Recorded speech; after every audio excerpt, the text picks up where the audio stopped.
Comes from the official electric razor of the UFC, Manscaped. You see it all over the octagon, man. Their mission is to ensure all of us keep our balls clean with their luxury grooming tools, because everyone knows when you trim the hedges, the tree stands taller.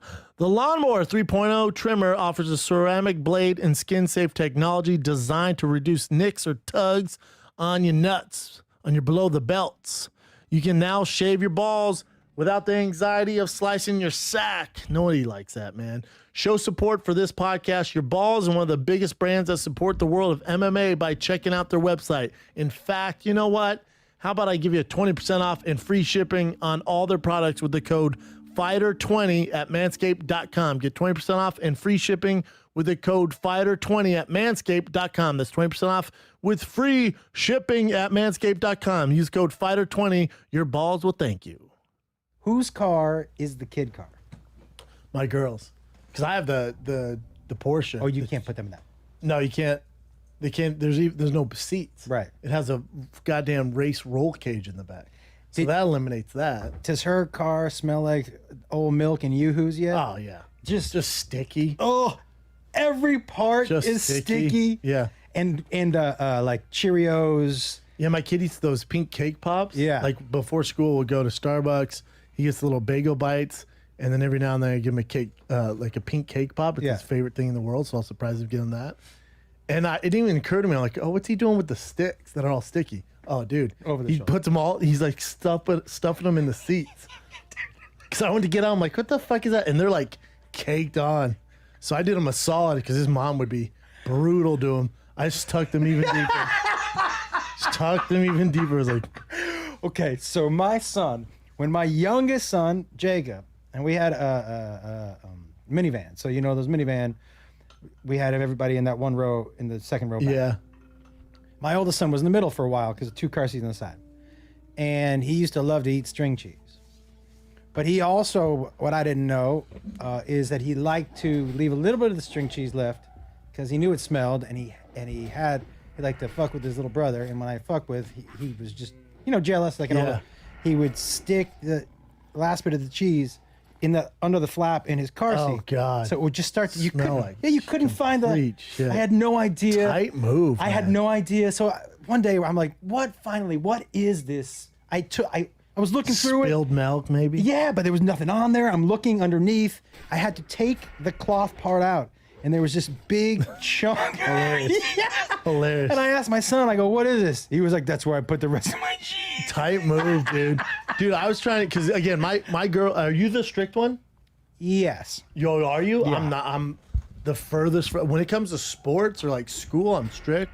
In life, I'm the fun dad. Yeah. I'm the fun dad. I can tell by your bandana. Yeah, this bandana says fun guy. I'm the fun guy. The El Gay Bandito. Yeah, dude, when you show up at the park, they're like, oh, that dude's fun. Like, oh, he looks fun. How about in Salt Lake City this weekend? I'm on a bird. I saw and you. this thing's just all. And then these girls said something. I go, we're gay. We're gay. That little bike needed a bell. You needed a ring. Oh, I had a bell. Oh, did you? Yeah, I had a bell. That's what we're doing. Because they'd yell at the guys behind us. I go, we're gay. They're like, hey, man, come on, dog. Ring, ring. But, yeah, I'm the cool dad. So the other morning, it's like 6. He gets about 5:30. I go right down. I make coffee. He has, like, his little coffee. And I was doing something. I left the coffee on the couch. It's one of those, like, stain-resistant couch, so it's all good. But it's a full mug of piping, steaming, black as fucking night coffee. And he did like, I was like doing like this, and he just knocked it over. And it's a cream color couch, and it just, I mean, it fucking graffitied this couch. Just, and I was like, oh my God, you fucked up, dude. And he's like, what? And he's all, he starts staring. I'm like, chill out. It's not, Papa, clean it up. Don't be scared. So I clean it up, and you can tell there's some coffee, and I go, you do not tell your mom you spilled this. Say Dad did it. And he's like, oh, okay, Papa, I tell that. As soon as she comes down, Dad spilled coffee. Yeah. I'm like, too much. It's too much, dude. Yeah. Too much. And then kept going, I didn't do it. And I go, dude, take it down a notch. You're out of 10. I need you at a 5, Bubba. This is so obvious. And my girl, she was looking at me like. You know what, they also, children are inherently snitches. Yeah. They can't wait to rat on you. If you do something, you're Oh like, my hey, God. hey, don't tell your mom. They can't. As soon as they're getting to the door, they can't wait. Now he'll like rub my girl's face, which gets him in more trouble. He's trying to figure it out because he's not allowed to have anything until he eats a real meal. And we have this jar of Oreos, and me and him love Oreos. So I want one. Well, I can't eat one and not give him one. So I'll get 2 out, and then I'll go by my girl, and like hide it behind. Then I'll go, and I go, shh, and I go, shh. And then he'll get it, and then go, Mama. I'm like, dude, you're a goddamn snitch. Let me ask you. I can tell you, okay, 2 of the grossest things that my kids did, and your kids may be a little too young for this. So one, and they're both my daughter, by the way. My daughter was I don't think I've met your daughter. maybe not. She lives in Pasadena. She's a vet assist out there. So here's my 2 favorite things. Both gross, but she was the grossest and the funniest and the smartest. And how old is she now? 26. Dude, she said to me at the beach? Because the difference between girls and boys also is that girls will say they don't give a fuck about your feelings, especially teenage girls. We were at the beach and we're just hanging around. And obviously, I'm shirtless at the beach, and she walks by how me. old? She at the time, probably 17. She just walks by me and she looks at me and she goes, "Nice titties." Oh God. And I go, no. I go, "These are pecs." And she goes, "Maybe they used to be, but they're titties now." And I was like, it's fucked up, dude. man. It's fucked up. So I know that's the tough one too, because all day you're looking there, it's you're like, fucked God up. damn it. Oh no, I've had my kid Tiger when I get out of the shower. He'll like grab me and like, Dad, why do you have a belly? Yeah, Dude, dude. fucked up, dude. When Jacob was like, when they're young, like up to 3 or 4, they'll take a shower with you. You Yeah. know?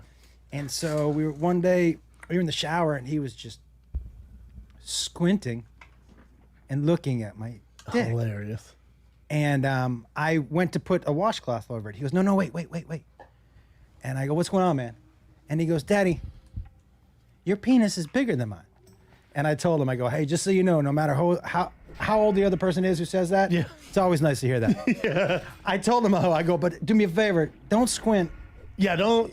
Yeah, You don't need. Yeah. That's a. Yeah, it's so strange, man. Because kids are not the best part is they're so fucking honest. Yeah, dude. Are you the when you say you're the disciplined one, especially then? Would you spank them? Were you a spanker? So, when I was single dad, I had to do both. But when I was single, it was more important. The discipline was way more important because I didn't know if I was ever going to be together with somebody. And I was like, okay, it's me, 3 kids. We need to run a tight ship here. And my You have to, otherwise it's chaos. Yes. And my theory was also, as a parent, I'm going to be way more strict when they're young. Maybe even some people would say too strict. Because as a teenager, I don't want to have to worry about the dirt. Yeah, they sure have the foundation. I want to worry about, hey, let's make sure you get through this as pain-free as possible, but also living like a teenager. But I don't want to have to worry about discipline and your regular lifestyle. Yeah. So I was not a spanker, but look, man, when Jacob, Sometimes you gotta slap a motherfucker. kids need to be, all 3 of my kids needed to be disciplined in different ways. But they weren't scared of you. Not Like I was scared of my dad. They weren't scared, but they knew 100% if I said something, that's what was They happening. better do it. That's what was happening. So it wasn't like, hey, go clean up your room or else. It was go clean up your room. That was the one warning. Yeah. And then the It's a respect thing. Yeah, That's the way to go. 100%. I always used to say, like, my friends with kids, I'd be like, oh, my dad hit me, so, I know all the studies say not to hit him, stuff like that. And I was like, when I have kids, I'm going to hit him. Dude. It's because my girl grew up strict Mexican. Fucking Mexican. And she'll want to hit a kid. And the first time Tiger did something, she went to hit him, I fucking dove in front. I was like, no. Yeah. Like, I take it for him. Yeah. Like I'm like I can't. It's like the Papa Bear comes out. It's triggering. Even if it's his grandma, if it's his mom, don't hit him in front of me, man. It's 'Cause different, then we're dude. gonna fight. And it's not physically, but we're gonna get an altercation verbally because I don't want you to hit my kid. Because now there's like there's science out there that says kids actually don't learn when you hit them. That's not what they do. I don't think they learn, man, when you hit them. I think if you're trying to make a point, maybe. But I do think every kid needs to be disciplined differently. Jacob, my youngest, all you got to do is raise your voice. He was so broken and he would feel so bad about himself. And his biggest fear was disappointing me. My daughter, you could yell at her all day, and she'd be like, "Is that it? Yeah. That's all you're doing." Like Teflon. Yeah. Why is Jacob like that? Does mean- he have issues now with it? You know what I'm saying? Because sometimes you see those issues. Because my brother they had to hit his ass like with belts and spoons. Right, because he didn't respond to anything else. Nothing. I mean, nothing. And I just think listen, I do believe that every kid needs to be disciplined differently. I don't think none of my kids needed to be spanked, but I have been physical. Yeah. But what I mean by physical is I want that. There were times with my oldest son, I needed to remind him who was strong. Who's in charge? Yep. So Because they're gonna test you. So my hands might be on him, and he could feel my strength. See what's up. I just want him to know, and I would get down at his level. Yeah. So we're eye to fucking eye. Yeah. And he could feel my hands on his shoulders, so he knew, hey man, I'm not fucking around. You did something right though. I mean, they're great kids. They're great kids. They're you great know? kids. Is there anything worse when, like, I was on a plane yesterday, and the lady in front of me had her kid. He's probably 3, and so I have a 4-year-old and I have a 8-month-old. I get it what the mom's dealing with traveling by herself, but this kid's, just you can tell there's no discipline going on, yelling, like screaming, but not like crying, just doing it because he thought it was fun, and the mom's not saying anything. He's throwing the apple juice all over the other seats. Like, how do you not address this? You can't do How do you not? For me, excuse me, I actually, I traveled, you know how I'm an old dude. So when my kids were young, we were traveling pre-internet, cross-country, pre-phone, any of that stuff. So I would fly across country with 3 young kids with books. And by the way, I'm lying a little bit because I used to give them Benadryl before every flight. Type move. Though, My too. son used to call it the juice. Can we get the juice? I'm like, What kind of juice we talking about here? we can, man. Yeah. But I wanted to tell you, because I'm curious what it is for your son. So my daughter did the grossest things, and kids are gross. I'm going to tell you her 2 grossest things. You tell me if your son has She's come gonna close. hate you for saying this story. She knows I tell her. First of all, she used to have a booger wall behind her bed. That's tough. Yeah. It's tough. Yeah, there was a booger wall. We didn't know until we Certain moved her. kids are booger kids. We moved her bed, and she She's would the pick her booger nose and booger wall it. I wonder what that is. I don't know. Why is it on the wall, man? Yeah, You know what I'm it's strange. Yeah. It's like that gum wall in Seattle. Yeah, the booger wall was no good. But my favorite thing so obviously when we were very poor. We were living in one room. I think I made $1,200 a month. It was me and the 3 kids. Jesus, dude. In Hollywood. So you know what that Jesus, gets me, dude. right? So once a month, we would plan a go out and go out to dinner. But knowing full well, dinner means we're all drinking water and nobody gets dessert, but we can go out. Yeah. Right? So, but the way we would do dessert is I would go to 7-Eleven. And so I could get for 99 cents, everybody could get a dessert that they liked. My daughter always picked gum because she was smarter than my sons.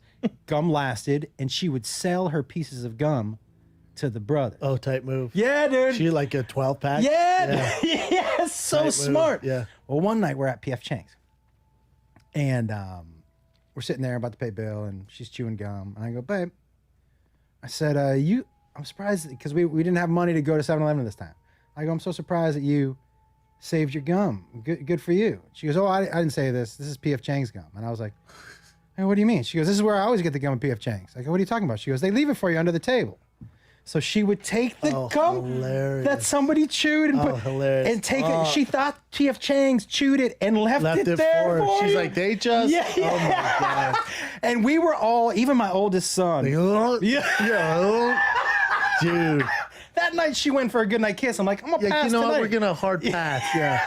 Dude, it's nuts. You imagine? But I told her, I go, you're either gonna be the healthiest person ever, because Your immune system's through the roof. Through the roof. Probably have a black plague. or you're gonna be dead by the end. Yeah, of or the otherwise you're gonna die at 14. Yeah, it's weird, man. But I think kids growing up on a budget, like having realizing how hard you work, Yeah. and like trying to make ends meet, is so much better than we kind of, you know what my kids are dealing with, where they don't realize, like Amazon. Oh, I want this toy. It shows up the next. Did you grow up day. with money? No. So So we go to Chili's, and I was a fat kid, and I loved the full rack of ribs and the chocolate shake. I knew my mom was paid if she didn't have a problem with it. If we'd sit down and go, I'm getting the ribs and the shake, which at Chili's, especially back then, it's like, Jesus Christ, Yeah. dude. My mom's like, no, you're not. We're going. It's chicken fingers, and you and your brother splitting it. And I'm like, oh, mom didn't get paid. yeah, I could tell when we didn't have money too. And it's triggering for me now. Like if someone talks about money or being broke, it's super triggering. And like shoes too. Like I remember we were at it must have been like a Ross or something. They had these Airwalks, and me and my brother won. We were begging my mom, crying. She's like, I don't have the money. Yeah. And I feel so bad about it now because we're begging my mom to buy the shoes. She's like, I literally don't have the money. Can you imagine? So now that you're a parent, I remember saying that to my kids. It's so. At the same time, when you're older now, as I'm older, I look back and I go, I'm glad they had that experience. I'm glad that they know that things aren't free and everything doesn't come easy. But at the time, as a parent, I can't imagine. One of the most, dude, I will tell you, one of the hardest 5 minutes of my life. I was on something called WIC, which is basically a food program here in California where you can get, like food stamps? if you have young kids, you can get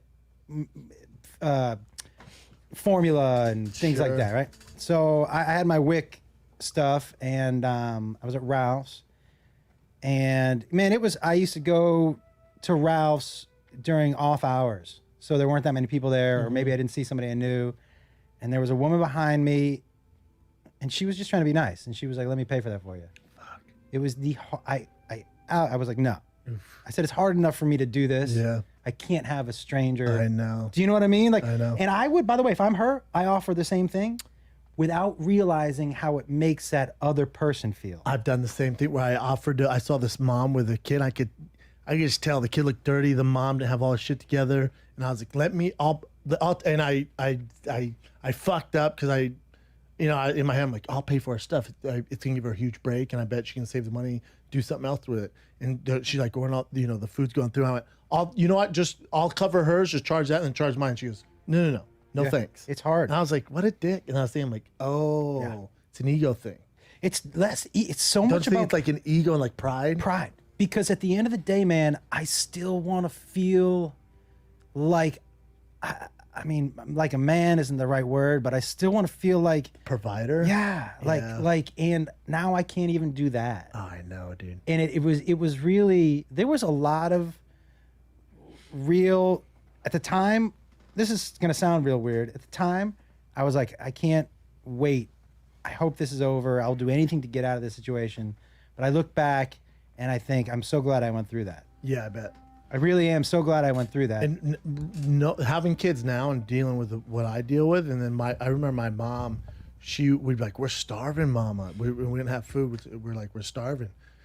She'd write a check and it would bounce. Yeah. To feed us. Yeah, dude. I will get, when I start talking about this too, I try. It's heartbreaking, and I think about it, and it's heartbreaking to know that there are people all around who are hitting that right now. Dude. And I can only tell you from my experience from doing that, I would sometimes look at the week and go, okay, the first 2 days of this week are going to be 1 meal days for me. I'm doing 1 meal. The kids are going to, I'm going to break that 1 meal into 3 for them, but I'm going to eat lunch. Right. And to have to navigate that.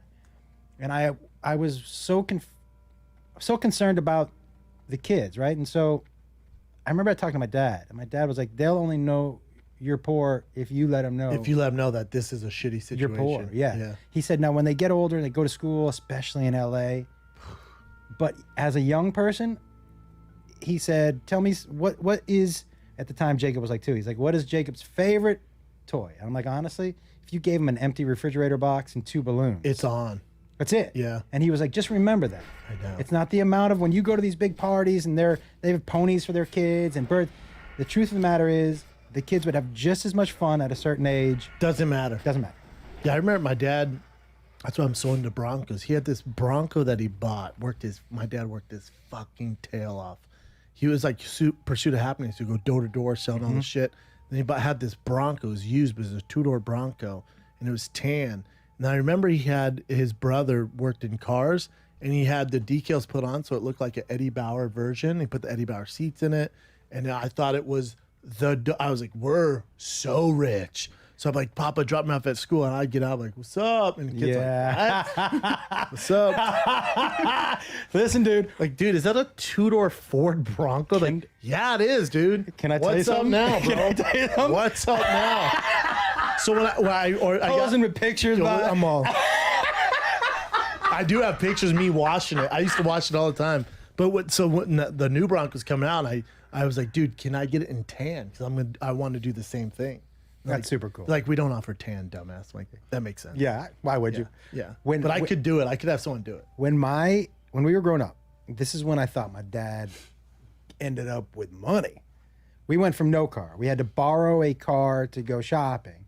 And our neighbor who we borrowed the car from, get ready for this dick move, was like, sure, you can borrow the car to go shopping, but your kids have to clean my house. Oh, God. Come on, bro. Right? God. What a dick move. Okay. But I will tell you, by the way, you know what the trigger for me is? Because I could tell when my parents had a little bit of money because the potato chips in the cabinet didn't just say potato chips. We used to go to this place called Price Chopper. Yeah. And Price Chopper, it would just say beer. And you know what I mean? Potato chips. Like we didn't get mac and cheese. It was a black and white box and say macaroni and cheese dinner. Yeah. And it was black and white. And like, this looks bootleg. Yeah. Where's like the cool dragon in blue and yellow? Yeah. Where's Nemo? Yeah, what the fuck, man? There's none of that. Dude, I remember when my Hamburger Helper. When my dad got a job and we got, ready for this? We thought we were fancy. We got a brand new Honda Accord. Maroon. Oh, no, maybe burgundy. But when you're a kid, it's like new car. It could be, might as well be a Lamborghini. Come on, dude. That's a new car. Honda Accord was. Isn't it strange? Fresh. But your kids now, I'm sure they appreciate it more than ever, right? Because like Jacob's like hustling, right? Jacob is hustling, man. He's out on the road right now on an Amazon Prime show as a PA, but he's traveling to all the national parks. My oldest son is in the Army. Yep. And my daughter is a vet assist. My daughter, ready for this? My daughter used to live deep in the valley, so off of White Oak. She had an internship, unpaid internship, in Santa Monica at a vet. She had to take 2 buses that took 2 hours there and 2 hours back Jesus Christ. to get her to a non-paid internship because without going to school, that was the only place in the field that she wanted that would give her a chance. Yeah. And that hustle... Nuts. Right? There are a lot of people we know, grown people, who are like, nah, I'm not doing Oh, that. hell no. So, there are certain things that I feel like I truly believe kids learn more from watching us than from listening. I agree. Set an example. Yeah. That's what my dad did. Don't you think? Yeah. Like, my dad wasn't a verbal dude, but I learned from watching. Agree. Kat, your parents were strict, right? Oh, super strict. I wasn't allowed to leave the For house her birthday, till they like gave 18. her like sunlight. Yeah. Let her out for like 3 days. They didn't beat my ass and they gave me sunlight. Yeah. It was a great day. Strict, like, you needed certain grades, you had to be in bed at a certain time. Yes. These are your chores. Yes. And everything also was regimented? not allowed out, wasn't allowed to have friends till I was like 18. No contact with like the outside Did world. anyone ever sleep over? No. No, absolutely not. Did you have brothers and sisters? I had one younger sister at the time and then a baby brother when I was a little older. And could you have a boyfriend or no? Oh no, I wasn't even allowed to like look at boys. I couldn't. I used to get my ass beat when I was like in 3rd grade. I would go up to my mom like, oh, I think there's a cute boy in school. His name's like Ben. And I got my ass beat so bad. Weird. And from that day on, I acted like I didn't even know what boys were. I was like, who? Huh? Wait, what? So did you have friends when you were in school? Did you people? Well, they were more like acquaintances / classmates. But yeah, I wasn't necessarily allowed to have friends. Did you go to college? Yes. And so when you got to college, because usually people under that lock and key, when they get to college, they're like, let's go, everybody! You know what I mean? There was some there was a Mormon girl that I went to school with. There was a Mormon girl I went to school with who, like, look, when she came that first day of orientation, she was like, I'm Mormon. And by Halloween, she was having anal sex in a gorilla costume. Oh, yeah. Yeah. And rightfully so. Yeah, man. Because Getting all F's. Yeah. It's just like, that's what happened when parents are that. Did you go crazy when you got to college? No, I think because my family, everyone in my family partied so much that I was around partying a lot. Like at your and so when I house? got, so like my uncles, my cousins all partied like crazy. And because of that, my mom was super strict on me. So I was around it and I wasn't into it luckily, but. Is your sister gets good grades and shit? Yeah, she is very similar to me. We're not big on partying or anything. And then were your parents strict, Chin? Yep, but not like. It's like an Asian culture thing, though. Like, you Yeah, never hear of like like Tiger Mom. loosey-goosey Korean parents. You know, like Not as strict as hers though. have you ever heard of like no Korean parents gonna buy alcohol for the 16-year-old party? Never. Loosey goosey. Never. No, dude. Kareem. No, you're right. Never. Yeah. It's a tough gig, man. Yeah, but that's why you guys are so successful. When you think about it, I have a lot of trauma, but yeah, very successful. yeah, Kat has a lot of baggage, but Wait. So you gotta unfold. your first boyfriend? How old were you?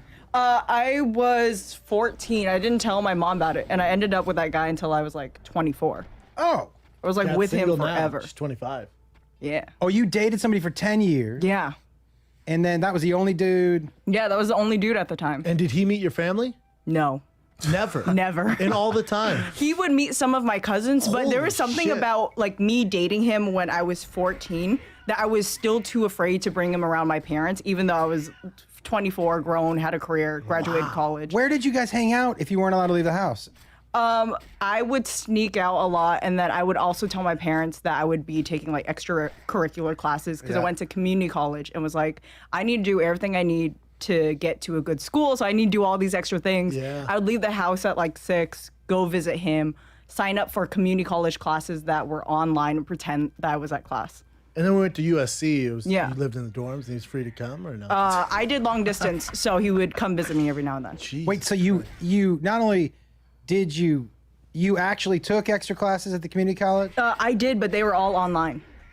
I was very Asian about it. I did all the loopholes. Very Asian about it. Very I mean, Asian. so listen, let me tell you something. Anybody who thinks you can keep your teenage girl or boy away from the opposite sex, we just heard a story of somebody going to a different school just to get dick.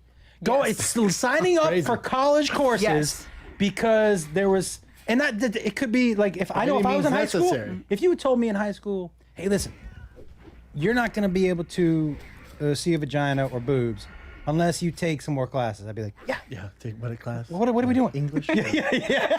Whatever, it takes, whatever. I'm yeah. on board for Yeah. that. You can't. That's why when I That's why that foundation is so important. 'Cause You they're going to do what they want to do. yes, that's exactly right. So I always figured you start them early, you get them, and I don't mean strict, probably like your parents were, but I needed my kids to know if I say don't do this, that they're not going to do it because we've already established the or else is Yeah, going to it's not happen. good. Right? I really do think though, you have to parent not in an ideal, like not what your ideal world is. You can't say, well, I don't want my kids to drink, so they're never gonna drink. Unrealistic. Unrealistic. And then as soon as they turn 16, I'm like, I'm jonesing for a drink. Yeah, like so you have to decide what is the best way not to encourage them to drink and not to be like, yeah, I know you're gonna drink, so here's a bottle of tequila. Yeah. But what's the way to parent realistically so you can navigate through the waters? Like I would tell, first of all, for me, the idea of a curfew, to start off with a curfew, wasn't the way to go. Really? I would say, this is what I said to my kids, because this worked for me with my parents. I would say, don't be stupid. Don't push my trust. Come home at a time that seems reasonable. And I would leave it On them? on them. Tell me, What time would they come home? tell me what you think is reasonable. And I would say, what do you think is reasonable? And if he was like 4 a.m., I was like, you think 4 a.m. is reasonable? You're out of your goddamn mind. Because 4 a.m., if you start coming home at 4 a.m., you're going to get a curfew. Yes. And it's going to be a curfew you don't like. Yep. So tell me, as long as you're not taking advantage of what I think, I like that. right? So I would leave it to them. And if they made the mistake, I could always go, and I wouldn't yell. I'd go, let me show you the mistake. I told you reasonable. Yeah. I gave you this chance. You decided 6 a.m. was reasonable. Now it's up to me to make the rule. And would you stay awake till they came home? That was my issue. I knew my dad gave me a curfew of 12, and then sometimes like, hey, Dad, can I come home at 12:30? But I knew he was staying up. And Yeah. he's not a late bird, so I knew I was kind of fucking him over. I stayed out real late, and I didn't want to do that. Yeah. But sometimes I'd push it. I didn't stay awake mostly because I'm pretty high every night. You pass out. Yeah, but my wife is a very light sleeper, so she would wake up. But for me, it goes back to personal responsibility. I'm going to give you the chance to be responsible. I think back then though, like parents were giving kids more of a leash. Like now, I think because we know how scary the world is, and we have social media and news is in our face 24/7. Like, and you get the worst of the worst. Like like I have to constantly tell myself not to be a helicopter parent. I mean, I am, Dude, it's on them like a fucking I don't blame personal you. bodyguard all the time. But think about this. The helicopter parents, to me, the biggest thing they do, which is dangerous, is they take your kid's ability to make decisions and to problem solve away. And learn. So when I'm giving him the responsibility, which is you don't have a curfew, but don't be stupid. What do you It's on think? them. What do you think is reasonable? Yeah. Look at your friends. Look at what their curfew is. Look what's happening. Look who the fuck ups are.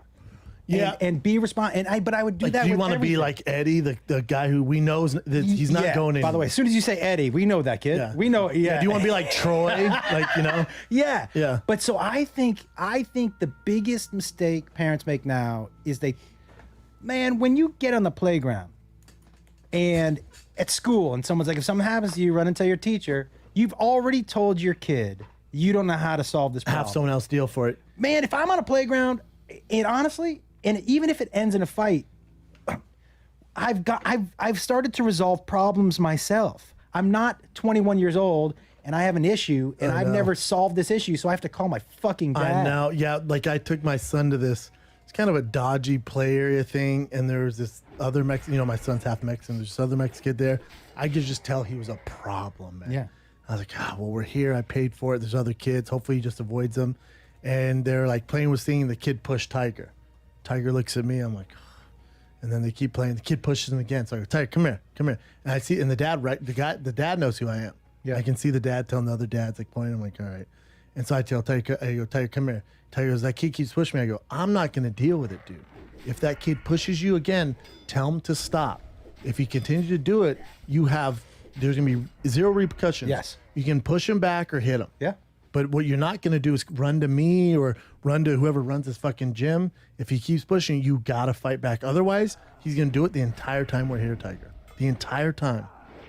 And I think the dad saw me tell him that and then was like, hey, told the kid, was like, hey, you don't fuck with that kid. But because I'm telling you, man. that's the right way. But what's good is Tiger has, like, he's super, like, he cares about everyone. He cares about everyone's feelings. So his teacher tells him all the time, like, if a girl like fell down or another kid hit her with a toy, Tiger will come over and make sure she's okay. Like, he takes care of everybody. That's awesome, dude. It's good, but at the same time too, you don't want to be the pushover because they're like, what we'd like is Tiger to fight more for what he believes in. So if Tiger's playing with a toy and a kid comes up and takes it, Tiger's like, whatever, dude, and go get another toy. She's like, we'd like it if you'd fight back a little bit because we don't want kids just to be steamrolling them. So I Yeah. tell him, like, dude, you gotta fight. Like, you just can't give it up so easy, dude. I agree with that. It's a weird dynamic because I don't want to be like, hey, sock every kid that gives you no, problems. you dude. want He's a your- giant 4-year-old. They're like, excuse me, sir. They did tell me the other day, like, any chance he gets with his buddy Harrison, anytime we're like, okay, free time, wherever they're at, they start wrestling. That's hilarious. Yeah, he just starts wrestling. But what you're doing is right, though, right? Because now you're teaching your son, I'm not always going to be here to solve this I problem. know, for it's such a weird dynamic. there are some problems you have to solve. Yes. But I truly believe in the laws of the playground. I do. Oh, you learn so much. So much. Like, I think, obviously, the parents need to be at the playground, but they need to stay on the side. Did you have a brother? You had brothers, Three right? older brothers. You had see, I had an older brother, and I didn't have to go tell my dad or my mom, but my brother had awful anger management, the worst you've ever seen, because my parents were divorced. So when someone fucked me, I was like, "Ooh, you fucked up. Ooh, you fucked up." Oh, was you your brother coming? Yeah, I was like, you better pray to God, Jay didn't see you push me down this. Oh my God. And then my brother, he lived to fight. Like he had a real issue. He had to go to therapy for it for a number of years. He loved to fight. So I remember we were Was he a good fighter? the best. Like horrible. Like He's a wanted big dude, big right? dude. Yeah. Because to him he would like he wants to kill you, which is a problem. So a huge problem. Which is a problem. Oh, huge. Yeah, man. Yeah, That's a problem. yeah. Because I remember we were at YMCA summer camp. But he looks so friendly. I know. I know. We were at YMCA summer camp, and this kid was talking shit to me, and he said something about your mom. I hear some kid instantly go, because they want to see his fight, go, ooh, he's talking about your fucking mom. I turn around to my brother. I'm like, that's your mom too, dummy. He's like, well, you better do something about it. I'm like, what the fuck? I don't want to do anything about it. Did you just tell him mom? But all he wanted to do is get that kid to start fucking me so he could fight. Like, you got problems, dude. And then we got kicked out of MCA because he took a pen and kikish kid's back. Dude, okay. Ready? Problems, dude. Jacob Wolf. We got kicked out. Jacob Wolf. There was this kid Gunner who used to fucking bother Jacob all the time. And he was at his other friend's house, and they were at the dinner table. So it was him, it was Jacob, his kid Gunner, his other buddy, and I think the mom. And Gunner was giving it to Jacob, and Jacob was like, "Don't stop it." And Gunner was like, "What are you gonna do?" And Jacob was like, How old are they? Jacob was probably 12. Jacob goes, "I'm gonna jam this fork into your arm." And Gunner was like, "You're not gonna, you fucking blah, blah, blah." And Jacob just took his fork and went, Yeah. right. I mean, And then the mom called and goes, "You're gonna have to come pick up Jacob." He just stabbed Gunner. well, dude, it's like I was like, a little bit that's on the parents. It's like, if you know you got that shitty kid, how do you not mention, like, hey, don't be a dickhead today? How about that, dude? Guess who like, didn't- where were the parents in all this? but guess who didn't fuck with Jacob anymore? That kid never fucked with him again. No. Now, I'm not saying you should stab people with forks, but you know what I mean? Like, Yeah. there has to be the bully is like a car thief, man. So you know the club you used to put on your car. Yeah. If you I Old asked, school, dude. I asked the car thief once. I go, "Hey, does this work?" And he goes, "Nah," but because there was a guy who used to come into my restaurant in Seattle. He was a total thief, dude. Thief just out of jail. One of these hustlers who you would just Has find, all the skill sets to steal your car. right. And I asked him, I go, "You?" And he goes, "Nah," because I was getting one. He goes, "Nah." He goes, "But I wouldn't try to steal it." I go, "Why?" He goes, "It's an extra 15 seconds I don't need." Yeah, he'll find a car without it. It's the same thing with the bully. Yeah. Well, look, man, I could still beat the shit out of you, but I don't want the fork in the arm too. Yeah, I'm just going to go to the kid who's not going to do I'm going to this. go to the kid who's not going to do this. Yeah, it's so strange, man. So like, it's such an important skill set to be able to stick up for yourself. Yeah,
And my brother got that skill set and that horrible anger issue. He had the anger issue from my parents getting divorced. He was so upset. I was like, God, 2 rooms, 2 Christmases, I'm in. Yeah. But he was not. He was mad. But his issue came from, he looked like, to use Pulp Fiction, he looked like a couple dorks. Like Yeah. he had these giant, he loved the Chicago Bulls, which this just from fashion advice, don't get red and black glasses. So he had these thick red and black glasses. He had red and black braces, and then he would wear jerseys all the time. And so he looked like a dork, but he could fight. So people would constantly fuck with him. So that's why he was always fighting, always fighting. Maybe he wore that stuff because he knew it would get him into fights. I even back then I had a fashion sense because I remember he was like, Is this what you're calling you have fashion sense? I'm just curious. All right. yeah, this gay bandana. I like the bandana with the picture of maybe you on your shirt. First team all Corona.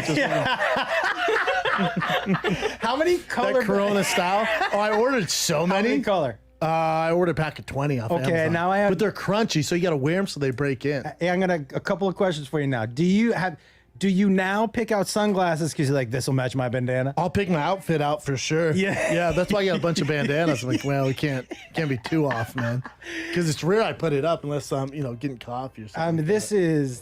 I see now a couple people out on the street. You're starting a little. Yeah, a little fashion thing. Yeah, But even back then, like my brother, he had horrible vision. He still does. He wears contacts 10-20. But I remember he needed for basketball. My grandma bought him for him because again, we didn't have money. So my grandma was like, "I'll buy you," and he needed the rec specs, The YMCA? the Kurt Rambis ones. Oh no! Did he wear them around regular? No, he would wear them only in basketball, Okay. but they had like these plastic things on them. So they had these plastic things like hanging off. I think you're supposed to cut them. I was like, you can't wear those, dude. You can't fucking wear. That's what Jay looked like. Oh my god! Exactly what Jay looked like. And people would pick on him all the time, but he's really good at basketball. How with that body type, he was good at basketball? He was good at basketball, yeah. He's thick now, but yeah, he used to be pretty skinny. He's really strong. Let me ask you a question. In the fight this weekend, I did watch. Oh, did you watch it? I watched just the main event. Yeah. I have Probably best. 2 questions for you. And by the way, people listening, I'm an average fan, so I'm going to ask some average fan questions. Bring it. How come? So he was saying that he couldn't see out of his left eye. Mm-hmm. So as soon as you can't see out of your left eye, and you're fighting arguably one of the best heavyweights of all time, yes? Yes. You know you can't win at this point. Not necessarily, but also But your left eye is your lead. I know, and it's also with the right hand's gonna Yeah. count. But what do you the world title's on the line, so you gotta fight through it. But also the ref fucked up because there's a point where Daniel Cormier goes, "I can't see." Right.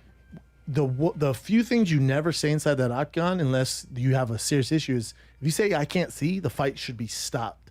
But Immediately, DC right? goes, I got poked in the eye, and the ref goes, now it's a punch, sit down, you're all right. It's like, well, you didn't see it, dude. So look at that. So this is what I'm saying. Like, So is it, isn't he? He's not a young dude. No, 41. 41, well, hold on, 41 Olympian wrestler, former Grand Prix Strikeforce world champion, light heavyweight champion of the UFC, heavyweight champion of the UFC. If that guy goes, hey, dude, I got poked in the eye, I'm going to go, he got poked in the eye. That's what I'm saying. If Michael Jordan goes, hey, dude, shoot like this, I'm going to shoot like this. There's certain, you got to listen to what these fucking goats are saying. His character is unquestionable. Yes. Yes. Okay. One of the best of all time. But so Nobody doesn't like DC. I know I'm going to hear a lot of, hey, you pussy, man up. No, but, not at all. But at that age, at 41, accomplished what he's accomplished, fighting arguably one of the best heavyweights of all time. That fight was to decide who's going to be the best. Okay. Am I risking permanent damage without being able to see out of that lead Yeah, eye? it's happening, guys. Like Michael Bisping, he got hit with a wheel kick, I think, from Vitor, and it ruined his eye. He was basically blind in his eye. If he had tapped out, if he had just said, "Man, I just can't do it," They would have stopped the fight, and I think they would have stopped the fight there, and then went from the judges from there. So DC probably would have won. Or if he couldn't continue, they might actually just, because it is a legal DQ? thing. Yeah, if they considered an actual purposely, poking in the eye. But to be fair to DC, that's probably what should have been done. But that's what I'm saying. Like, and if he says, "I can't go any further," Look at Is DC. he being called? Look at Bisbee as a fake eye, dude. It's so crazy. Is he being called a giant pussy today? No. If he says I can't go any I further, don't think so.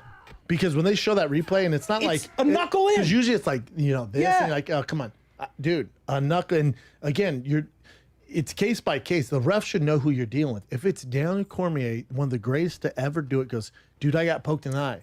My initial reaction would be like, he really got poked in the eye. Not sit down, dude. Yeah. It was a punch. Oh, was it? How many fights have you been in, dude? Okay. It's DC, man. So here's my next question. And this is always fascinating to me to ask athletes this question. So now I can't see.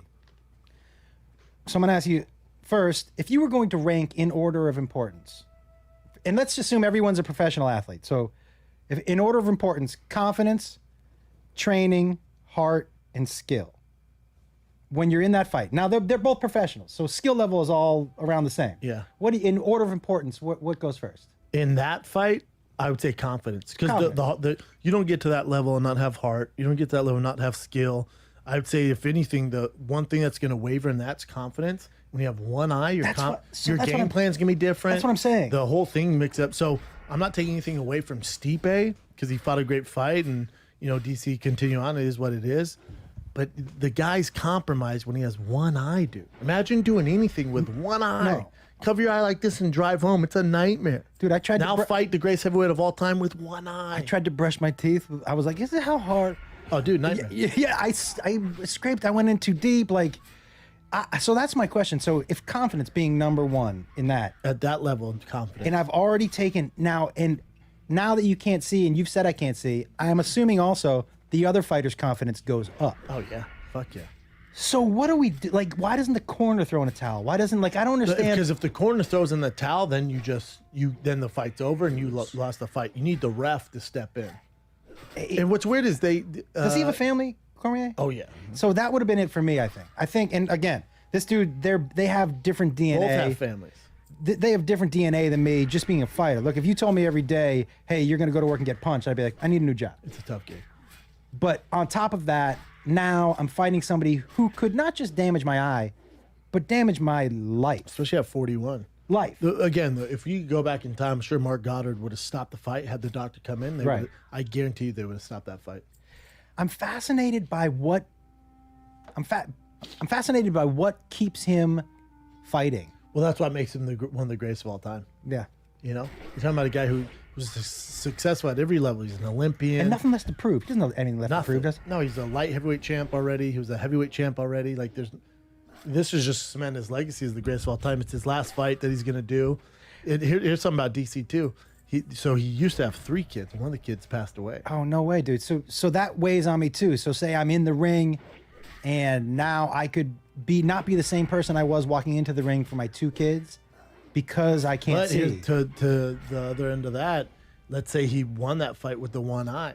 Then you're considered the greatest heavyweight of all time. It's such a But fascinating here's what's weird thing. about him is he's also the best analyst they have. Besides Joe Rogan, Daniel Cormier is hands down the best analyst they have on deck. Why? He's amazing. He's so good at it. And he'll do it till his fucking beard grows in gray.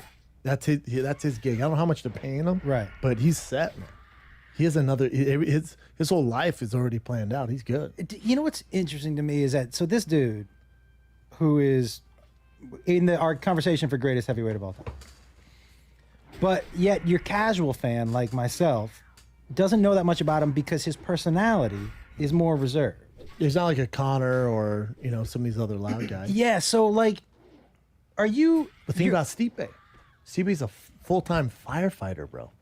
The greatest heavyweight of all time. He is a firefighter. Doesn't take any time. He's a firefighter year round. He's a part-time working on full-time, but he is still a firefighter all year round. So these nuts. These guys, it's almost like you are not rewarded for what my dad would say doing it the right way. But in order to get the do you big mean? payday, you have to be Connor. You have to be Floyd Mayweather Well, no, to get the big payday. those guys each. Listen, they didn't make. There's only one Conor McGregor. But I mean, you have to. But there's a guy out there to. No, well, the guy like Khabib, who's the highest paid fighter in the UFC now. Oh, is he? And he's super respectful. Doesn't talk shit. Is he the highest paid? Yeah, now he is. Yeah, I mean, if Conor decided to come back, he would be the highest paid, but he's Right. retired right now. But as far as contractually, Khabib's the highest paid guy, and he is by the book. USADA can test him every day of the week. Do Doesn't you think talk his trash. fights are fun to watch? Yes. I do too. I really They're fun do. to watch because he does one thing. I love greatness. He does one thing so great that nobody can figure out. Me too. I'm gonna tune in every fucking Until somebody time. figures it out. Yeah, Same with Floyd Mayweather. People are like his fights are boring. I'm like, hit him. yeah. I love seeing. Fucking hit I him. like people trying to figure out the puzzle. Me, my, Like, it was- are you probably not? Are you into F1 racing? no. Like Hamilton is like, no. I mean, he's just so much better than everybody. And me and my brother watch it, and I said to my brother, I'm like, I mean, we know Hamilton's gonna win. Who gives a fuck? He's like, because it's fun to see. Like you're watching the Michael Jordan of race car driving. Like, Tiger. He's so much better than everybody. I used to like to watch Tigers. His story's nuts. You want to talk about? I don't mean to interrupt you, but you want to talk about? You know how you're talking about dads and stuff like that. Yeah. So Formula One racing, just to get started How in it, many black guys in Formula One? he's probably the only one, and he gets a lot of hate because it's international, right? And they're not up to date Wait, he's the only one and he's the best? by far, not even close. Interesting. So shame Daniel Ricciardo. Shout out to Daniel Ricciardo, the honey badger. But anyways, so it's the most expensive sport in the world. So just to get on a team like the car, you're looking at $12 million a year just to be on the team, have the car. Like You mean to maintain the car and the team? It's the richest of all rich sports. So as a young kid to get involved in it, there like so much money go like I forget how much money, but it's a ton of fucking money just at the start at the little level. And everyone who's on the national circuit or the international circuit all start when they're 4. They start in those box cars and stuff like that. But it's so expensive. The traveling, all that stuff. Lewis Hamilton's dad did 3 jobs. They didn't have money. I get chills. 3 fucking jobs, dude, to make sure his kid had the right car, the right gear, and told him, goes, I'm willing to do all this work, but you got to win. He won every race, bro. He's amazing. the best of all time. Amazing. The best of all time. And his And dad that's was his like, dad. hey, I don't mind doing all this, but if I'm going to do it, you better be like, I'm going to do it, but you better do it right. He won every time, dude. It's And dealt with racism, Yeah. everything. It's nuts. that is super cool, man. I had no idea. I'm gonna dig into that story a little more. Oh, you because got to watch it, dude. It will blow you away. I love Also, his hair. His hair's awful. And then His hair? His hair. Oh, it went back to here. Then all of a sudden, he has the best hair in the world. Yeah, winning a couple times. That'll do it Another for winning you. story. go to the hair thing, Chin. When anybody talks Yeah. about hair, I'm like, dude, look at Lewis. How dare you? How dare you? Like LeBron and Trump, whatever he did, do that. that. Look at that. Oh, he nailed it. Look at that. Left, right. He really nailed. That's like 2 different people. Isn't it By the way, amazing? dude on the right is getting it all non. Oh, dude, he dated the Kendall Jenner. I mean, you're talking the who's who, Papa. I'm gonna tell He's you right also, now. I think he's top 5 richest athletes in the world. Have you ever Googled Derek Jeter's starting 9? They put the what they considered the 9 best looking His top women, 9? and they put them on a baseball field and in a batting order. Really? It's hilarious. But there it is. This right here? Wait, it might be in the field. in Women the starting field. 9. We'll have names here.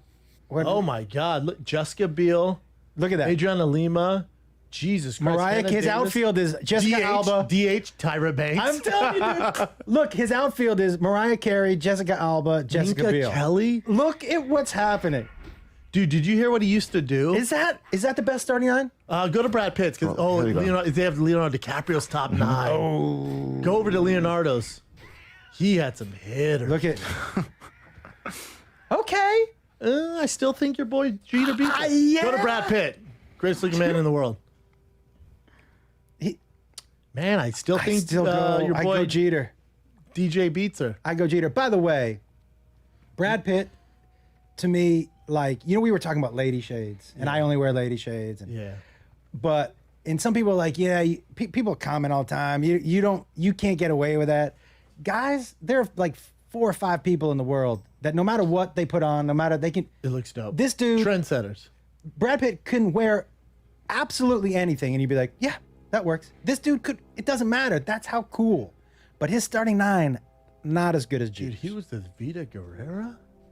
Who did? Jeter. Oh, that's Jeter. Yeah, man, that might put him over the top. Jesus Christ. Look at what are we Did talking? you hear what Jeter used to do? Yeah, the gift bags. Yeah. The signed baseball in the limo. I mean, how with the kind of balls? Think about that. If you're like, Think about the ego. think about for two things. One, to think, we should give him some gifts. That is ego enough. But to be like, they're gonna want an autograph. Baseball. And the girls are like, what? I don't give a fuck. It's so He bananas. gives, no, hold up. He doesn't give just a baseball. He gives a gift A basket. gift basket, dude. On the way out the door. Thanks for the titties. Yeah. Here's your gift basket. Listen, that's like a goodie bag when you go to a kid's You're like, party. I'm appalled, dude. Yeah, you have to get into a limo. And does with that a mean you're gift- not gonna see him again? Like, is that like the sign off? Like, How do you know you get the did gift you get basket? the gift basket? Yeah. Fuck. Yeah, you're not gonna see him again. If you were gonna, I can't even imagine though. Gift basket? So if say I'm single and I have the balls to go gift basket, maybe I'm doing something with electrolytes, like a Like a coconut water? I would give a coconut water, Okay, coconut- electrolytes, okay. a Slim Jim. They'd be like, is this a Slim, like a fucking You going Slim Jim? beef jerky thing? Okay, you go. Just in case you got a long trip. I like that. And then I'd put a bunch of thick girl merch in there. Oh, And they'd be like, that's offensive, dude. Okay. Are you calling me fucking thick now? I go some sort of electrolyte, like a Gatorade or Powerade. Classy. I'm gonna go like a dried fruit, like a dried mangoes or something like Healthy. that. It's healthy and it's good for you. Well, I put an oatmeal pie in there. Oh, that's nice. Oh, like a. Oh, those are good. Oh, the jumbo ones? Yeah. Yeah. I'm gonna go and this is how I say this candy bar because it's gonna make you feel good. I go with the $100,000 bar. Oh, I put one of those in there, those so are you nice. classy. Yeah, those are nice. Yeah, and I might go with a little stuffed something, like a little stuffed animal, Like a kind. Beanie Baby? Yeah, something like that. Sure. Yeah, and then I'm gonna go gift card. Oh wow, with a nice memento, or is it stamped? I'm gonna go gift card, no note. I'm not gonna say thanks or anything like that. That seems a little fucked up. Thanks But for just the like memory. like a gift card, but not like one of my favorite jokes, Mitch Hedberg used to tell a joke. He'd be like, "Man, why you want to give me a gift card? That means you're taking money that's good everywhere, and it's only good one place." That's hilarious. Yeah, So it's true. maybe I'd get him like one of those Visa signature debit card, just something. Maybe on the ride home they want to get a lunch or breakfast. I'd give him one of those cards where it shows the cat hanging on the branch, says hanging. Yeah. That'd be Sign cool. it. All the best. Or how about the one with the frog strangling the bird and says never give up?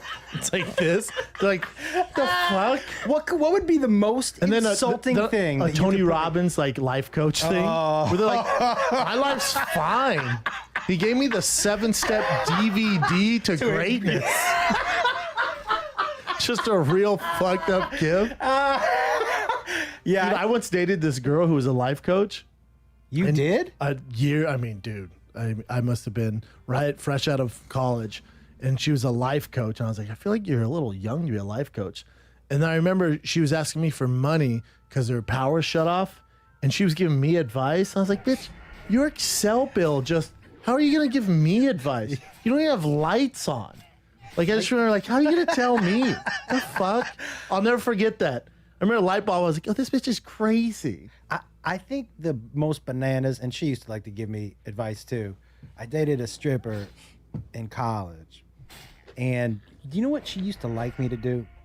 She used to like me to go to her place where she stripped, and she would do these nasty lap dances for people.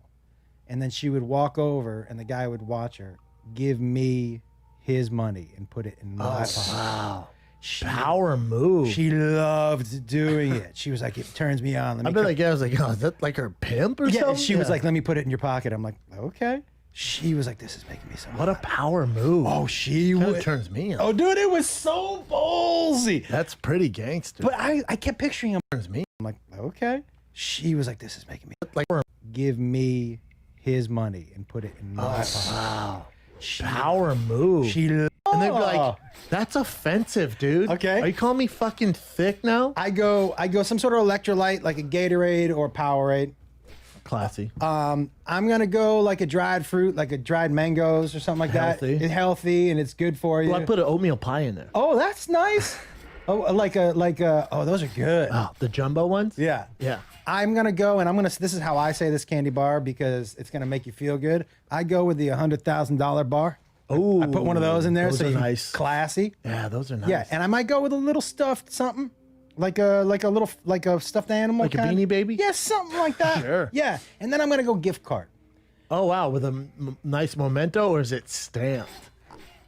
I'm gonna go gift card, no note. I'm not gonna say thanks or anything like that. That seems a little fucked up. Thanks It's for just the like memory. like a gift card, but not like one of my favorite jokes, Mitch Hedberg used to tell a joke. He'd be like, "Man, why you want to give me a gift card? That means you're taking money that's good everywhere, and it's only good one place." That's hilarious. Yeah, So it's true. maybe I'd get him like one of those Visa signature debit card, just something. Maybe on the ride home they want to get a lunch or breakfast. I'd give him one of those cards where it shows the cat hanging on the branch, says "hang in." Yeah. That'd be Sign cool. it. Yeah. All the best. Or how about the one with the frog strangling the bird and says "never give up"? It's like this. They're like, the fuck? What would be the most And then insulting thing? a that you Tony could put- Robbins like life coach thing. Oh. Where they're like, my life's fine. He gave me the 7-step DVD to greatness. Just a real fucked up gift. Yeah. Dude, I once dated this girl who was a life coach. You And did? A year, I mean, dude, I must have been fresh out of college, and she was a life coach, and I was like, I feel like you're a little young to be a life coach. And then I remember she was asking me for money because her power shut off, and she was giving me advice. I was like, bitch, your Excel bill how are you gonna give me advice? You don't even have lights on. Like, I just remember, like, how are you gonna tell me? The fuck? I'll never forget that. I remember light bulb. I was like, oh, this bitch is crazy. I think the most bananas, and she used to like to give me advice too. I dated a stripper in college, and do you know what she used to like me to do? She used to like me to go to her place where she stripped, and she would do these nasty lap dances for people. And then she would walk over, and the guy would watch her, give me his money, and put it in my pocket. Wow. Power move. She loved doing it. She was like, it turns me on. I bet that guy was like, oh, is that like her pimp or Yeah, something? she was like, let me put it in your pocket. I'm like, okay. She was like, this is making me so what a hot. power move. Oh, she Kinda would. turns me on. Oh, dude, it was so ballsy. That's pretty gangster. But I kept picturing him like, if I'm that guy and I'm like, oh, I got a shot. And he just dropped 500 on this nasty lap dance. And then he watches his money go in my pocket. I'm like, that's fucked up. Oh. I'm not trying to see how the sausage is made. Like, all right, I figure I had a shot, Yeah, bitch. dude. It was as soon as she felt like she got all she could out of this What a dude, whether it was power one dance or move. 2 dances, she would walk over and put the money in my pocket and never go back to that What a dude again. gangster move, man. But it turned her on. She was like, "Oh, it makes me want to fuck so bad." I'm like, "Yeah, Weird, dude. I'm on board for that one too." Like, there's I don't mean when you were in Cleveland, was it way more open than LA? I forgot to ask you this. no, It's about the same. yeah, Because Utah was popping. open. Salt Lake City was open. Like we would get done, the club was at a little more than half capacity, but when we would get out, we get on birds and we'd go by like the bars and the clubs. Dude, I'm talking a line out there. I mean, just restaurants. Cleveland I went to clubs. Benihana's. I went to a regular restaurant, but everyone, they were respectful and they had masks on. Like Yeah. I went to Park City to ride bikes with all the guys, and they didn't even have to really shout at people to wear masks. Everyone had masks on. I'm like, oh, this is probably why they're allowed to do this, because these Mormons are following the fucking rules. Like they're not passing all along. Like to get on the fucking lift to go up the mountain, you would think because outside people really don't give a fuck. They probably don't have their mask on. No. Everybody. Everyone. Like they didn't even go, hey, mask on. Everybody had mask on. But they were out living. My shows in Boise just got canceled the end of the month. End of August or September? End of August. And so I think it really is. Case by case, Yeah, right? I think so, man. And you know what? I think there has to be like right now with every single one of our topics and that are even the somewhat that makes it political. Like masks have somehow become political, right? So the problem that holds America up right now is that we are a complete all or nothing country. It's us versus them though, but there's sides. Yes, and Yeah, it's we're not together. And what I mean by all or nothing is there's no compromise. There's no middle ground. There's no anywhere. so you can't move forward. And if you dare to dip your toe in the other person's pool because you go, you know what, I do kind of believe with them on this, that one side that you're on, The mob. you're done. Get them. You're not allowed on that side know. anymore. And so what's stopping us as a country from moving forward, because it's irrefutable that we are behind the rest of the world with this COVID shit. Even though we have the most testing, the most resources, we're behind everybody. Irrefutable. And the reason is because we are in a time in our country where we refuse to even listen to what somebody else who doesn't believe 100% of what you think. No one wants to give an inch. Not an And inch. I think people are waiting for the election in November. I'm like, if you think that's going to bring us together, you're. Dude, here's the thing is that people feel empowered by the internet. It's By- a problem, yes. By this, you and I could think of whatever we wanted to. Sugar, you could be like, sugar's good for you, and I could say sugar's bad for you. I can find that on the internet. 100%. You could find an article that would back up, Me and my dad argue about this all the time. right? So my thing is like, that's why when I hear people so emboldened, this is what this means. I'm like, hey man, I read the same article, but that doesn't make me think I'm smart. No, there's a middle ground. And your Google search can't make you think you're smarter than people who have gone to school, people whose jobs it is. There's certain things that aren't debatable by you because you work at Kinko's. Yep. You are. That doesn't mean what you do is bad, but you're not a doctor. You're not a lawyer. You're not a whatever specialized field. Everyone that thinks they're is. Dr. Fauci. Yes. Or when the same thing with like, dude, my thing is this. I'm not the smartest guy in the world. I've never claimed to be. But when it comes to things like climate or science with the COVID, I listen to what the majority of the professionals say.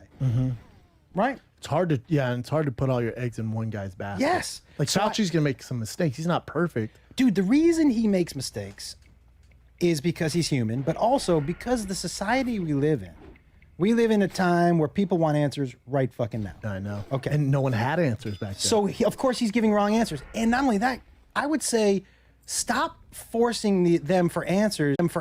Disease that's still so young. We're putting out statistics about this is how many people.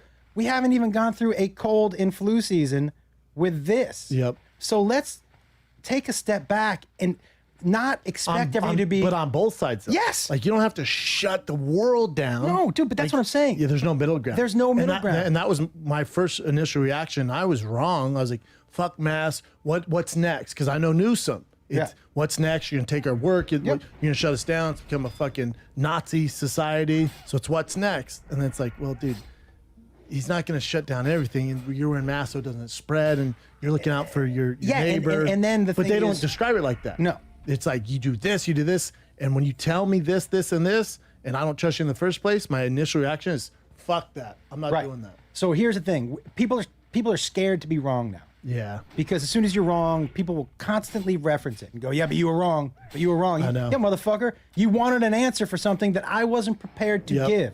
So if at the beginning they had said, "Hey, everybody, a very young virus," what we know is that it's not going to kill everybody, but a virus will find the weak. Yep. Correct. So let's do this. Let's overcompensate. And I am acknowledging to you that this is an overcompensation. But until we know exactly what this is, Let's figure it out. Let's Give us figure it time. out together. Give us time. But can we overcompensate? But instead of coming out and saying these definite statements, because that's what they feel like they have to do. So now we're looking at these people who are supposed to be in control or in charge or know more than us. And now I'm looking at, well, he was wrong about this, And now wrong we about don't this, trust wrong him. about this. I And know. now you've let these other people who want you to be wrong constantly Yep. sow seeds of doubt into crazy. everybody else. I know. And so we as people aren't allowing our officials to grow and learn. But it's also not on the people. It's also, you got to realize the media to me is public enemy No number doubt. one, because No the doubt. media goes, this is the world's on Yep. fire here, the world's on fire here, and this person's wrong and this side's wrong, and then we can't. It's like whatever side you're going, they're going to tell you this person's the worst. That side's saying this person's the worst. So you're just like, fuck. So you don't trust anybody. Well, because fear is way more of a motivator than anything else. It also gets views and clicks. Yes, because fear gets you more. If you love something, that's cool. But man, you're scared you're gonna lose something. It's gonna fire you up. 100%. It's gonna fire you I up. got to pee so hard. The official electric trimmer of the UFC, son, Manscaped. Not only are they presenting sponsor for this podcast, but they also sponsor multiple UFC stars, including Max Holloway, the Blessed One, Francis Ngannou, Sugar Sean O'Malley, Sugar Sean. Manscaped is here to ensure your favorite fighter doesn't miss weight because of their hairy bushes, man.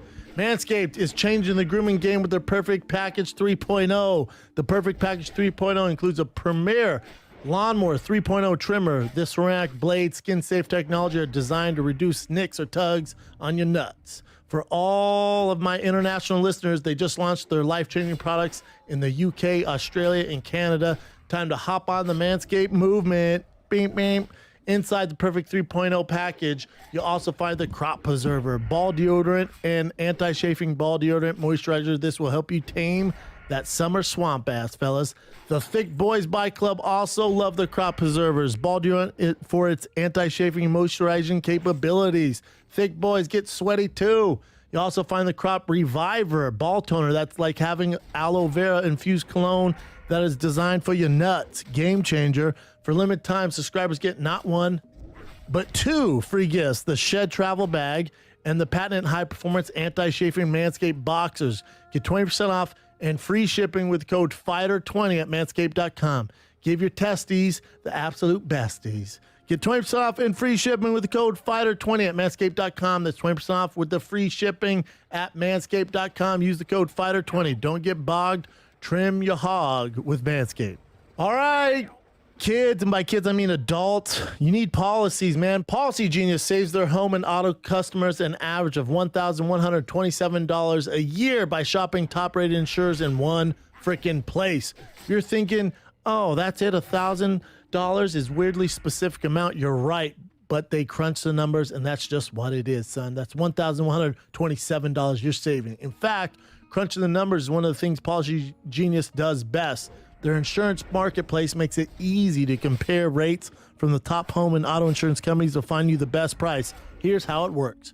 All you have to do is head to policygenius.com, answer a few quick questions about yourself and your property. After that, Policy Genius does all the work. They'll compare your existing policy against others in the market to make sure you're getting the right coverage at the best possible price, period. If Policy Genius finds a better rate than what you're currently paying, they'll get you switched over for free. The kind of service has earned Policy Genius a 5-star rating across over 1,600 reviews on Trustpilot and Google. So if you're a homeowner, head to policygenius.com right now to get started. They've saved home and auto insurance customers an average of $1,127 a year. That's a fact, Jack. Who knows what weirdly specific amount they could save you? That's Policy Genius. Save money right now. Policy Genius. If you did you see that, Snake? I pull posted it that up. today. Oh, Did really? you see that? Is it part of the current events? Catch a saw, so we I posted I that haven't on my seen it. Instagram. I haven't seen it. Dude, Let's go to current events. You ready, Chin? Sure. dude, Here we go. I guess it's the first one. you're looking at my biggest nightmare. Was taking a shit and had a little visitor. That's insane, too. I'll be damned. What is that, a python? How quickly, Was taking a shit and had a little visitor. That has to be Florida, yeah? say you're on the toilet and you look down and you see that coming up. How quickly are you up and out of the room before you even I mean, know? I don't even know. I guess you close the and tape the lid down, and then just keep flushing the toilet. Try to drown them out. I don't know what the game plan is. I don't know that I would have a 9-iron there. But that to me that's my biggest. I feel like you fear. could. I mean, I feel Cover you it with could poop? No, I feel like you could grab them. That's your move? I don't know. Stick your hand in the toilet water? Nope. The answer's no. That's not my move, man.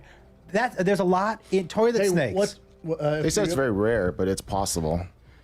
And this is just other but, snakes. But would you ever use that toilet again? I would be so freaked out. I could never use Yeah, that no, toilet don't again. do it. I would have to have someone I'm fix assuming. it. Look at that one. Why more people are finding toilets and snakes? And those are big boys. I'm burning the house. But why are I don't get how the snake is it? Was it a pet?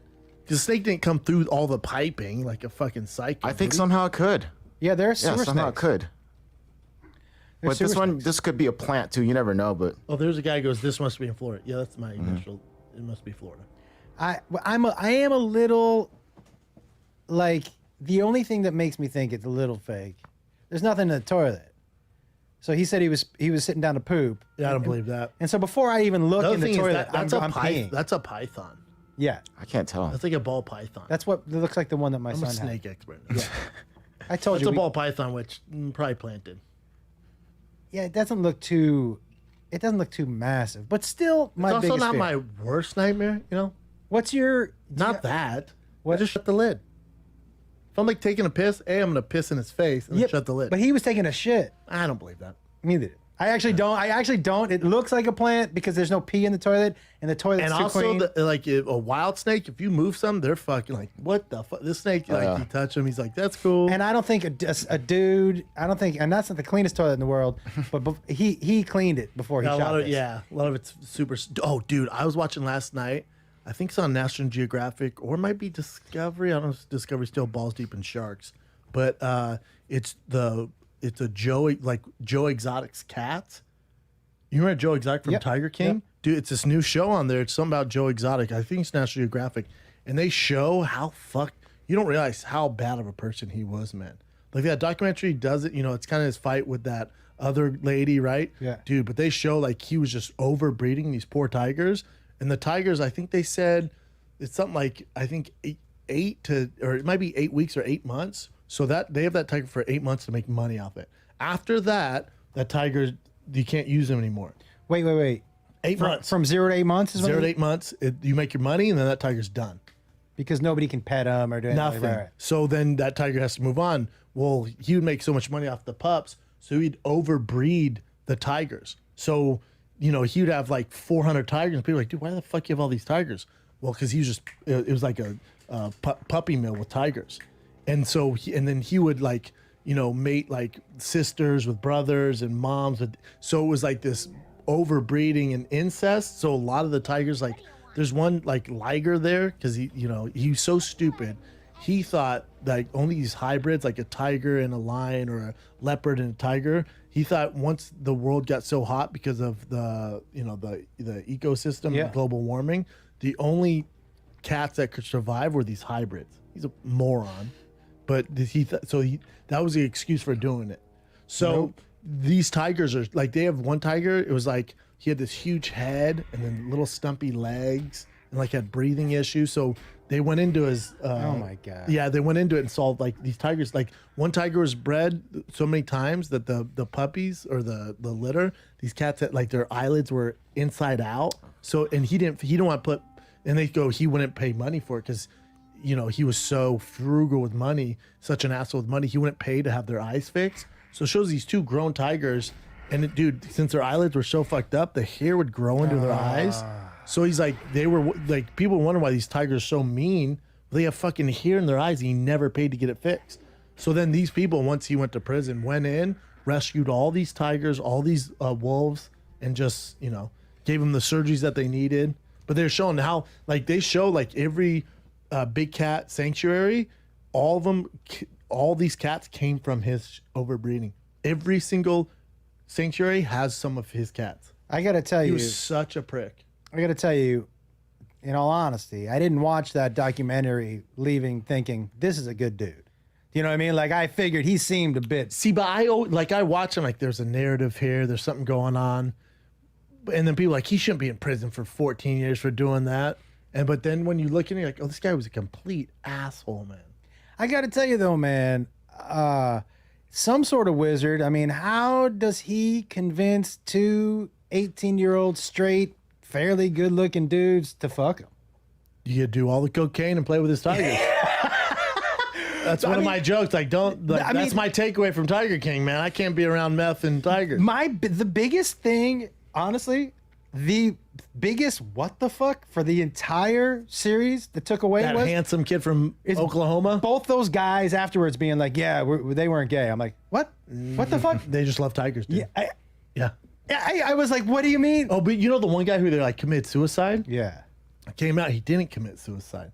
He was drunk, fucking around with a gun, and the Joe Exotic assistant was there. He didn't blow his head out. He was fucking around. I was like, oh, I'll do it. And didn't think there was one in the chamber. And then boom. Oh my God, Yeah. dude. And he said he could see the look on the guy's face like, oh, fuck. He said when he pulled the trigger, like fucking around, he's all drunk. He didn't commit suicide.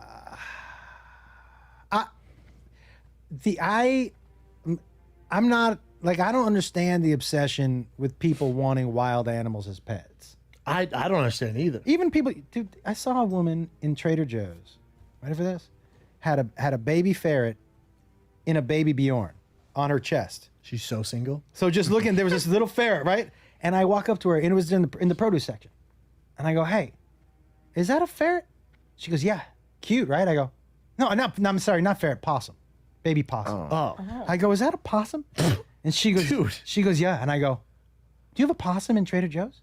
She goes, yeah, but it's cleaner than everybody in here. I go, no, No. it's not. Oh, is it? Yeah, and she goes, no, it is. I clean it every day. And she goes, plus, I go, you can't have a possum in Trader Joe's. And she goes, well, nobody's told me to leave. I go, wait right here. Yeah. And I walk You up, snitch on her? Oh, yo, I walk over to the manager. I go, hey, are you? Just out of curiosity, are you allowed to bring a possum in here? And he goes, what? I go, Like, wait, what the possum. fuck can you bring a possum in it? I go, possum. He goes, no, there's no possums allowed. I go, there's one in your bitch produce has a section. possum. Yeah, yeah. Dude, I mean, listen, I'm not a snitch, but I would like to buy produce here. Dude, those things look vicious. They're ugly. Dude, I remember in college, we would go tubing down the Colorado River. Like, that was our thing. The college football players would do it. And there's this big woman, that thing's cute, at the bottom of the big ears. with the big ears. She had I swear to God, had a straight up wolf as a pet. And it was a timber wolf. And it's Yeah. the biggest animal I've ever seen in person. And she would just have it on its leash. And we're all like, oh, I guess that's legal. No, it's not. Dude, It was so dangerous. you know that dog park up on Mulholland near Laurel Canyon? Yeah. So when I used to walk my dog up there, this dude used to bring this giant, I used to think it was a husky. But Like that, dude? The husky, what I was calling it, used to just walk along the fence. And that was his whole walk, but he stayed by the perimeter on the fence. And I asked, I go, your dog, that husky? And he goes, yeah, he's at least half wolf. And I was like, what? And he goes, yeah. And I guessed what he was explaining to me, he goes, part of that, of being the wolf, is it walks its perimeter. So it used to just walk the fence. And other dogs, dogs are curious. They would run up to sniff, and they'd Yeah. get within like 10 They'd feet. be like, "Oh." And they'd stop and be like, oh, not one of us. The thing smells exotic. Dude, look at, you should. I'm telling you, that's what that girl had in Boulder, Colorado. And we were all so stupid. We're like, oh, that's cool. And we'd she'd be like, yeah, he's not really friendly. Don't pet him. You know what? There is, like, no oh. shit. Because Oh. it'll eat your arm. Yeah, and we're all like, the same thing. Dude, that's the biggest husky we've ever seen. That looks like something from Harry Potter. Why the fuck? does. Doesn't it? Some from Twilight. It looks Yeah, like Twilight, that's what it What the is. fuck? We had these possum, dude, at Beth and I, at this house we lived at in Studio City, right? So Beth and I were sleeping one night, and outside of our window we heard, and we could hear something up against the wall, up against the wall. I go, what the fuck is that? I looked, and there was two possums having sex, and this possum was jamming this other possum's head into our. aggressive. And so I was like, I thought it was funny. I go, these two possums fucking. And she goes, it is so gross. Get him out of here. So I start going, hey, let me tell you something about this male possum. He just looked up, gave me a and just kept fucking Tight move. looking at me. And I'm Possums don't give a I turned to fuck. Beth. I go, well, he's eye contact. Like he's fucking her and he's got eye We contact. gotta leave him. Yeah. We gotta leave him. But she said spray water on him.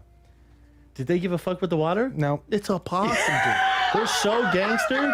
This possum was like, I'm getting it. Yeah, he's Whatever. like, dude, will what you is- water? Keep doing it. We're man. hot anyways, I did Bubba. need a little spritz. Yeah. Thanks. I appreciate No it. possum. nothing like that. What else you got? Here? Okay, so a rookie on the Seahawks tried to sneak a woman into his hotel room by saying that she was the DB for their team. And he got cut. Didn't he shortly after. didn't he have her dress up in the gear Yeah, too? they tried to dress her up to make her pass. But clearly it Dress didn't her up work. how? Like a player. Like they put like a jersey on her or something. How trying to big make is her, she? We don't know. We don't know. Because most professional football players are going at least $190, isn't that? Yeah, safe? that's fair. As a cornerback, $190? Like you're not getting a lot smaller than $190, right? no. God, they cut him. Yeah, they cut him. Fuck, was he a draft pick? I You know how think he was stupid he might. undrafted. Amongst the like 17 undrafted free agents. That's why they got. Yes. I mean, God, you know how stupid he So must stupid. feel? Why aren't you in the NFL? I was trying to sneak my side piece in, or some chick I just met. And you have to know, if you're the first round pick, you might get a slap on the wrist. You'll be fine. If you are an undrafted out of Oklahoma State and they only spent $2,000 on you, see you later. ya. See you later. Like they God, I treat, hope she was worth it, Bubba. Hopefully she was just as bad as can be. you know, But she's now you're not in the NFL. so she's like, "See ya." yeah. That's exactly what happened. I'm gonna see if Odell Yeah. Beckham will sneak me in. Oh my Lord. I think you heard about the two Indians players who went out, Cleveland Indians players, and they went out for dinner, or I think that's what it was. And basically, what their thing with the rest of the team was like Pissed. they were pissed because one, they have one guy who's recovering, who's a cancer survivor, Yeah. and their manager Terry Francona has had a ton of health issues. Yep. So for them, for the Did rest they of get COVID? no, they found out, and both those guys got sent home. Cut off the team or just quarantine? I think they got sent home. Because you know what happened with the Marlins, right? Derek Jeter was like, "Oh, it's weird, you know. These guys went out to get a cup of coffee, and everyone got corona." Yeah. And people were like, "Nah, man, they're out at clubs and bars." Yeah. And it almost the shitty thing is almost shut down the season. Well, but that's the thing, is that like, I'm wondering if I'm in the Indians dugout, and especially if I'm that dude who's recovering from cancer, You're gonna be pissed off. and I know two of my teammates. I'm like, look, man, I know you want to go out and have dinner with your friends, but this is my fucking life. But here's how do you regain that locker room? here's the bigger picture is, you know, with that when that happened with the Marlins, the reason that was such a big deal is because in pro sports right now, especially the ones not in a bubble, like the NBA's flying, the NBA's doing it right. They've had no cases. By the way, they're crushing it They're like that. fucking Yeah. crushing. But the NFL's not going to have a bubble, so everyone's basing, and college football is basing everything off the Major League Baseball. So by Florida doing that, getting all those COVID fucking positive tests, you had the risk of shutting down the entire fucking season because you dumbasses wanted to go get, you know, a few drinks and be normal. Which I get, because remember, all these are young kids with money. a lot of money Yeah. and bored, and if they get corona, they're all going to be fine. The odds are they're all going to be fine. But it's the way it looks to the rest of the world. They're going to shut down the league. And thank God that MLB commissioner is such a badass. He went, they have it, they test positive, they're in quarantine. They re-signed more players. They've went on a big I win know, streak. that was amazing. Yeah. So thank God, because I'm sure they got so much pressure to shut down. He's like, no. This is one team. We're going to carry on, which they did, and they're fine now. Marlins are winning. It goes back to what we were talking about, the all or nothing, which is, listen, we know you're young men with a lot of money, but don't you want to play? Don't you want to make that money? Yeah. So instead of going balls out this year, we're not saying, I wish people were responsible enough to do this. We're not saying you can't leave the house. We're not saying you can't get a haircut. But hey, for these 6 months, we're going to ask you to stay out of the bars and clubs. Yeah. It's like when I see a professional athlete get busted for weed. You know, these guys know when the tests happen. So to get busted, It's an intelligence test now. yeah, to get busted, you have to be so fucking ridiculously dumb. Do you know what I'm saying? I'm with you. But now they're not testing for weed, really. They're like, NFL's backed off. NBA's definitely backed off. There's no way. There's no way I think it won't be an acceptable form of pain medication. It's basically there. I- Even with the UFC. So you're not Is that high. right? As long as you're not like high the day of the fight, they're starting to give it a kind of a pass. It seems not, because I would rather have my son, even if I'm an owner, and I'm going, okay, do I want my players knee deep in these bennies? Do I want my players taking Vicodin, or do I want them smoking a little weed at night? Oh, I know. Or CBD. or CBD whatever. or Yeah, whatever it it's nuts. happens to be. Because even if you're just looking from a business point of view, I know. it's better to have. And them I think off. most are headed that way. Yeah. All right. What else you got? So there's a video of Alex Smith going viral. This is where nuts. Because you guys, we talked about this. You saw his leg. We talked about it with your boy. he got cleared to play football, and this is his family celebrating. His wife is Smoke Show 2000. I love it. Dude, the shit he went through. Come on, man. But he still moves that leg like a baby calf. Look at him. Yeah, the leg's still a little suspect. He still lifts it like he's Shaggy. He wasn't from moving the Scooby-Doo. best. Yeah. I am so happy for this guy. Me too. How can you not root for him? And they say, yeah, he's going to compete for the starting job this year. I'm so happy. And I was never an Alex Smith fan. I was never a fan of his game. It was just a little safe for me. But I've never rooted for the Redskins, but I'm rooting for this I'm rooting guy. for him. Me too. I'm rooting I've for always this been guy. like lukewarm. There's nothing. He's such a But he's a winner, though. Like, he was such a winner for the Chiefs. And Yep. they're like, yeah, we're going to draft Patrick Mahomes. Well, let me ask you something. Is there a difference if you're a team? He's a winner, but is he going to win you games? He's not going to lose you games, which is big. But like Patrick No, Mahomes is Patrick going Mahomes to gonna- win some games. But he's the best player in the league. But you know what I mean? I know. Like that Super Bowl, he won. I know. He but won then that think of Super Bowl. like a Trent Dilfer, a Joe Flacco. Like, They just didn't lose they it. didn't lose it. Yeah. They didn't fuck it up, and they were smart enough to they stayed within their boundaries, but they're not going to lose you a game. But I'll tell you, to me, Flacco just had the year of his life Oh, for because sure. he does lose. Now he does. But at the those time, games. that defense, like, just don't give the ball up. Where Just are you at with Look at his wife. For I God's know. sakes, though. Where are you at with He was with the first pick in the draft. where are you at with Brady? You think Brady has enough on offense? You know I'm a Brady fan because I'm a Patriots guy. Are you guys butthurt about it? Like, are you going to root for Tampa? No, I'm still a Patriots fan. I know, but we kind of root for Tampa. 100%. You have to. I am What because he did for you guys? I am also because I want him to. I was hoping honestly. Win without Belichick? I want him to prove to people. I hate when people go, he's a system quarterback. Well, That makes sense. he was in the same system his whole career, which undoubtedly helps. For sure. But like, Dude, the- the four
fourth quarter comebacks and shit. Get the fuck.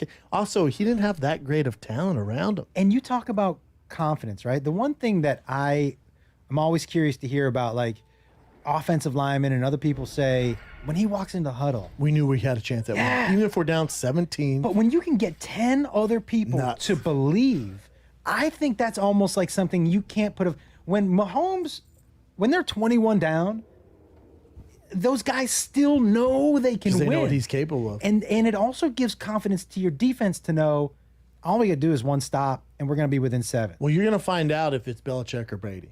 Because Belichick has Cam Newton, who's not, Right. he was a baller for a long time.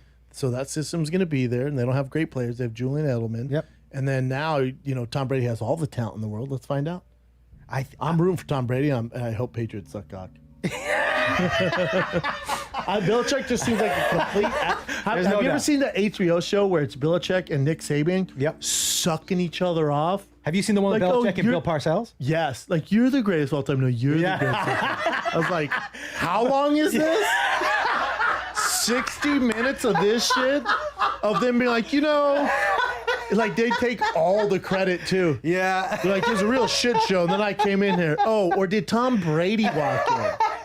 It's the worst series you've ever seen. It's That's like X's and hilarious. O's with Saban and Belichick. And they're both like, to me, the boringest. Oh, they're so fucking- and you can just tell they're the biggest assholes I do- in the world. And the funny thing to me is to see both of them smiling. I'm like, it's like two aliens learning how to smile for the first time. It's not natural. No, you're like, well, that looks like it No, hurts when they're your talking face. about football, and it just looks like two great white sharks having a conversation. Yeah. They're both dead behind the eyes, just black guys and jerking each other off Who for 4 hours. would be more? Whose wife do you feel more sorry for? Oh, Belichick. Well, you know what? Probably Saban, because he's Yeah. coming home. You better fucking have dinner, bitch. It better be ready. The house better be clean. Otherwise, he's going to belittle you. I feel like Belichick's going to come in. He has that shitty hoodie on with cuff sleeves. He's probably going to the basement studying film. Down after being sent home from Chicago for violating protocol.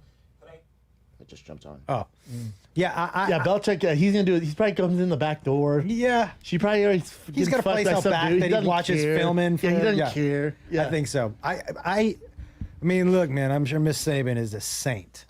And I'm sure he was a great father, but boy. Oh my, was he? I bet he I was know, you- such a prick. Did you ever hear when he came to the NFL and made that Jonathan Martin, I think his name, cry? What? He was so mean to guys.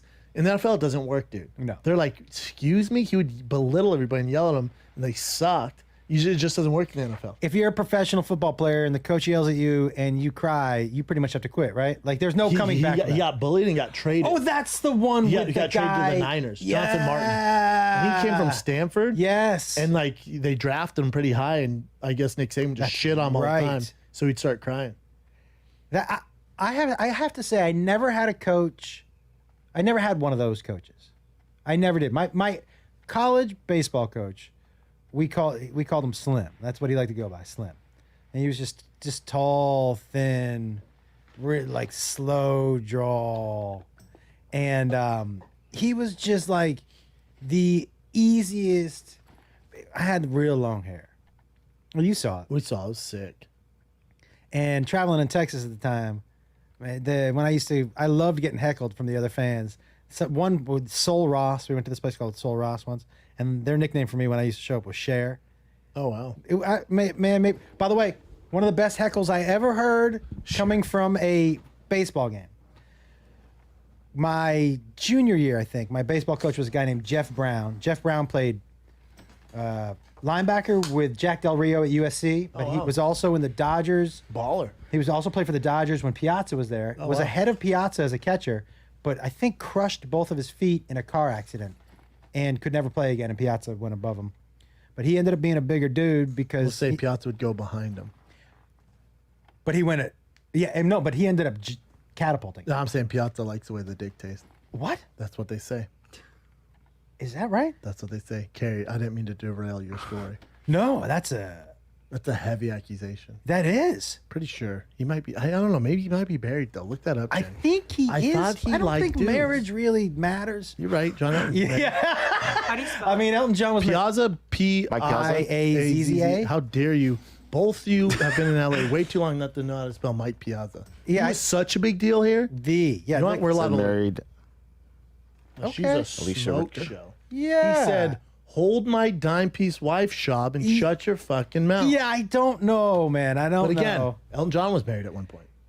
Yeah, and so was Isn't. Well, there you Is go. it? It was kind of still isn't hilarious. It was a rumor around the water cooler that he had a little sugar in his tank. Not that I give a flying fuck, because he was my favorite player. Dude, I had a Mike Piazza jersey. You know what I love the most about him? So he used to swing one of the, I think, can you find out the size of the bat he used to swing? I think it was incredibly big. But what I used to love about him is he used to drag it up to the plate behind him. Oh, he was so Because good. it was like, this is a club, and I am going to fucking club you with it. Was more, but the size of the bat he used, he was not a good catcher. People should stop with that. Good hitter, though. Great. Arguably, outside of maybe Johnny Bench, the best offensive Dude, catcher he was ever. Great. I remember I was collecting Not baseball better than Johnny cards. Bench, and actually, his, better. I was collecting baseball cards, and his was so hard to get. And Yeah. if you got it, it was so good. It was him and Hideo Nomo. Remember Hideo Nomo? Come on, man. Pitch a Come on, no hitter. bro. But Pitched a Mike no-no? Piazza used to hit opposite field home runs with that. You're like, is he hitting it to the opposite field? Why did that the gay far? rumors come out? I can't get over that. Because it even got to me. Come on, man. I was like, mean, all right, I do don't- you know? I mean, listen. Between the two of us, I'm sure you've heard a couple rumors about yourself that aren't true. That's fair. Okay, yeah, you know what I mean. Like, and fair. I've heard a couple about me that for sure are unfair and real. So, But that made like rumblings like with but the, listen, dude, if you don't- type in why do people think Mike Piazza is gay? It probably came from one troll in the 90s. exactly. Like Bet On was like, he's gay. And then It someone showed was like, wait, something on the New York Post. I'll look it up real quick, but it was something. It's some dude Right here. who used to date his. There we go. It's so dumb. The little press that happened in 2002. This was a wake of post gossip. Gossip columnists making a very thinly suggest that the Mets roster included a homosexual superstar, probably Piazza. For some reason, Piazza, the Mets felt compelled to defend his reputation. Oh, wow. So this guy just randomly made it up. Yeah.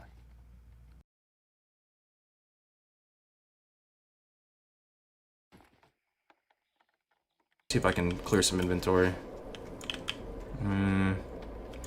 Thing is,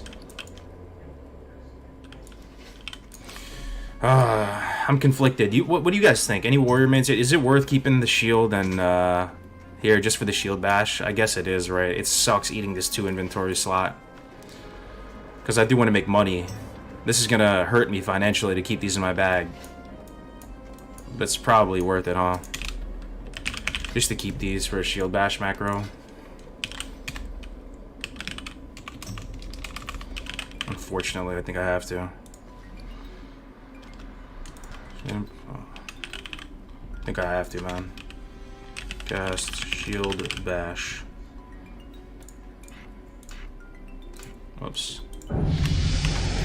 Show shield bash. Let me test it. So swap. Okay, sick, it works. And now I need something to switch back. How do I do this? Switch back. I guess I can put it on... I'll just put it as its own bind. Put it on... Control 1.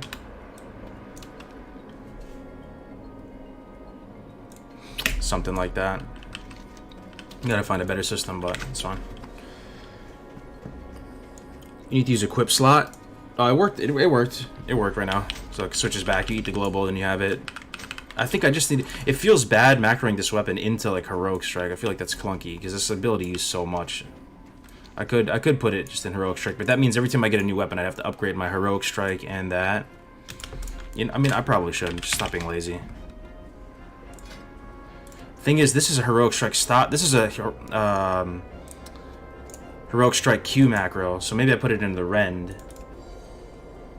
Probably put it in the rend, huh? Equip. Cold Ridge Hammer. Fresh meat. show end.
Guard your jacket. 이 미친놈이야? 해봐, 해봐! 해봐! Yeah. Okay. Thank you. Mama, careful, there's a car, Bobby. Why are you fighting everybody? Fucking bitch. Kick me in the leg like that. You wanna do the real stuff? You wanna do the real stuff? No, that's what you You wanna deserve. do the real stuff? You huh? came at me. I know, but I get a kick in your leg now too. No, please don't. I get a kick, but it's tit for tat, babe. You punched me in the face. I don't know I kicked did you. it. Let me kick you like now. No, Bobby, get away from me. Seriously, baby, I cannot. We're not gonna go inside unless I let me kick you. Well, I have the keys. We're not gonna go inside. We're gonna stay here Please, forever. No, please, sweetie. No, I get to kick you once, or we don't You get to go inside. already boxed my No, mouth. I didn't. I get to kick you once before. We're not going inside. You punched my mouth. I kicked you. You have keys? No. I do. We're staying in the garage. Come on, No, sweetie. so let me kick you once and we'll go upstairs. I've never felt pain like that before in my life. Sorry. Yeah, so you're gonna have to get it. Move your arm. Yeah, ready? Big sweetie, please. Can I kick you back? No, yeah. Please. Baby, it hurts so bad. I get a kick. Well, get your hand in your pocket.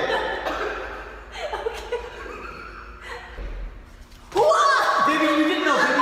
You moved. You moved. I get to do it again. You moved. Yeah, I'm not going upstairs then. Just get it on the way. Ready? What? Don't move. Ready? Ready? The only way the video is going to be good if you don't move. Oh, now see, come on. Ready?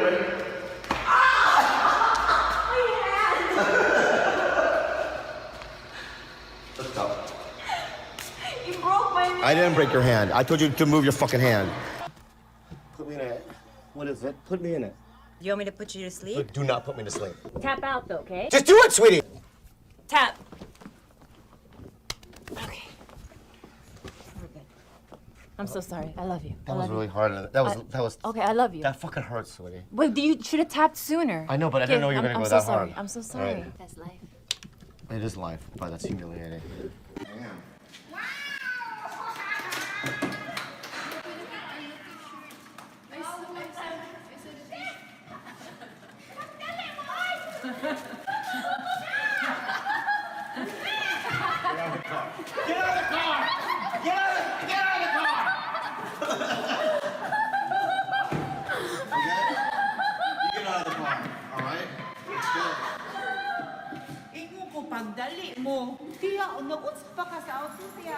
Okay? You have to get your energy better. You're hurting We live in America, okay? We live in America. Do you understand what I'm saying? Abuse. You're abusive. You fucking kick me in my own house, you bitch? Come here, you fucking Filipino fucking dum-dum. Come here. You fucking son of a threat me with a slipper. I will never hit. Hey, apologize. Bobby, I love you. I apologize. I'm sorry. I'm sorry. Right. I'm not sorry. I'm I'm sorry. I'm very sorry. I'm sorry. Which way you gonna go? Which way you gonna go? I'm very sorry. I promise. Which way you gonna move? JJ. She's sorry. Cause you want a mom? You love your mom, right? Well, then she better be sorry. Okay, I'll get her. Okay. I'm the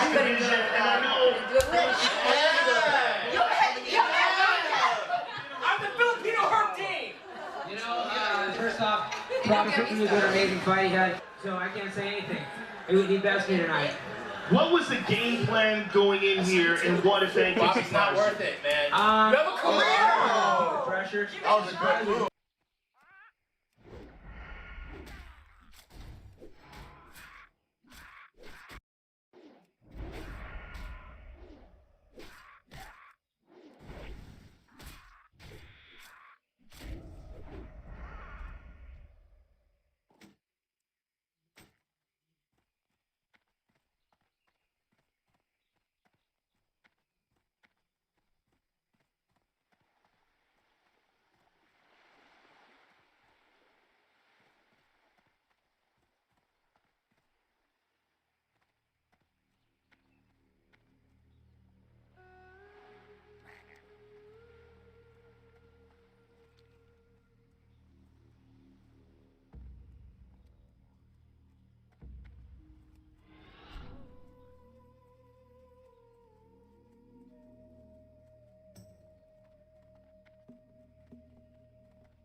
The winner and still, Stipe Miocic, the greatest UFC, there you go, the greatest UFC heavyweight champion of all time, without a doubt now. How does it feel? Tired. Tired? Yeah, I want to go home. I can totally understand that. Was there anything about this fight that was surprising to you? No, I mean, honestly, he's a hell of a fighter, honestly. I wish him nothing but the best. God bless him, you know, he's having a baby in October. God bless him with that, you know. Hope it's a healthy baby and lives a long, happy life. You know, and he's an amazing champion, amazing ambassador. Love the guy. I have no ill will towards him. I know we had our thing for the trilogy, but I think that's what makes it better. No, he's a tough dude, you know. I knew he was going to kick more. Try to check those more. I knew, you know, I think he knew he got that first takedown, but I got right back up, so I wasn't really too worried. I think he knew that he was in for trouble if he's trying to take me down again. What was the game plan going in here, Stipe? Was there a plan A, plan B, and plan C? Did you have to vary your approach in any way? Yeah, I was on plan like 8.70-5. I was like at so many of those right now. I had no idea at one point what I was doing. Well, that is one of the things about these crazy heavyweight fights.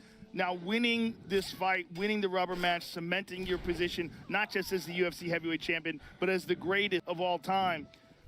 Where do you go from here? Do you have to go back and think about this and rest and relax with your family, or do you have a game plan in your head?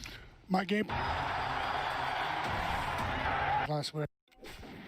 Sorry. Wake up early tomorrow. Get up playing 7 o'clock. Go see my baby girl. I miss her all week. Celebrate my birthday on what's today? 50. I think Wednesday, the 19th. And just enjoy life for now. Heal up, and then we'll figure it out from there, man. I got the rest of the summer to hang out and enjoy the pool, and I got my new Traeger grill, so I'm pretty excited about that. Well, enjoy your victory, enjoy your time off, enjoy your family, enjoy your birthday, and enjoy the fact that you are the greatest heavyweight champion of all time. Congratulations to you, sir. Hey, no, thank you. And by the way, that fanny pack is fantastic. I'm glad you enjoy it. Thanks, means a lot, dude. Thank you. My pleasure, brother. Thank you. See you. Stipe excited to go home to his wife and his daughter Mila, who is 2, and it is when.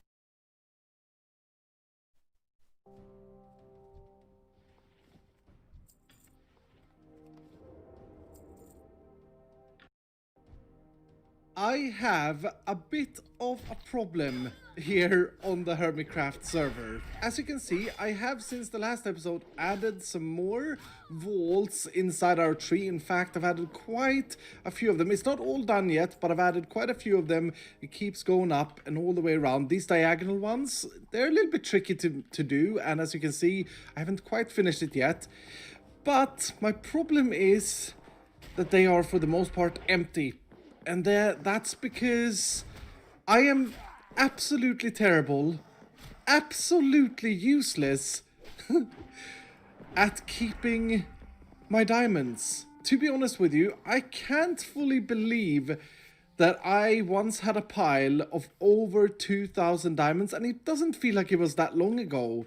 And now I'm down to 7, 8, 9, 10, 11, 12, 13. And yeah, this is all about party in the front and nothing in the back. 13 blocks of diamonds.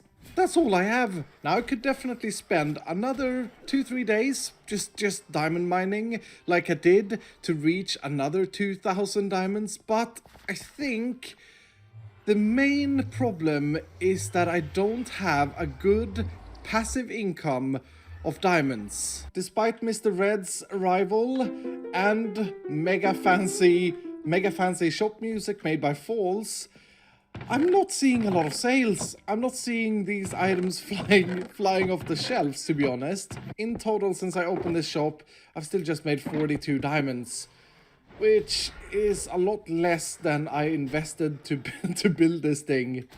Ooh, hello diamonds. 46 diamonds. Yep, still on the negative in terms of investments versus gains. Turns out Smart Skull is not very smart at all. You know what else? It's expensive sometimes to be a Skull man. Luckily, I have a little bit of a plan, and it is to revisit Iskal's Treasure Island. I mean, this place made me a lot of diamonds very, very quickly, but has since been a little bit empty. and by a little bit, I mean, knowledge is the greatest of treasures. Oh, I think I've seen this one before. No, that's not correct. Diamonds is the greatest. Well, netherite ingots is the greatest of treasures. Knowledge. Oh, where's my flint and steel? It's completely gone. Mending and unbreaking. Flint and steel. How is that 3 levels to combine? Hello, Benny. Give me some XP, please. I thank you for your services. Oh, this is completely logical. Unbreaking before mending, 2 levels. Mending before unbreaking, 3 levels. I think I'd go with the cheaper option. Flint and steel and the book. Oh, for goodness sake. Hello again. Did you miss me? Give me more levels, please. And some carrots. Hello again, Diorite. As I was saying, knowledge is not the greatest power. Netherite ingots and diamonds are. So, with that taken care of, as I said, this place once made me a lot of diamonds. And today, I want to revive it. Well, hello there.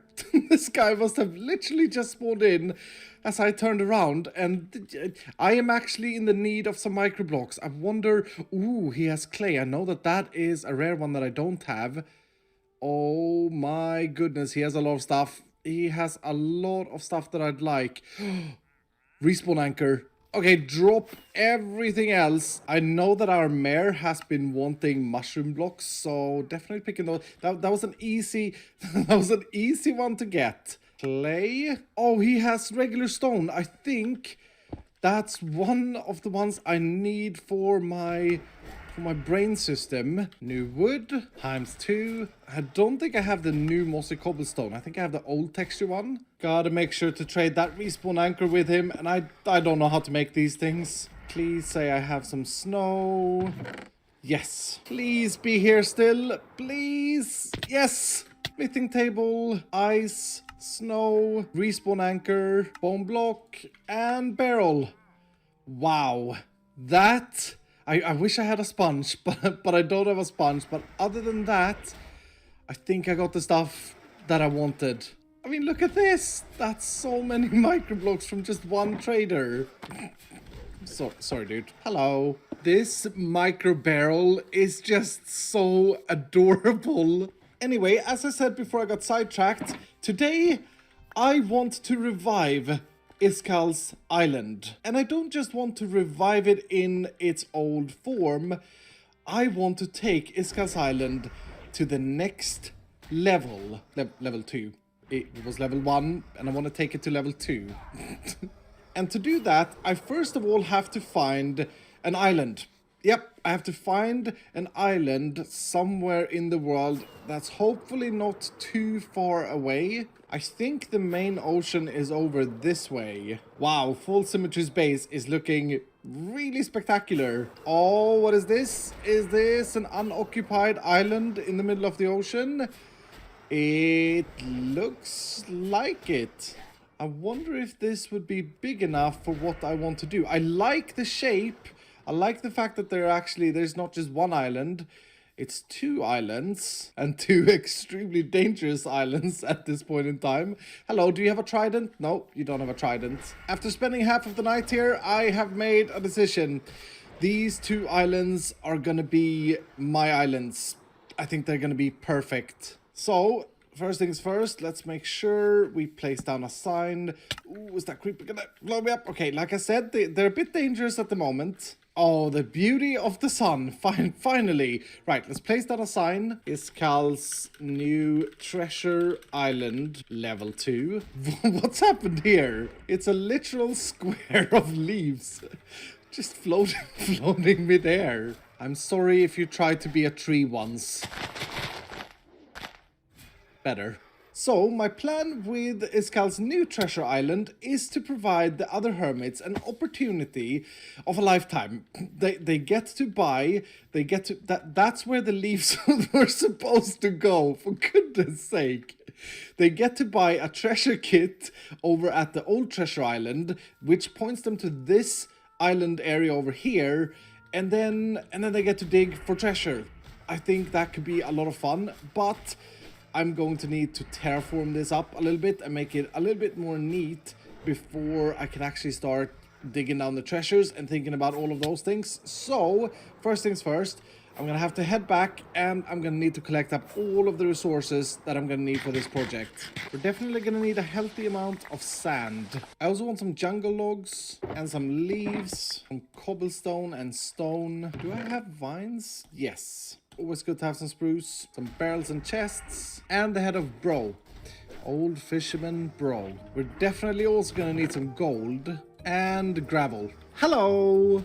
Back in the throne of stories once again. So, with all the resources that I need collected, it was time to get started with transforming my 2 islands into something a little bit more treasure island-like. The first thing I did was to add a bridge connecting the 2 islands up together, and while doing so I also extended one of the islands slightly just because the bridge got very long and very weird looking. Next, I wanted to remove all of the forest that was on the island, and I took the opportunity to clear out the leaves with my silk touch hoe before chopping down the wood. And I remember that my good friend Iskal shell man needs leaves for his pursuit of the Bernie hedge games. And the 2 islands gave me around 2.5 shulker boxes worth of leaves, which is pretty nice. I don't really know how that made it into the edit. I should be ashamed of myself.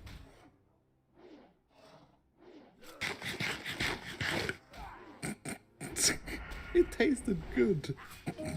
Moving on quickly from that, next I decided to extend the southern island ever so much because there wasn't enough landmass for what I want to do. I want to dig down treasure and the island was just a little bit too small.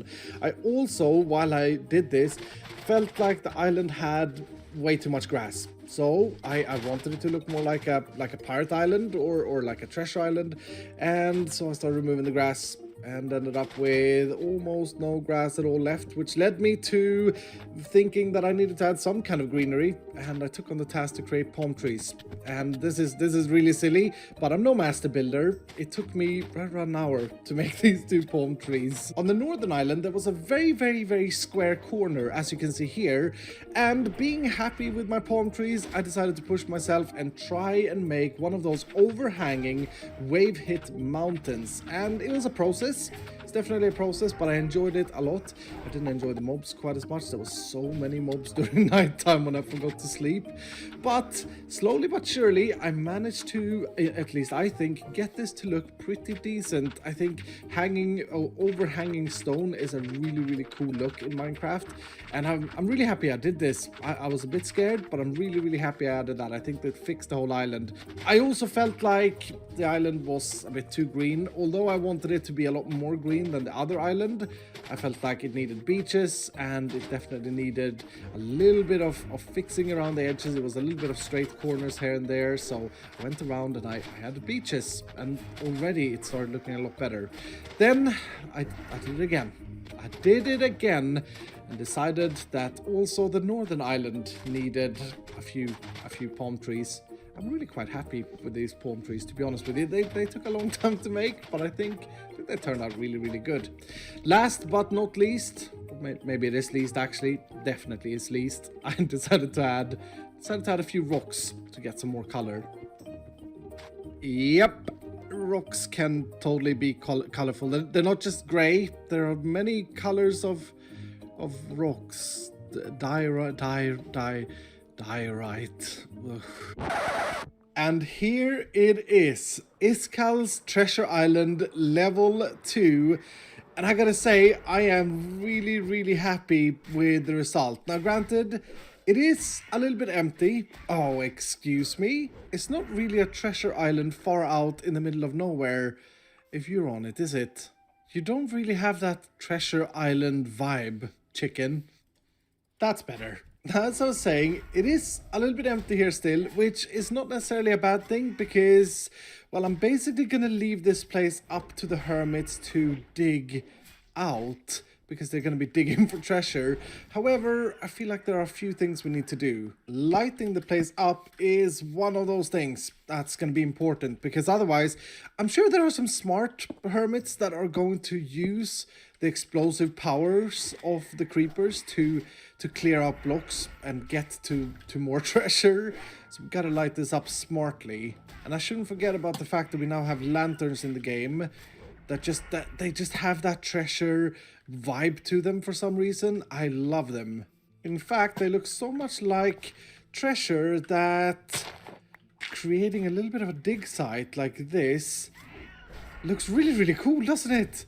And it also hopefully also catches the interest with some of the hermits coming here, thinking that there is a treasure underneath here. Which there may very well be, we'll see. How can I forget about the campfires as a light source? That's brilliant. I have lit up the island quite a lot, but I realized there will still be dark spots. And if I'd cover everything, I'd have to pretty much torch spam it, which I don't want to do. So I'm probably gonna have to add a rule that don't intentionally, on purpose, use a creeper to try and find treasure. Hello, Chariot, to try and find treasure. What's happened over there?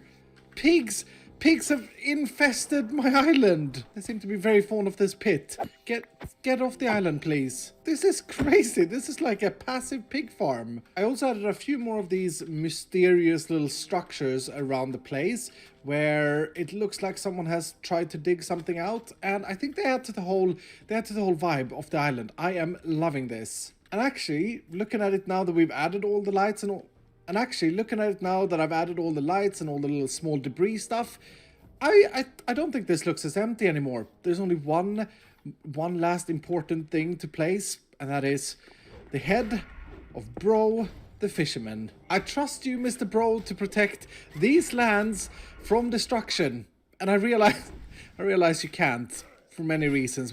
First of all, you're just a head on a stick, bro. You're not really that bro. And secondly, the whole idea is, as I've said, that the hermits are going to be destroying this island by digging. So the plan is, I realize I've done all this and I haven't really explained how this is going to work. But what I'm going to do is I will be digging down treasures, and a treasure will be a barrel. So I'll be digging down random barrels every here and there, and I'm actually not going to do that on camera because I don't trust you. Okay, I don't trust that you don't go to the other hermits and tell them where they are. But let's just, for this example, say that there is a treasure here. Another hermit comes here and digs around this area and eventually hits this barrel. Then they have found a treasure, but I don't have right now at the moment, but don't worry, I got a plan to do a mega mining session for this. However, with very, very good rewards, we have to have a few rules in place, because if I come here and just for free start digging out things with my super goodbye mega diamond shovel of doom, I'm probably gonna find every single treasure in the matter of an hour or so. I'm just gonna dig everything away. So I've come up with a little bit of a plan to tackle that.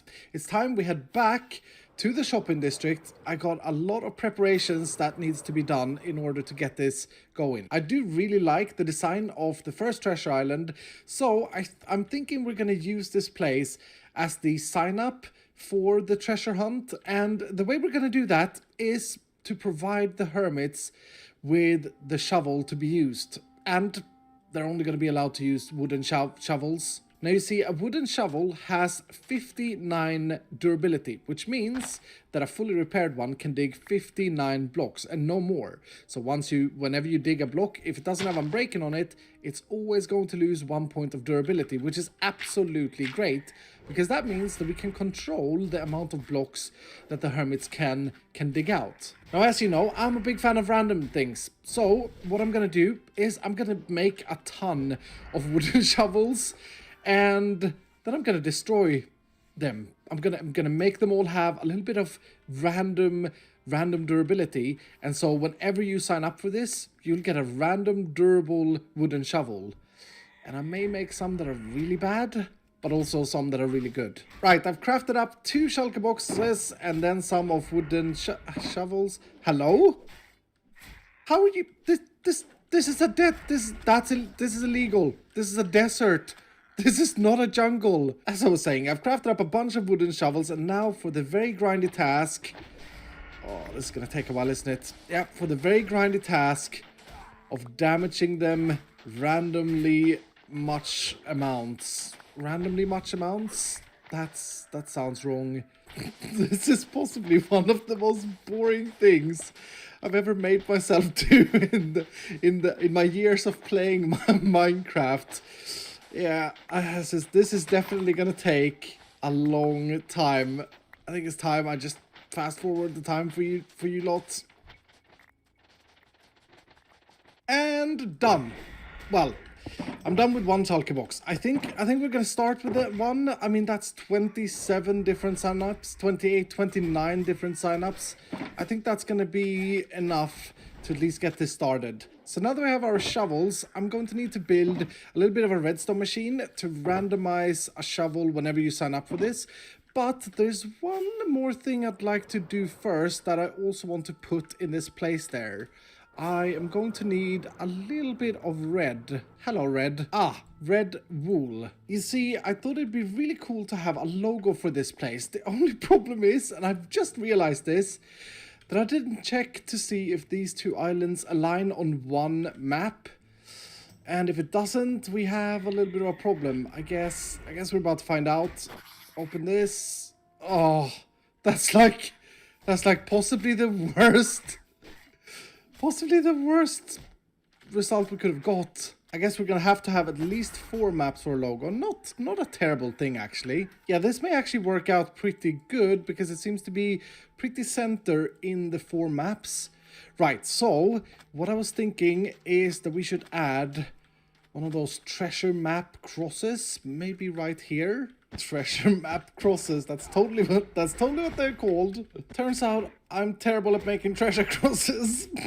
Not too worried though, because we can lock them now. And let's never talk about my treasure mark making skills ever again. I am very curious to see how this looks. Just make a little bit of a sign. And there we have it. That's actually looking pretty good. I wish this little island up there wasn't part of it, but I'm kind of happy that it's centered like that. That makes a bigger sign than just one single map. So next we need the randomizer, and I think it'd be wise to place that right down here. This should do the trick. Now we just have to fill all of these droppers with the shovels, and because the dropper outputs a random item, this should get it fairly randomized. Right, fill these blocks in and these blocks in, and if we now press this button, we should be getting 1 shovel with random durability. Oh, for goodness sake, it all went all the way down. Yes! Oh, wow. We got a really, really good one right off the bat. Let's try that again. Yes, that works. And a different durability one. Beautiful. As I said, I'm going to make every single treasure at the treasure island extremely good. However, we also want to make a profit if possible. So I think I'm going to make it so that every barrel that you find, if you do find a barrel, you always come out on top. If you buy 1 shovel and find 1 barrel with a shovel, you always win. And the trick is the randomness in getting a good shovel, and also obviously being lucky in finding the treasures at the island. So a fair price for a shovel, considering that I want these barrels over at the island to be extremely good. I think I'm going to charge quite a bit. 32 diamonds. I know that sounds a little bit much, but consider I want to make the barrels, the treasures, extremely good. I think that's going to be fair. I'm having a little bit of trouble wording this. Press button for treasure spoon, 32 diamonds per spoon, no refunds. The no refunds is important because obviously if you do click this, you can't like undo and try and get a better shovel. So that's very important.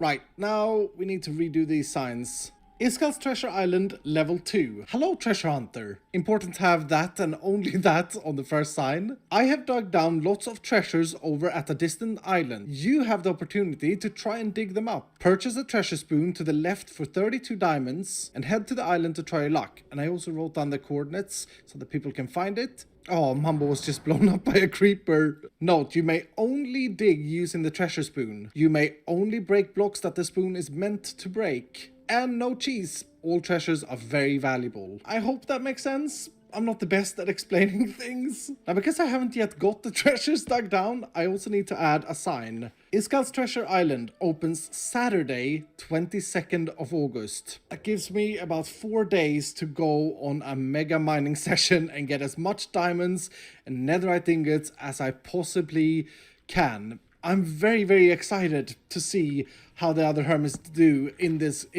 shop/game, and I'm also very excited to see if we are gonna make diamonds out of it, or if it's gonna be another one of those where I end up putting more diamonds into it than I make from it. But I got my work cut out for me. I have to be mining for 4 days straight. I have to fill up the treasures and dig them down. But anyway, I really do hope that you are excited about this. I really do hope that you enjoyed the episode. If you did, do hit the like button down below. He definitely brought the energy for sure. We're going to talk about the Titans in a little bit. Let's stick with the rookies and Antoine Brooks, another guy from Maryland who the Steelers draft.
presented by FedEx. It is day 2. The Steelers will once again be in pads here at Heinz Field. I'm your host, Missy Matthews, joined once again by Mike Pursuta. Day 1 was exciting. I think we worked out some kinks. We feel a little bit better about our vantage point and getting a chance to watch practice. It was good to see football back, though, Mike. Oh, it was outstanding. You know, I got some feedback on the show, and people were telling me I was grinning incessantly, and that's not normally me. I'm not. You're not that happy. I'm not dour. I'm not necessarily one of those guys that goes around smiling all the time. But boy, you know, we've heard it from the players, Missy, and I think you and I are feeling the same thing, albeit at a different level. But just to be back in this facility, to be back to doing something that resembles what we know and love, and you know, to be back with the team, right? You and I are teammates. They're teammates. Everybody behind the camera's a teammate, and we're doing it again. We're not in the basement. We're out of the house. We're out of the house. We're at a football practice, and they're playing actual football. I'm liking this. Absolutely. As I said, the pads are on once again for the second day of the practices that we are allowed to watch and take notes and learn from. The players definitely have that energy as well. Anybody you've talked to on Zoom, Joe Hayden talked about it this morning. I will say it is just a little bit weird, though, Mike, because there is really nobody in this building. We are so used to Heinz Field just being jam-packed, but there you see Marquise Pouncey. He was excused by Coach Tomlin yesterday for personal reasons, back out there on the field getting ready for day 2 of practice. And just to quickly go over some notes, yesterday was approximately 90 minutes of practice. The Steelers are allowed to gradually ramp that up today just to 105, but that's a little bit more time. They can have the pads on, they can hit, they can do things in a football setting. Before it was just the walkthrough in the weight room, so that is a big deal.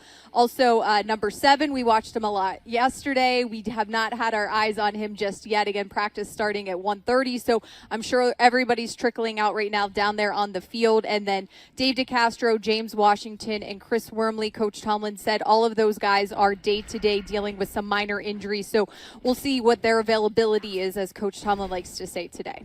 Yeah, and we already got a look at Marquise Pouncey back in the pads. That was good to see. And I bet he'll be loud, too. I bet. I bet we'll hear him from up here on the Ford Fan Zone. I bet he will.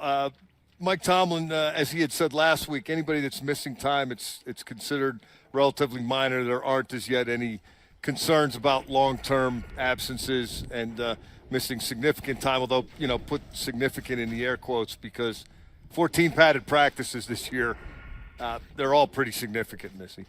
Absolutely, and it is such a crunch time. I know I said that yesterday, but it really is. There's no preseason games, and I do feel like we should let the fans know there is a pool report that we get at the end of every day that the local media works on together to form, and there isn't going to be very specific things, which route guys were running, what positions they were playing, because that is something we're used to being able to report at training camp, but due to that competitive advantage, I'm pretty sure no teams out there want to be giving away any secrets, because it is a weird thing that you don't have preseason tape to go by to try to learn about what's new about this offense or defense, etc., or new players. Yeah, and for example, how that applied to yesterday, we could not tell you who was filling in at center. We could tell you that Marquise Pouncey wasn't here. But we did see who was taking snaps during this position, during so this, we were allowed to say that. We could this say portion. that. Can't do Ben Roethlisberger's stats during the 2-minute drill. Boy, that's really going to bother me. Can't talk about how many punts bounced out of bounds inside the 5-yard line. Can't talk about how many tackles a certain player had during the 11-on-11 tackling period. So it is going to be a little bit less than what the fans have gotten used to. But I can tell you, Missy, this pool report thing, off and running and then some. Can I just jump in real quick? Because I did turn around while you were speaking. Dave DeCastro is once again in a T-shirt and ball cap. He's kind of right near Pouncey. I don't know if we can get over and get him. So it doesn't look like he's going for the second day in a row. And also standing next to him in almost the same attire is Alejandro Villanueva. So thanks to the heads up from our producer, Alec, who's down on the field and has a better view than us. But I was able to confirm that with my own eyes. So sorry, Mike, I didn't want to cut you off. But that is just a little bit of news we are able to put out there right now. No, and it actually leads to where I was going, because I was talking about this inaugural practice pool report yesterday. Right. And it said, among other things, injuries, David DeCastro, then parentheses, in black shorts, there he is, shirt, socks, and hat, walked with position group, close parentheses. So we got the sartorial rundown on Dave DeCastro, and you can see him there. That is that Al next to him? That's Al Villanueva. So we'll have to say cutoff shirt, ball cap. Gray shirt, black hat, 5 o'clock shadow. In some instances, it is obsessively detailed, and in others, certain details are left to the imagination. So that's just how we're going to roll this year. Hey, it is what it is. We are glad to be back, glad for football. So as we said, players are trickling out here. We were also, right before we came on air, Mike, we were able to see Mika Fitzpatrick just hanging out, talking to Tom Bradley. A lot of those guys, that's what they do. The coaches are always usually the first group out before practice, and then it's that pre-practice chatter where everyone catches up on things probably not football related, right? Yeah, but those guys were probably talking about Penn State and Alabama from back in the days. Or maybe they were talking about today's schedule. Who knows? That was fun yesterday, and it was interesting to me. And I can tell you this because it is on the practice portal included, in the practice report, that at the last period of the day, they took the helmets off. Mm-hmm. So we've heard a lot from Mike Tomlin about wanting to take advantage of every one of these 14 padded practices and getting the most out of every rep and every period and every day's work. But at the same time, you got to be careful. You can't do too much too soon. You can't give the players more than they're ready to handle. And while everybody has arrived in really good shape, they still have to get into quote-unquote football shape. So I thought that was interesting yesterday that we saw kind of both sides of that equation, Missy, the hitting in backs on backers and the live tackling period. But then at the end of the day, dial it down into neutral, almost like that cool down period you do when you get off the treadmill. You're still on there, maybe kind of walking at a more than normal pace, but not quite a run. Everything in its time and place. All right, I'm still trying to keep my eyes on the quarterbacks as much as possible. Mason Rudolph is out there warming up. I saw Devlin Hodges, still no sign of 7 in terms of what he will be doing today at practice. But one of the other things in the practice report that I did like was just some of the observations about Matt Canada. I think we want to know what he's going to do with this offense, and to help with it, but also just in terms of how he is helping these younger quarterbacks. And part of it under there was that, Mason Rudolph, Paxton Lynch, Devlin Hodges were throwing while he was watching him, while Randy and Ben Roethlisberger were doing something else. So, and I also am just receiving word from down on the field that James Washington is not going to practice again today, so we can add him on the list again today, day to day. So far, Dave DeCastro, Al Villanueva, and James Washington not dressed at this point, looking like they are going to go for today's practice.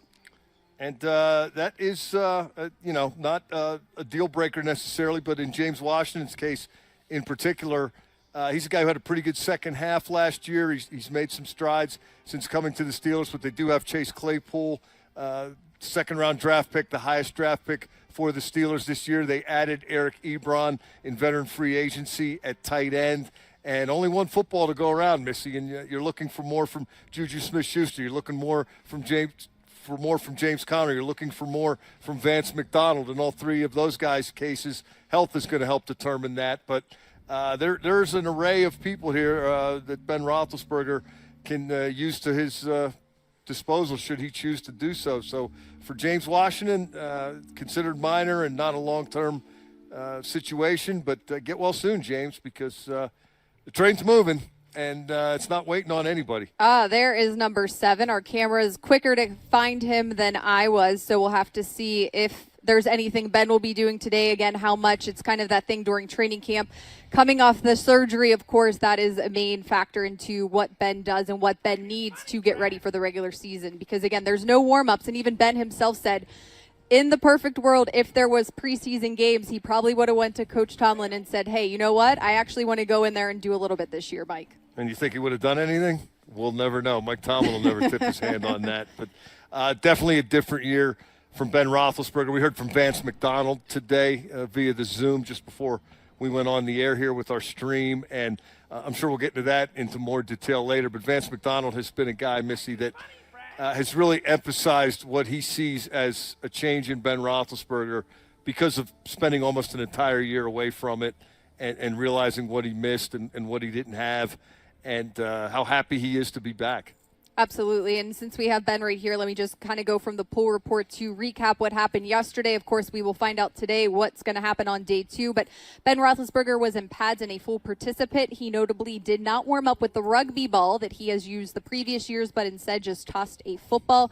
The quarterback returning from elbow surgery did not visibly show any effects of the procedure, though he and his receivers continued to work on timing. And I believe Vance even said today, just having 7 there and the continuity, that is going to be huge. Yeah, Vance McDonald also said that in his estimation, Ben Roethlisberger is all the way back. McDonald went on to talk about some of the offseason sessions that the Steelers kind of cobbled together, the players on their own, some workouts at Robert Morris, which if you're an out-of-market viewer is a local university here in Pittsburgh. And Vance McDonald he's often effusive in his praise of Ben Roethlisberger, and today Missy was no exception.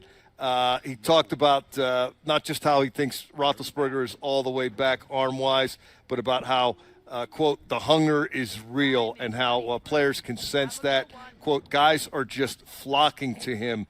The way he attacks the day is different. He's just so hungry. I love the leadership.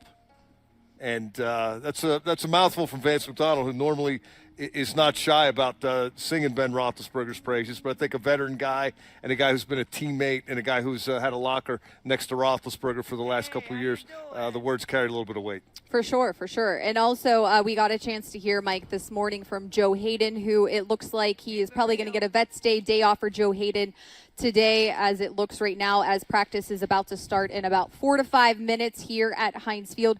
We are going to talk a lot about the rookies. I know Steelers Nation Unite, myself, we tweeted, asked what questions you guys have about the Steelers rookies. So please, you still have time to submit them. We're going to get to as many as we can as we go through this class. And when we talk about Joe Hayden and what he talked about this morning, Pursuta, a lot of it was about wide receiver Chase Claypool. So let's take a quick listen.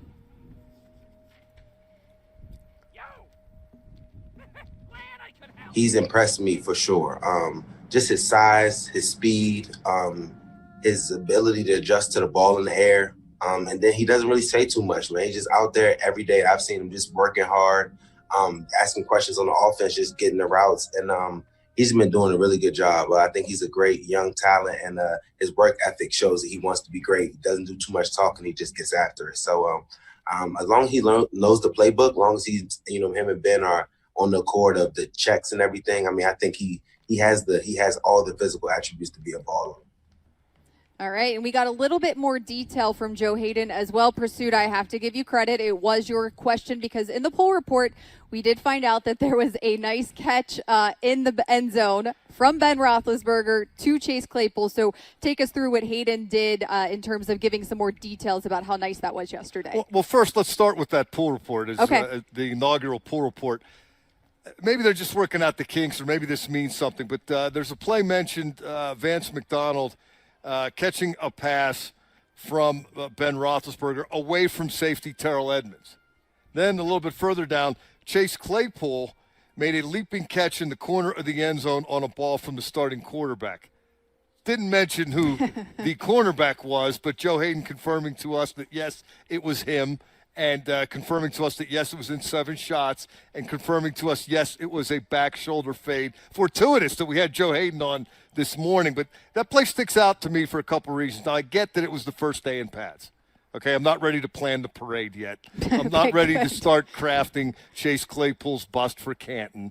But that play was everything, or at least most of the things we talked about when the Steelers drafted Chase Claypool. Hey, he could potentially do this. Mm-hmm. Well, on the first day, he did it. He turned potential into production. Now think about Joe Hayden tweeting out, not that specific play, but a video that the Steelers put out, right? Of Ben Roethlisberger throwing to Chase Claypool, and Joe Hayden says he's going to be a problem, capital letters, exclamation point. You heard it first from me. This is an 11-year veteran. A Pro Bowl veteran, a too. Pretty accomplished guy talking about a receiver who's been in the league, relatively speaking, for 10 minutes and has done nothing.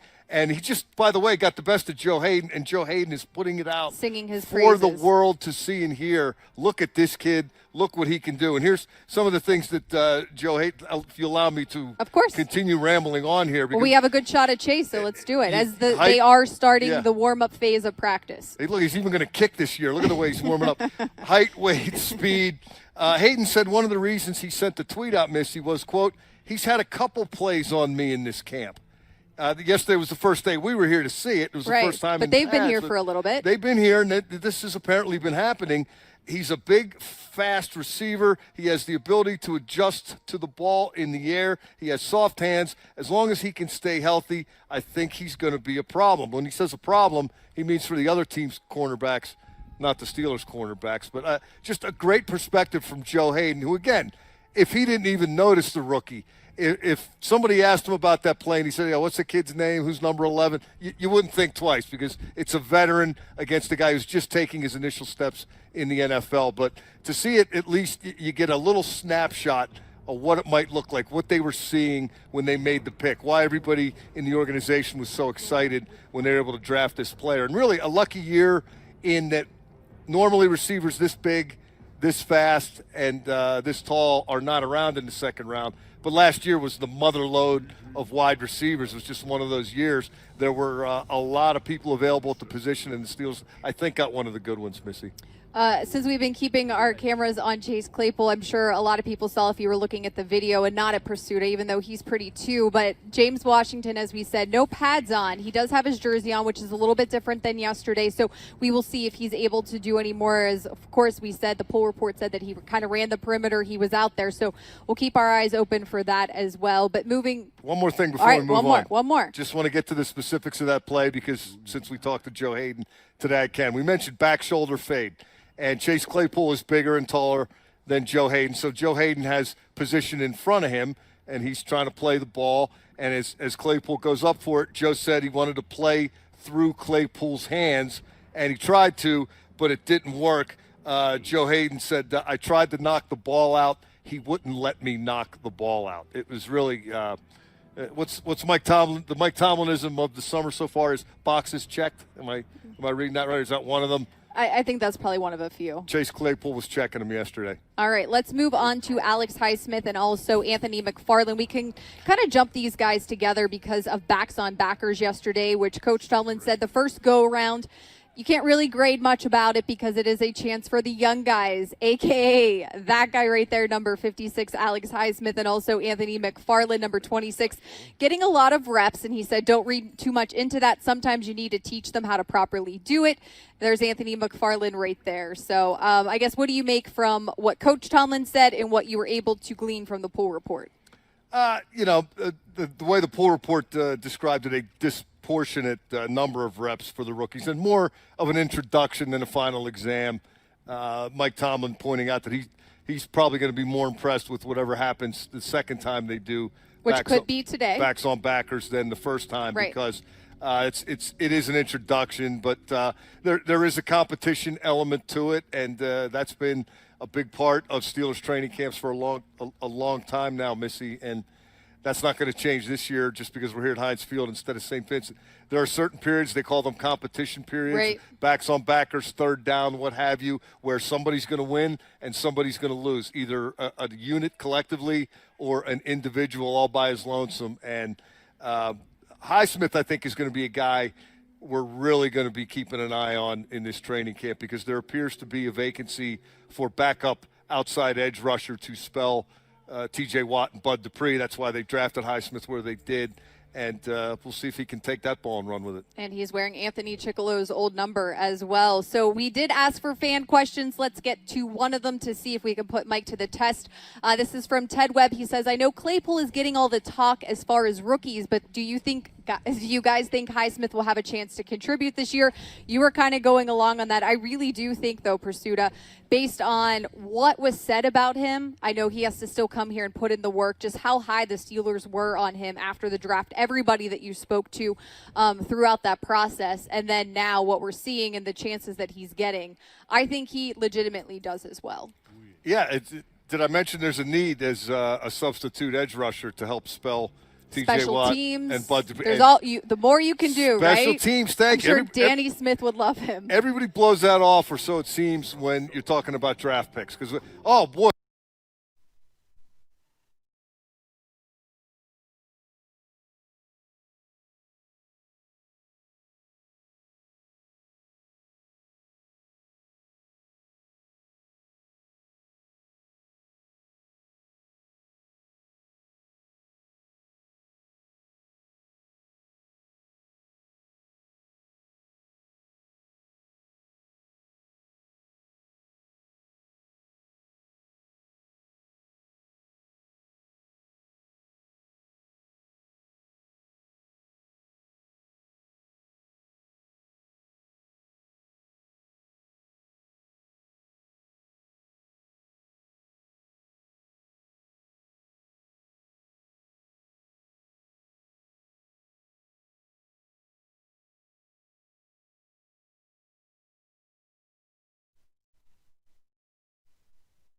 Boy, we got this guy out of Nebraska. He's really going to help the punt coverage team. It's not necessarily exciting, but it's important, and they have lost some people that were core special teamers around here. You mentioned Anthony Chicolo's no longer wearing Tyler number Matakevich. 56. Dirty Reds no longer wearing number 44. And those contributions matter. They're not going to be as high profile as what you see Highsmith do rushing off the edge, which I think he is going to have a chance to do, and what you're going to see Claypool do, at least situationally on offense, whether that's just running down the sideline and being a jump ball deep threat or a red zone threat, as we saw yesterday. I think both of those guys, even despite these crazy circumstances and no OTAs, and I don't know, what's the preferred snap count missed? Is it 600? Is it 1,000? Is it something in between? These guys have had a more difficult road in transition this year and will continue to have a more difficult road than your average rookie. But the Steelers think they're both special, and they're going to get a chance to prove it. Their first NFL game will be on Monday night, primetime television against the New York Giants. We do have the New York Football Giants. You and Labs with that. All right, we do have another fan question before we move on to another rookie. And this one is, what will Anthony McFarland's role be in the backfield, considering we have Connor, Samuels, and Snell already? What are your thoughts here, Pursuta? Well, I'd say to be determined. The one thing about Anthony McFarland is he has a skill set different than those three guys mentioned in the tweet, James Conner, Jalen Samuels, and Benny Snell. And that's to put your foot in the ground and make a cut and explode through the seam. Now, the Steelers have another quote-unquote speed back on the roster, a guy that we saw a little bit from last year, Kerrith White Jr., who had some moments. He's a guy who was productive at Florida Atlantic, and he is that same kind of burst runner as opposed to Connor and Snell, who are pounders, and Jalen Samuels, who is considered more of a passing game type of contributor from the backfield. But somebody's going to have to play that speed back role, that change of pace, maybe hit home run hitter role. And Randy Fiechner had good things to say about him when we heard from him. I believe it was last week. I did just find out Eric Ebron looks like he is not going at practice today, potentially just a vet's day off. We had too much fun yesterday. I know. I mean, he definitely brought the energy for sure. We're going to talk about the tight ends in a little bit. Let's stick with the rookies and Antoine Brooks, another guy from Maryland who the Steelers drafted this year. What do you see he can do for the Steelers this season if he is able to carve himself out a role in any shape or form? There he is, number 25. Yeah, I think it would be, sub-package stuff, and he's probably got a tougher path than the other guys, because I think defense is more complicated, particularly for a younger player. And they returned a lot of starters. And they returned a lot of starters. Now, there might be some schematic tweaks in the sub-package stuff based on Mark Barron not being here anymore, but all that stuff's complex and it's hard to learn. There's another guy that special teams is screaming in neon, because the Steelers had good special teams last year. They were a top 10 special teams unit according to a good buddy of mine, Rick Goslin, formerly of the Dallas Morning News, who has rated special teams units forever, and he's so good at that NFL coaches take him at his word when they do their evaluations. But all things considered, a good year for the special teams last year, but a lot of changes. And believe me, it goes way deeper when you're rating special teams than whether or not your kicker makes all his field goals and whether or not you have a return guy who can take it to the house.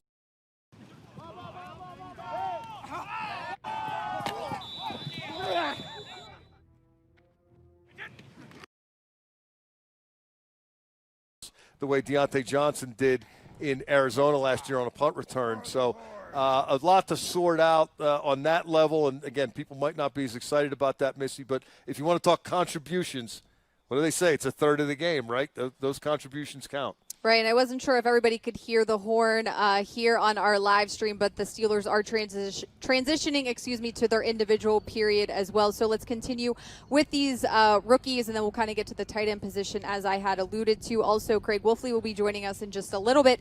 But also we have Kevin Dotson and Carlos Davis, two guys that I think even more than Antoine Brooks' pursuit, as you were saying, is going to have a harder time making something happen this year. Yeah, and your guy Davis has played some nose, and there's an opening there. But Dan McCullers is quietly creating a buzz, and it's hard to say because he's slimming down. It's hard to say he's not that, Big Dan anymore. Well, he's still Big Dan. I mean, he's still 6'7". They list him at 352. I'm curious how much weight he has dropped. But you talked a couple days ago on the DV Morning Show about hearing that people were impressed with the condition he was in. Then we heard it from Can Hayward, and then we heard it from Carl Dunbar.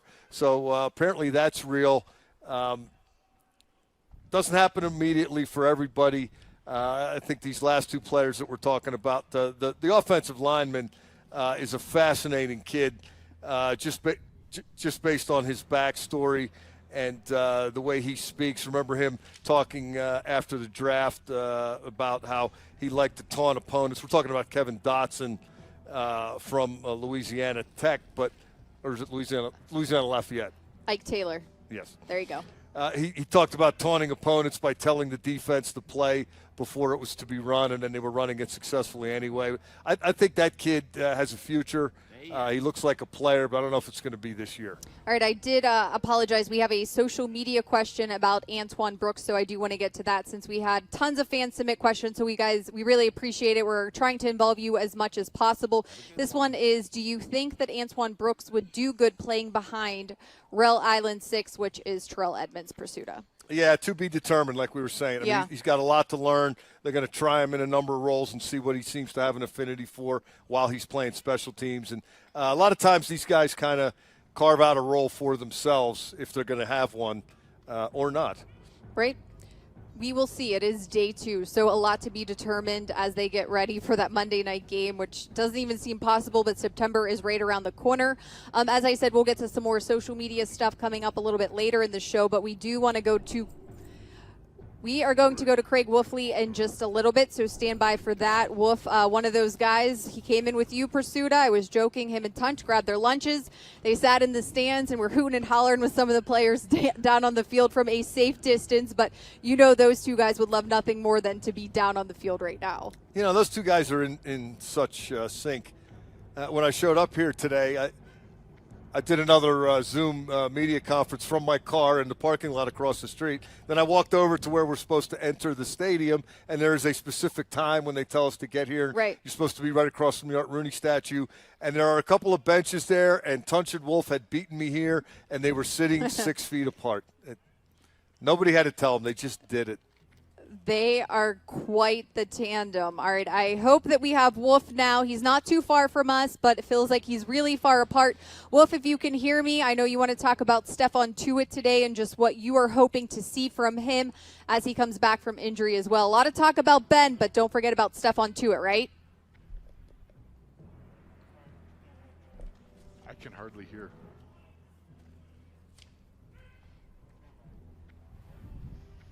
How long do I go? Hey, Wolf. All right, we are experiencing a little bit of technical difficulties. I promise we will get Craig Wolfley working. This is his first day being without Tunch on the set, so we'll have to maybe work with him a little bit. I'm not sure what he can add to that. I mean, I think he said it all right there. All right, I promise we will get there. But tight ends, as you said, you listened to Vance McDonald in your car in the parking lot here at Heinz Field. Vance is one of those guys. We had him on the Steelers Nation Unite huddle a few weeks ago answering fan questions. He just gives very profound answers. At one point, he actually said, give me about 10 seconds to think about that before I respond, and then gave this elaborate answer. But the things that I really like, he said today, is what you had already mentioned about Ben Roethlisberger, that, you know, he looks good. The hunger is good, too. You know, you talk about the interesting things that he says. He was talking at one juncture about playing in stadiums with no fans or very few fans, and how that might actually help some players because it's a lot less distraction. It eliminates the noise. He talked about being able to take advantage of objective space in those situations. I'm not really sure what he's talking about there, but it sounds really intriguing. Sounds good. Yeah, it sounds great. Objective space so that you can be assignment sound and technique sound. You also I touched on this earlier, Missy. He mentioned those kind of off-campus throwing sessions that the players got together that were unofficial at Robert Morris. And Vance McDonald talked about a back foot cross-field insane throw was his word, Roethlisberger to Deontay Johnson. And then Vance McDonald said that he said to himself, and I quote, golly, he really is back. He used objective space, and he used golly in the same interview. Before we go over to Wolf, we are looking live at the tight ends as we're still in the individual period. Coach Tomlin, according to the pool report and what we saw yesterday, was over there kind of bringing some intensity as he likes to do as he wanders the field. He's backing up right there, as you can see, as they're hitting the sled right there. But Vance McDonald, also Zach Gentry, somebody that James Daniel, the tight end coach, was asked about, Kevin Rader. There is a group there, and as we said, Eric Ebron appears to be getting the day off today, so we'll get an update from Coach Tomlin after practice as well. But I believe Wolf is good. So, Wolf, if you can hear me, take it away. Tell us about Stephon Tuitt. Well, thank you, Missy and Mike. Yes, we're here. We're live. We got the gremlins worked out. And I'll say this. You know, it'd be hard to overlook that tremendous smile on the face of Stephon Tuitt yesterday. Whether he was locking out on the sled or locking out on one of the big shaggies or one of the beefaloes, the young man had a smile. Why would he have a smile? Well, gadzooks, you think about he's been away from football for so long. You know, when last we saw Stephon Tuitt here at Heinz Field or on the practice fields on the south sides, the young man was just rampaging. He was doing a great job. He wasn't just beating guys on the inside. He was beating them up. And I really am excited for the return of Stephon Tuitt teaming with Cam Hayward, because this is one of the few times where my poor math skills really make sense. 1 and 1, Cam Hayward, Stephon Tuitt, add the two together and you get 3. How that happens, all you see with these two guys is the chaos and mayhem they can create in both the A and B gaps. It's going to be a strong year inside for these two Titans, that being especially with Stephon, if they can stay healthy. And Stephon can come out, work his uppercut, work his swim, and if he can get to, and the one thing I think about Stephon that would really aid him, if he can get that one-armed lockout the way Cam Hayward does, the way he showed against Quentin Nelson from the Colts last year when he threw Quentin's keister up against Jacoby Brissett and knocked him out of the game. That's what you want to see, that strong, huge, explosive stuff, and I think Stephon Tuitt is ready to roll this year. All right, Wolf, thank you very much. Good to hear you. Good to hear the word ham hocks thrown into a practice report. Gadzooks. Yeah, I mean, all of the Wolf-isms. We talk about Tomlin-isms, but there are Wolf-isms that I have missed greatly, and I didn't really realize it until this very moment. He keeps them coming, and he keeps inventing new ones. I love that about him. But, you know, Stephon Tuitt, another guy who came up in that Joe Hayden Zoom today, Missy. Joe Hayden asked why he thinks people are perceiving the Steelers as a contender after having missed the playoffs for a couple of years. And he talked about already having a really strong defense, and now you get Tuitt back, and having a lot of skilled players on offense, both at the skill positions and along the line, and now you get Ben Roethlisberger back. So Stephon Tuitt, I guess he picked the wrong year to make a triumphant return, because when Ben Roethlisberger comes back from missing a lot of time, it doesn't really matter who else missed a lot of time. But it mattered that Stephon Tuitt wasn't there. And the point Wolf made at the end there about Hayward and Tuitt together, want to see more of that if you're the Steelers. Those two guys inside on third down and T.J. Watt and Bud Dupree outside. That is a formidable four-man rush before we even get to the type of blitzes they're going to dial up. Absolutely. And again, we are still in the individual portion, but just, taking a glance over down at the field, Ben Roethlisberger is participating in this. So good to see for especially those young guys. You talked about Vance McDonald as well. And I know Eric Ebron isn't out there. He is out there, but he is not practicing today. Let me preface that. But tight ends coach James Daniel, we had a chance to hear from him right before practice started, right after Vance.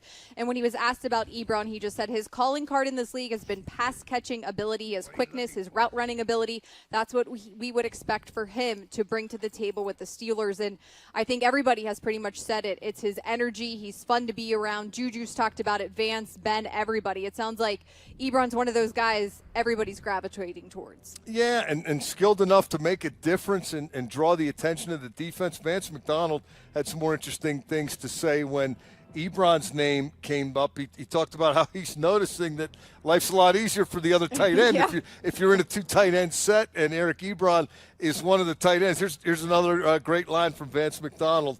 I'm going to dunk on everyone now that we have Eric on our team. And there you have it. So he's going to dunk on everyone, probably in his objective space, and react by saying, golly. That's a wolfism. Or the Gadzooks is a wolfism. Okay, golly was Vance McDonald and Gomer Pyle. You're probably too young to remember Gomer Yeah, Pyle. sorry. That was Jim Mason Neighbors, Rudolph. Google it. That was Mason Rudolph throwing to the tight ends that you're watching live right here. Here goes number 7 again. Oh, they're both working with the tight ends. Okay, sorry. I only saw Mason in the one camera shot, but Ben is also throwing to them as well. Anything else that excites you about this tight end position and having Ebron there and knowing that, he spent so much time, as much as he could, since he became a Steeler with Ben Roethlisberger this offseason? I like two, and they're not going to get married to one formation. I mean, you'll see 2 wide receivers, just with 3 wide receivers. You see 1 back, you might see 2 backs on occasion. But I think a lot of teams are really warming up in the NFL these days to a two tight end approach. I think that gives you tremendous versatility. It's something we've seen the Steelers take great advantage of previously, but as Cam Hayward said yesterday on an unrelated topic, you got to have 2 to tango. And Vance McDonald and Eric Ebron, a lot of potential there. Now, both of these guys have missed time due to injury. Vance McDonald talked about that as well today. But right now, as they start,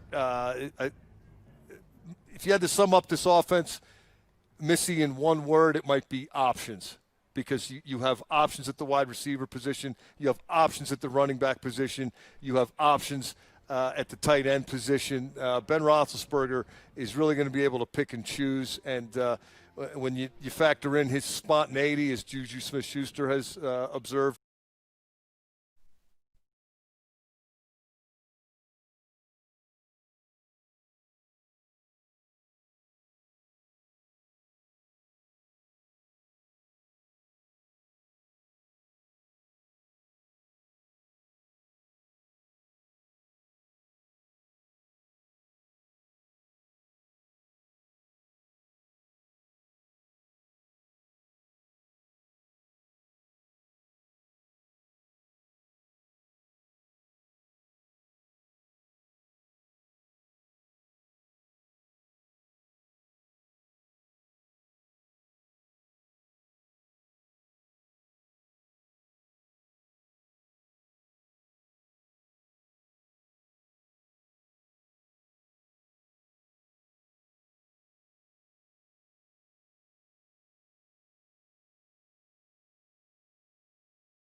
here in the early stages of training camp, particularly when you get in a 2-minute situation or a no-huddle situation. Man, a lot of stuff is going to be capable of happening. No doubt, and there is Eric Ebron. We have our camera on him now, sporting the bucket hat. Again, maybe a vet's day off. We'll find out more from Coach Tomlin after practice today. Anything else you take away from some of the Zooms we got to hear from Coach Tomlin after practice yesterday, and anything else today, Pursuta, before we have to wrap it up here? Did I mention that, according to the practice report, Chase Claypool caught a touchdown pass from Ben Roethlisberger? Joe Hayden subsequently filled in the blanks, back shoulder fade. It was on Hayden. Hayden had position. Chase Claypool made the play anyway. I mean, believe me, we're not drawing any immediate conclusions here after the first day or on the second day. It's going to be a process. At least I'm not trying to draw any conclusions, but there's just something that resonated with me. What a development for the Steelers to start camp. You know, it's been kind of off kilter for everybody in just about every aspect of life of late, but they finally got back into camp, and here comes the shiny new toy. And there's the old franchise quarterback playing with it and having a great time doing it. That's pretty good day one in my book, Missy. I actually went back into my draft notes after the Steelers took Chase Claypool and just some of the things that Mike Tomlin and offensive coordinator Randy Fichtner said about him, his rare type of size and speed, his wingspan, the fact that he always finds a way to score and volunteers for special teams. I know we were talking about that earlier with Alex Highsmith. This is a guy that they said at Notre Dame volunteered to play special teams. And also like that Joe Hayden talked about how he doesn't say much. He's a quiet learner. He's coming here to play, not to talk about what he's going to do. He's coming here to do stuff. Exciting, and there's number 11 once again with the rest of the wide receivers. We're getting closer and closer to the portion where we will not be able to show any more live practice. So we do want to get to some of our social media. Of course, there is a keyword today, Pursuta. I know it's been a long time since we had a keyword. Touchdown. No, that's not the keyword. It is our Terrible Towel giveaway. So for everybody who is watching on any of the Steelers social media platforms, comment today. The keyword is rookies. Rookies plural because Chase Claypool. And we talked about the rookies. So rookies is your keyword. Oh, watch that front row. That's pretty close to us. We're up high, but that's pretty close to us. I think you felt that one a little bit. You got to learn the nuances of Ebron platforms, comment today. The keyword is rookies. Rookies plural because Chase Claypool. And we talked about the rookies. So rookies is your keyword. Oh, watch that front row. That's pretty close to us. We're up high, but that's pretty close to us. I think you felt that one a little bit. You got to learn the nuances of his new home stadium. Ebron's clapping somebody up there, and there's some of the other rookies as we get our final look before they move into the competition period, as you like to call it, Pursuta. There is the horn. So we do want to get to some of your Terrible Towel photos that you submitted to us because it is Terrible Towel Tuesday. I actually almost forgot that it is Tuesday. Again, our keyword today is rookies. So you can comment on any of the social media platforms to try to win in our Terrible Towel giveaway. But, yeah, look, I mean, the Terrible Towel really goes everywhere. And everybody has a lot of them. But I think some people have sacred ones. I know Billy Gardell, friend of your program, somebody I got to host a draft show with. And he is very his Terrible Towel is very special to him and what he does with it and when he uses it. Yeah, most people have a big game towel and just a normal towel for a run-of-the-mill game. It's an amazing phenomenon, and it's been going on for a long time, and it's not slowing down, is it? We like it. So continue to tweet us questions. We want to get everybody involved as much as possible. We're going to try to do some more giveaways. I don't think you're going to find them here. Huh? Nope. Just me. I don't have one on me. That's shocking. But, here we go. We have another fan question from Gina. Are you nervous about skipping preseason, going straight into the games that count? This was replying to my question about the rookies. Do you think that's something that they think about or have to be talked to about maybe from the coaching? Oh, they meant them. The rookies, yeah. Sorry. It says, are you nervous? No. Personally, no, because I don't have to really worry about it. I do think play is going to be scattered the first month. I think as hard as these staffs are going to work, and particularly on special teams, I think you're going to see some stuff where you kind of, didn't see that coming. They'll work it out, but I would think a couple of preseason games would be my ideal number. 4 is too many, in my humble opinion. None is that's going to factor into the regular season. Well, think about just what Coach Tillman talks about every year when we're in training camp at Latrobe and they get ready for that first preseason game, and he talks about being under the lights and is it too big for guys? It's also, hey, we get on this plane. We then get on a bus. We then go to a team hotel. Here's how we work. Here's how this schedule is.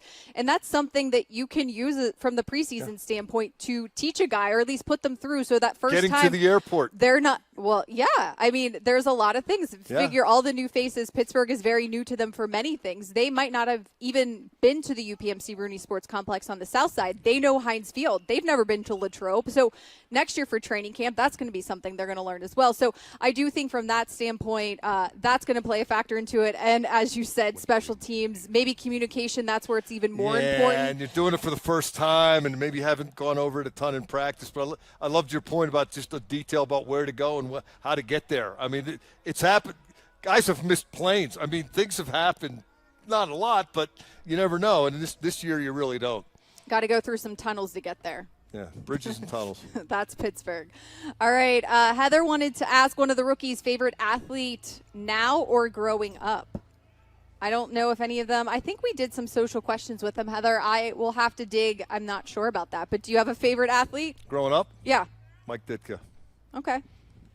That makes sense. My parents were from Aliquippa, and my mom taught him in school. And there you go. He was a big deal in our house. Okay.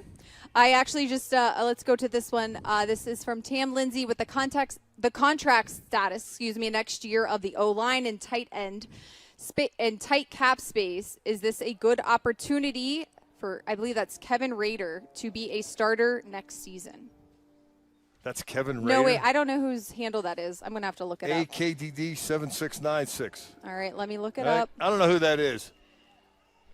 Oh, you know what? That's Kevin Dotson. Ah. Sorry. Okay. Yeah. Yeah, I guess that makes sense with the O-line. I didn't recognize it at first. Now, Bonnie from Scotland is clearly more lit than I am because... well, we're excited that Bonnie from Scotland's watching our program, and we hope she got to see her question up there. How about Bonnie from Scotland? What were the odds? No. Don't they say that all the time? Bonnie, that's like a Scotland thing? Oh, I don't know. It's a phrase, it means something. Anyway. We could be way off here. I think he's a player, and I think he's going to be heard from. I'm not sure how quickly. Okay. All right. We have time for one more question here from social. This is from John. What players around, past or present, do the rookies remind you of?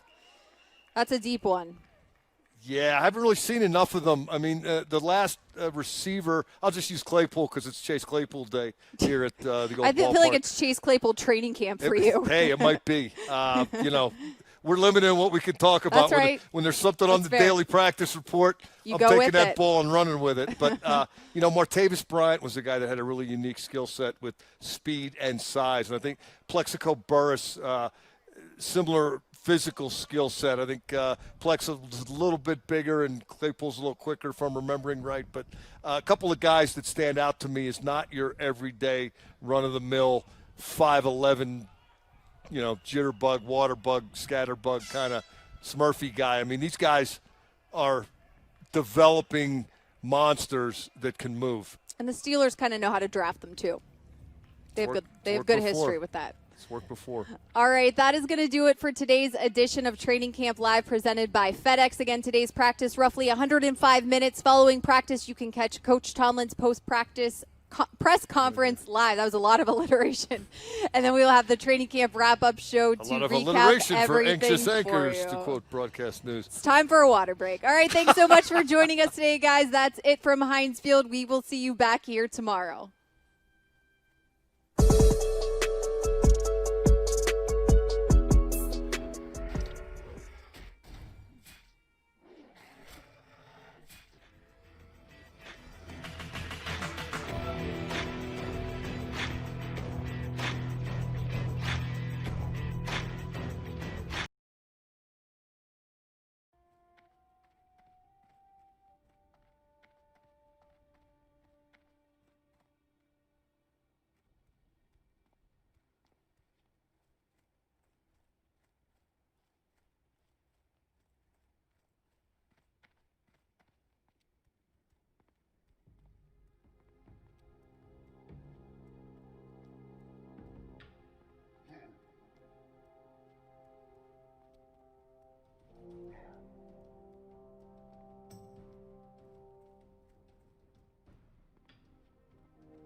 You're not funny, you little dick. Well, look, guys. Chris thinks he's fucking hilarious and has sent us 20 nuggies. Mr. Hilarity himself has decided to send us 20 fucking nuggies. Really? That's the plan. There's so many nuggies.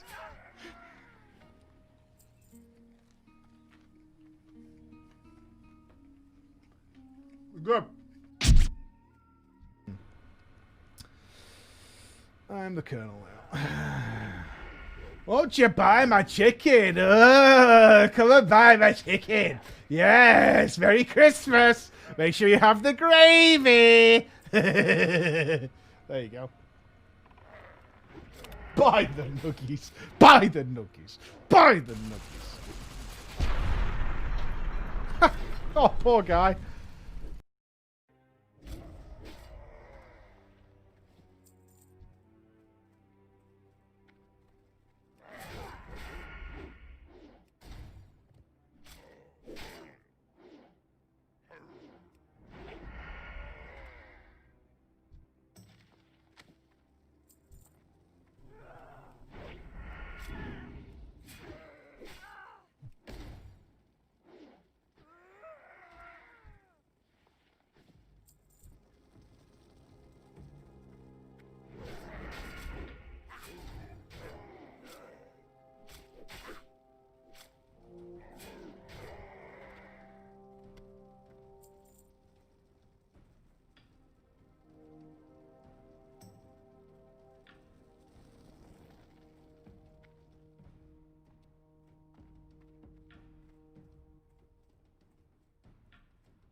The Legend of Zelda: Majora's Mask is what I like to regard as one of my favorite video games of all time.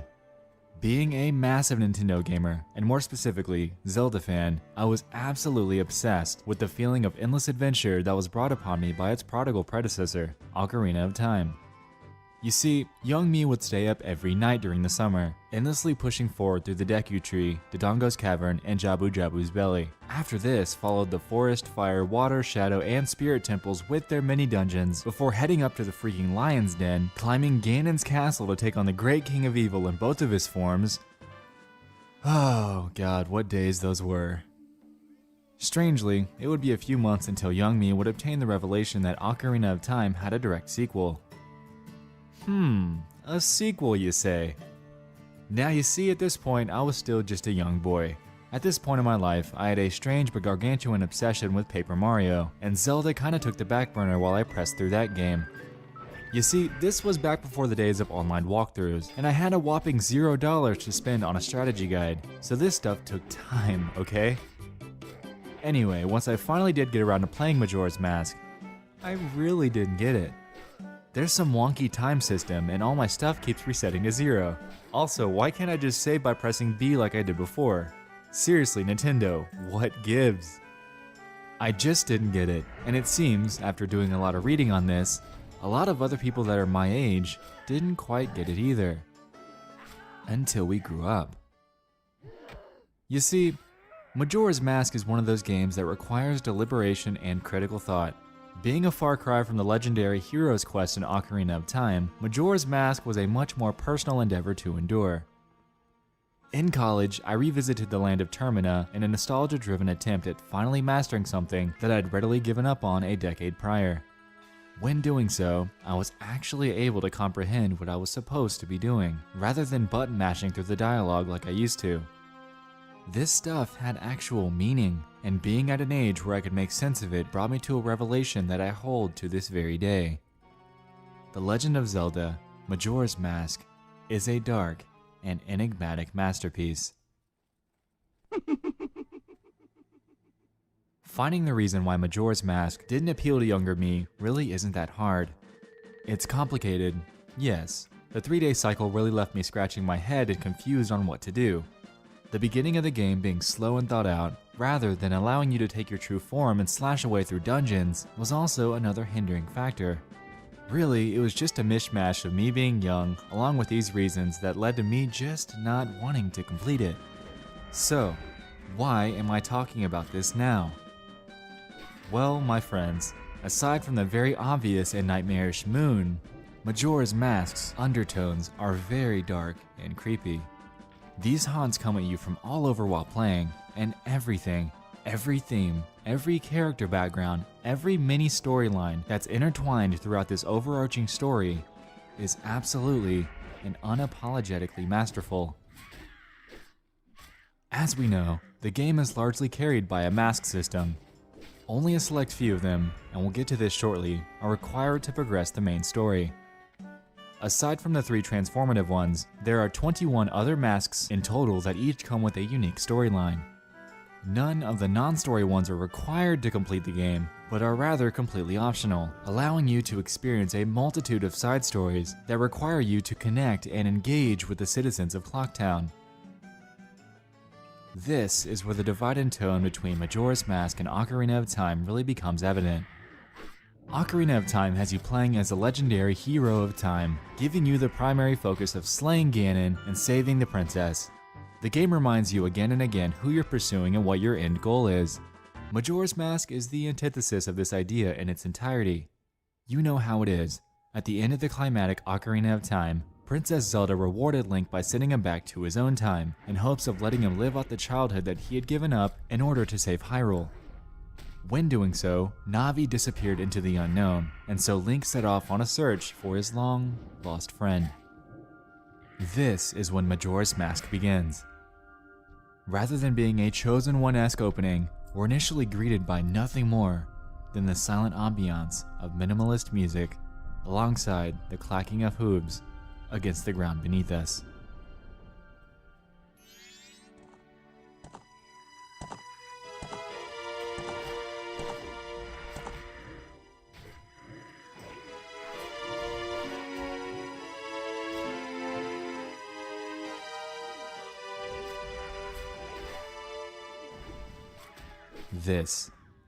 This, in its entirety, sets the mood for how the rest of this dark enigma of a game would play out. Jumping forward, the silence is then interrupted as we're ambushed by Skull Kid. We begin to chase after him before direct confrontation, and he transforms us into a Deku Scrub. Afterwards, we progress forward alongside Tattle, one of the Skull Kid's fairy friends, to eventually come face to face with one of the darkest and most prominent characters in this game.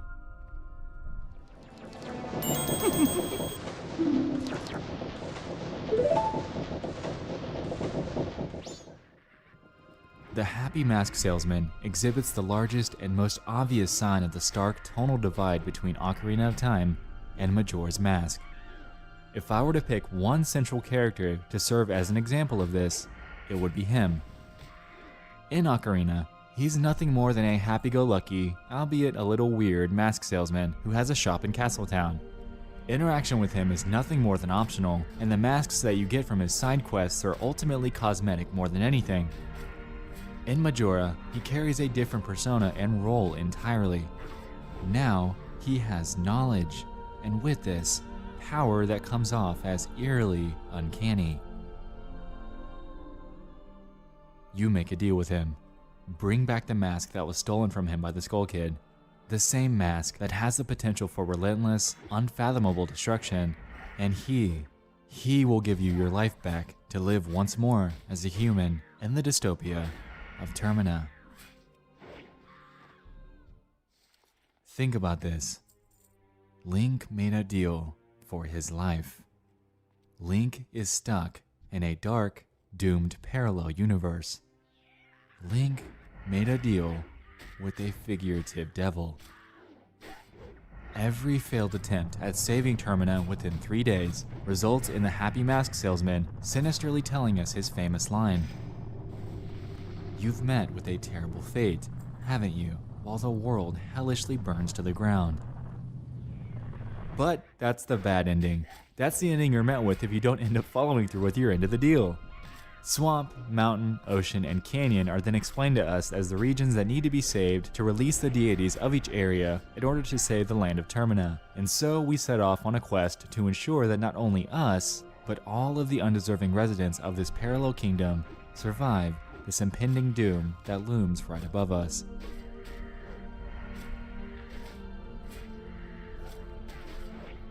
So, setting off. We're the newbies in Clocktown and Termina, and we head out to converse with all the residents to figure out what the hell is happening. Along the way, we meet a multitude of people who all have trivial issues that collectively add up to supplement the central theme of this game. For starters, we have Granny from the inn, who is attacked by Sakan, Kamaro, the man who couldn't die, the Rosa sisters, the dancers who just couldn't get it right, Gorman, who had all his performances cancelled, Guru, the one with the Bremen mask, and many, many others.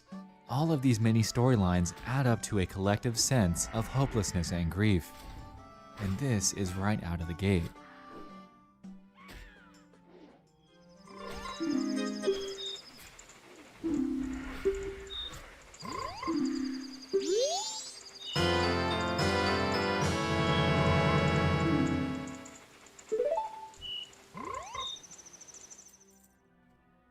We haven't even gotten into the stories behind the transformative masks. When you get the mask salesman to end the curse set upon you, you're able to collect the Deku Scrub as a transformative mask. This, however, is a stark contrast from the origins of the Goron and Zora masks, as they come from beings that have passed away and been put to rest. Or is it? You see, there's one small detail that many might overlook at the very beginning of this game. When you're traversing through the abyss while trying to escape with Tattle, you come across a shriveled up Deku Scrub who appears to be dead. Keep this in mind, and fast forward in the game to where you're able to play the racing minigame with the Deku Butler in order to obtain the Mask of Sense, and you'll come to realize that the Deku Butler says something that many might overlook. You remind me of my son. With this, it's become widely believed that the sun is in fact this very Deku Scrub that we pass up at the start of the game. This is further supported when we see him crying next to the same scrub during the end credits. What if, when Skull Kid cursed us into Deku form, he did so by immediately sucking all life out of this innocent being, leaving it with indefinite and undeserved death? This ultimately becomes a major addition to the prevalent themes that we've drummed up for this game: hopelessness, grief, and now undeserved death for innocent people. In Snowhead, we set out to put the spirit of the Goron leader Darmani, whom risked his entire life trying to save Snowhead from the Skull Kid's curse, to rest. When doing so, we're tasked with consoling the Goron Elder's son as nothing more than an apparition of Darmani himself. Once again, deals with death and grief. Jumping forward to Great Bay, we're tasked with saving Lulu's eggs from dying and putting the Zora spirit Mikau to rest. Once again, death. Also, these eggs are undeservedly fated to death due to climate change brought about by the Skull Kid's curse. all of it ties into the themes of hopelessness, despair, and now, death.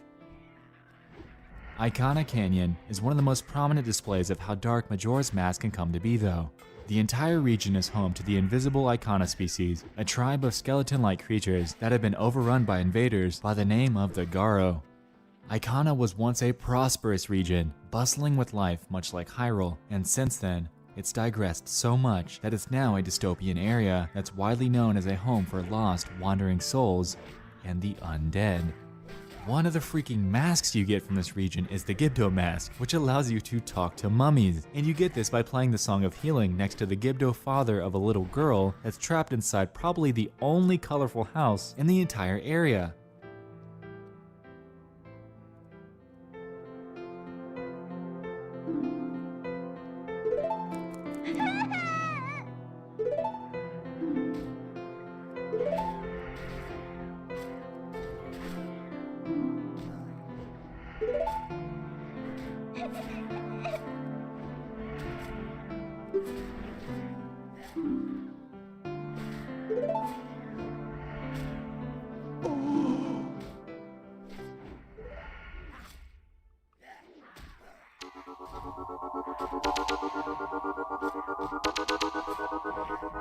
One of my favorite portions of the entire game falls within Romani Ranch.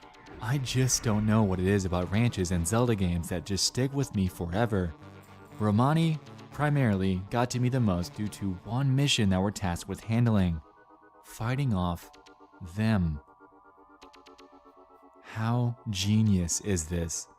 Nothing gives me the sense that I'm in a dark and outlandish parallel universe more than a freaking alien invasion.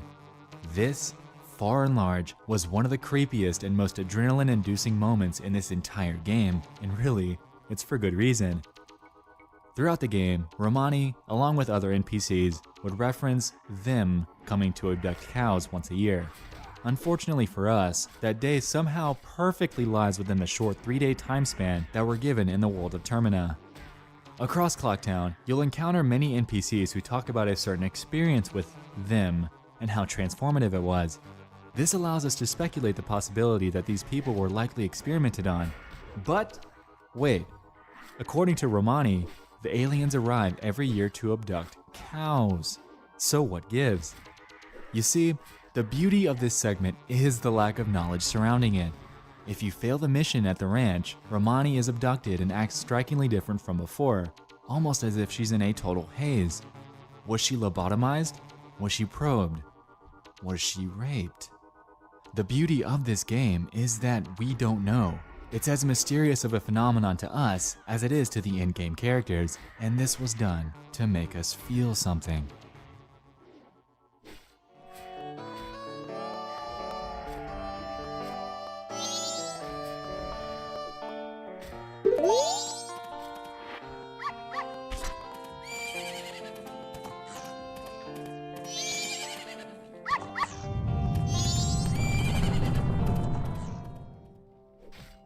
It's absolutely unbelievable how I wasn't able to make any of these connections or even have the will to when I was a kid. However, even if I did, I likely wouldn't be able to comprehend them. Once more, Majora's Mask absolutely requires deliberation and critical thought. As you all know, many theories have been made throughout the years regarding the dark undertones of Majora's Mask.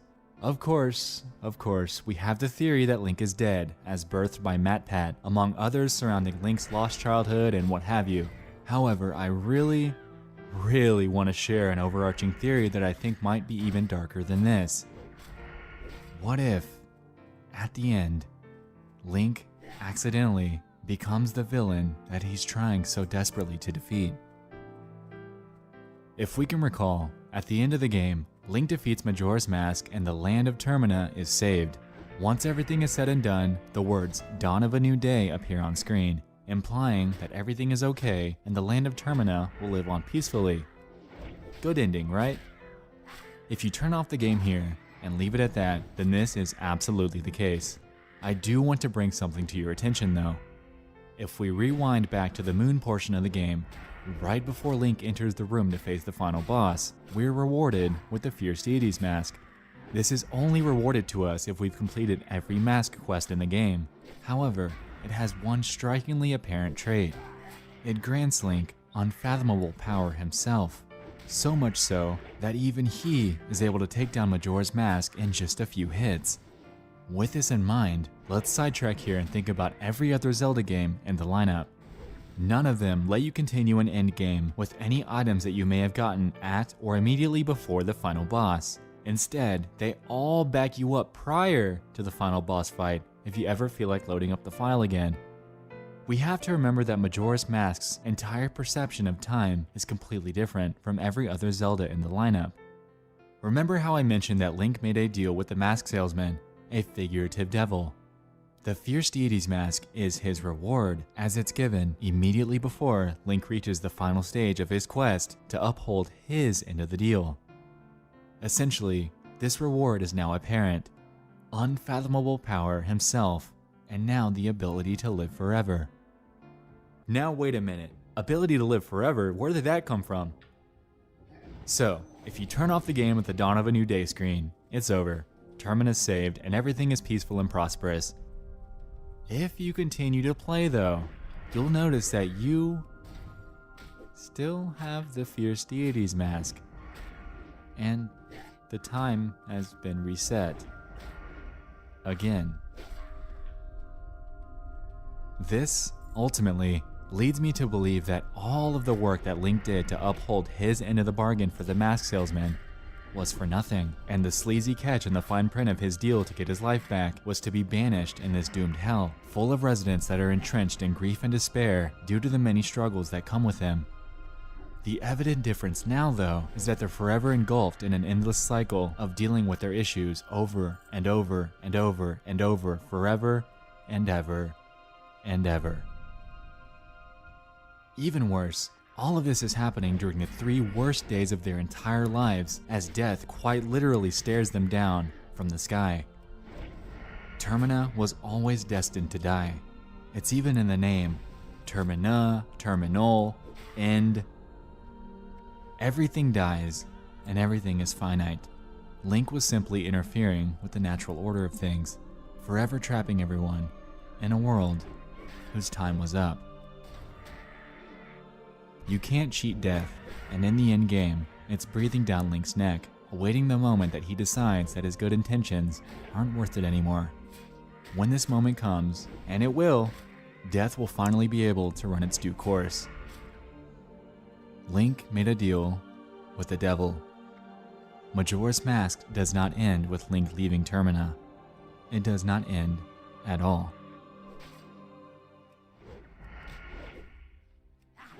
For a game that's rated E for everyone, we definitely have a treasure that's grim, desolate, and haunting. While it's not in-your-face scary, The Legend of Zelda Majora's Mask carries with it a sense of eeriness that's chock full of symbolism, no matter how you slice it. Hopelessness, despair, impending doom, and death have all been interwoven into the many storylines that are present in this game, and unfortunately, a lot of this can be easily overlooked if you don't stop to take it all in. With this being said, and to close, it's almost impossible to gloss over the irony surrounding the extremely prominent Song of Healing that towers over everything else in the game. The song itself is the very foundation of Majora's Mask, having a sole purpose of, in theory, representing something that's positive. However, in actuality, it's clearly one of the most haunting scores that you're able to play on an ocarina, ever. Like I mentioned prior, the game is, as a whole, made to make you feel the heavy emotions from each character all the way up until the very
A few years ago, the YouTube horror space had witnessed the meteoric rise of a certain, eerily bizarre, alternate reality game. While most might assume that it was something simple, being run by a game master for a work of interactive fiction, little did they know that this enigma was hiding a sinister secret. A secret that people would quickly pick up on, leading to the assumption that there was something much more disturbing unfolding before them than they originally assumed. This is the story of World Corp, the deep web cult.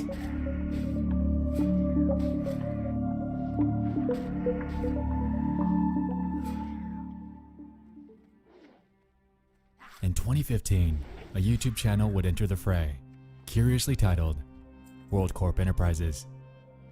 Over the next 2 years, World Corp would begin uploading videos with surreal imagery and music and what I can only describe as a vaporwave-inspired mishmash of bizarre visuals and sounds, intermixed with imagery involving their channel's name and their logo, a simple PNG of a globe.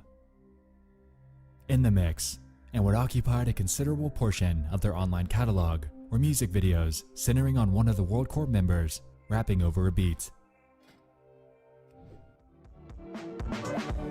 Walk in the room and I know they all know, and if they don't know, put on a little show. Leave some of close for dead in the snow. Ice cold like a brain freeze when you say, whoa, when well as this screen, you always gotta go. Keep your mind real clean, keep your pockets out the blow. Give a bro a check, pay rolling out the dough. Like many alternate reality games and online mysteries, this caught the attention of 4chan, and over on the X board, Anons were performing a real-time investigation into this entire thing. An Anon that created one such investigatory thread in December of 2016 had this to say.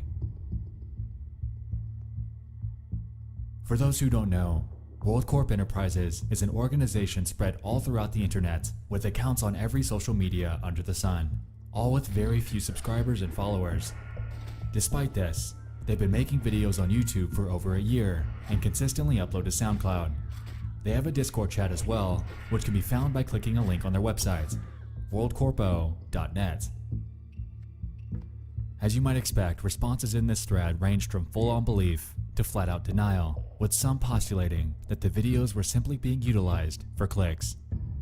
Like Anon said though, these people, much like we can recall with Ascensionism Records, had multiple accounts all over the internet, including their own website.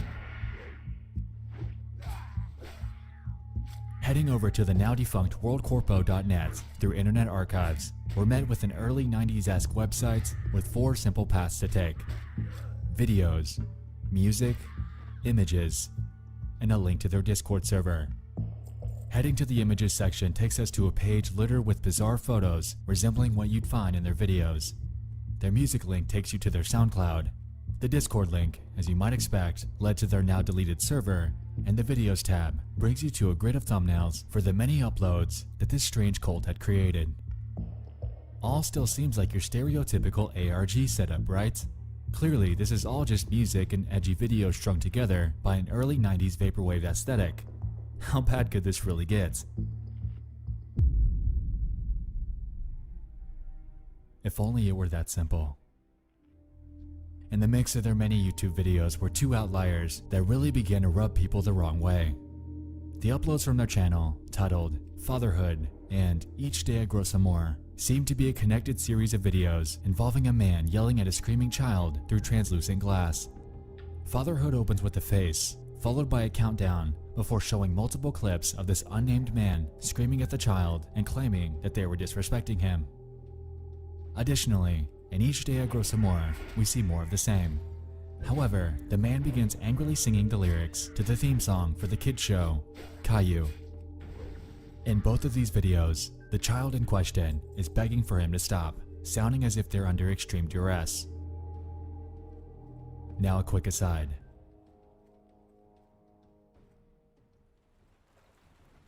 The footage I'm describing here is disturbing, and due to the inconclusive nature of the source material, I won't play the audio or video. That doesn't mean that re-uploads aren't available online, however, so hunt this video down at your own risk.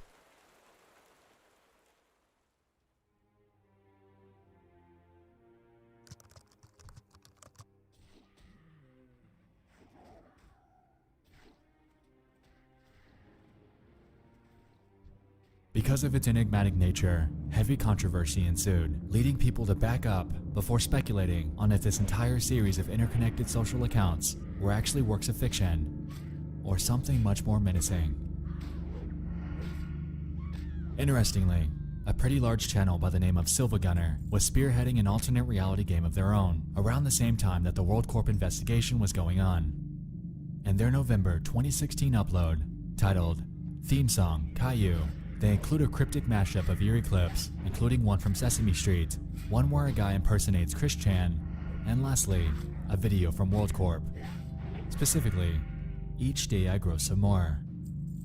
In the description and video itself, typical ARG cliches were evident, although that isn't even the most interesting part. The video credited people that were involved in its creation. One of those among them was none other than World Corp Enterprises. So, problem solved, right? World Corp is simply an ARG run by Silva Gunner with the primary purpose of giving his audience more to dig through, since clearly they were involved here. When contacted about the clip, Silva Gunner claimed numerous times that it was 100% fake and that there was nothing to worry about. So, we're good. No? Not so fast. Remember that World Corp Discord server I mentioned? People actually leveraged that in order to get some information from this. Apparently, the owner of the cult was extremely active, and going by this 4chan comment, claimed that they weren't fake. They were far from it. I know, somewhat, the source of the screaming and the fatherhood and Each Day I Grow Some More videos, as well as some other things I learned in a private convo with the CEO, which I'm not permitted to share. What I can tell you is that this is a real organization, and they're way bigger than just the internet. When I say there's a rabbit hole, I mean it. You're welcome to ask the CEO himself. Clearly, there's a lot of conflicting information here. It's honestly not uncommon for cult-like ARGs to claim that they're real to keep the immersion going. However, something about World Corp didn't seem right. Something was off. So to recap, back in 2015, an ARG-like channel was launched. They posted cryptic 90s-esque music videos that included two controversial standouts that seemed to be a bit more real than the others. Nearly a year later, Silva Gunner kickstarted their own mini ARG that included a clip from one of the World Corp videos, credited World Corp in the description, and went forth to claim that the clips were fake and that there was nothing to worry about. Conversely, World Corp was being contacted directly through their Discord server and successfully convinced some that this wasn't fake at all. So who's lying? Unfortunately, sometime in late 2016, their channel was taken down. This ended up resulting in the investigation stalling, leaving most to assume that this was simply the work of Silva Gunner. But one question remained. Aside from World Corp itself being real or not, what about those two uploads? Who actually was that man?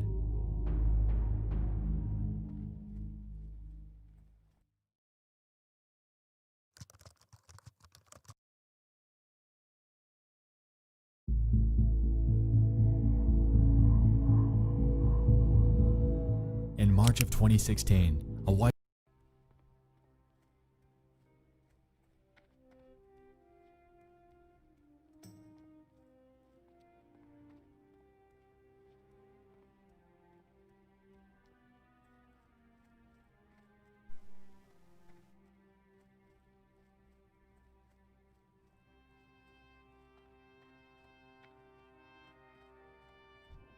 Samsung.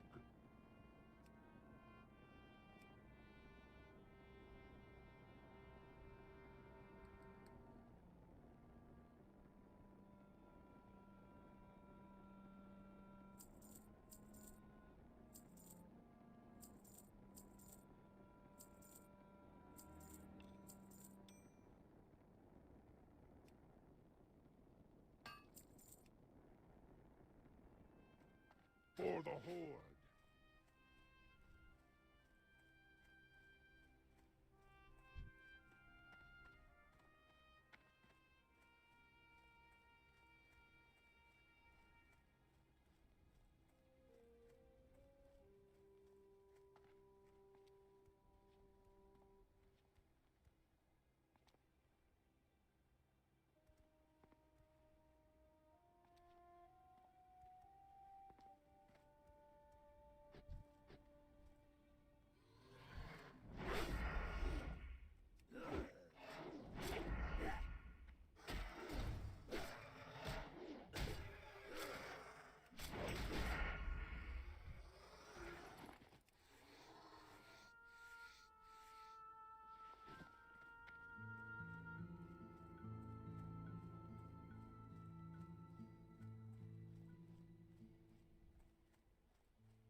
Back in November, I mentioned that I was discontinuing my Unnerving YouTube channels and Unnerving YouTube videos miniseries to a mixed response.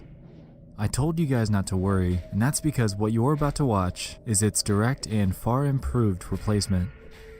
Welcome to episode 1 of Disturbing Things from Around the Internet. This is essentially a one-stop shop for creepy finds that I might have stumbled upon recently while browsing online. We'll dive into not only creepy things from YouTube, but from all over the net as well. Today, we're going to dive into 5 hand-picked and disturbing finds from the internet.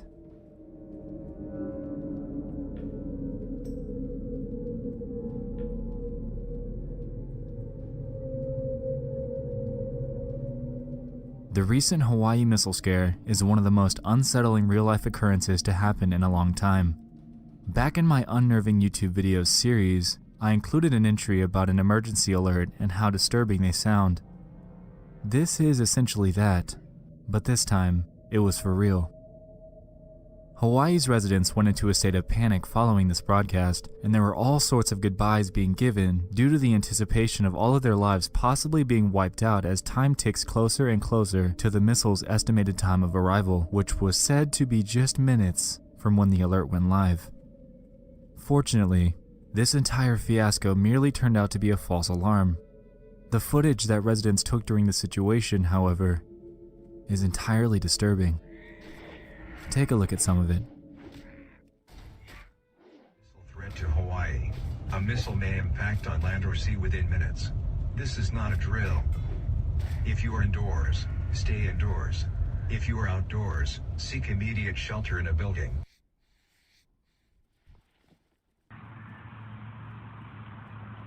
If you're watching this video, that means I didn't make it because of the missile that's coming towards Hawaii. I just parted the last hole and I just hit the shiznik out of my ball. So I love you all, but I'm playing golf. It's the last thing I'm gonna do.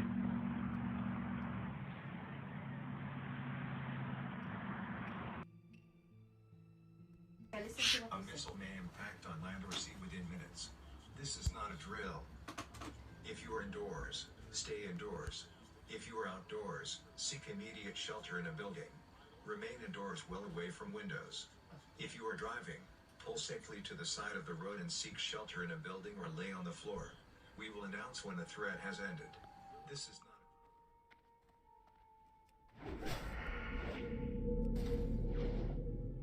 The sheer terror that comes with an emergency alert, coupled with the idea that these residents believed that they only had a few more minutes to live, really puts things into perspective here. Hawaii is such an isolated state, and if there ever truly were an event like this that were to happen, these people would have absolutely nowhere to go.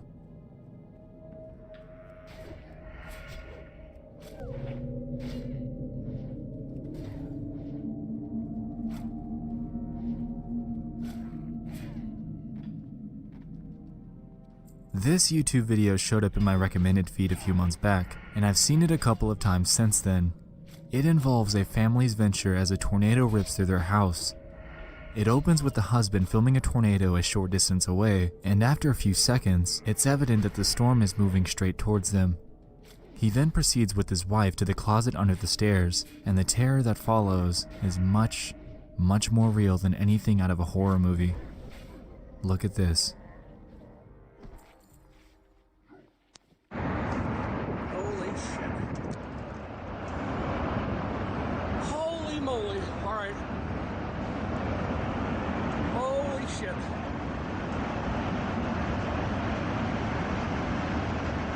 All right, I gotta go. I'm coming, honey. Shit, where you at, hon? God damn, it's bad. All right, steady. Oh my God. Okay, honey. Holy shit. Stay in. Oh, man. Oh.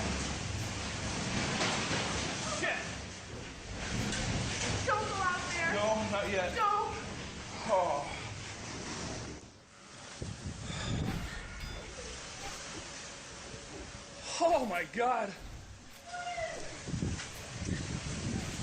Our house is freaking destroyed, Josie. Oh my God.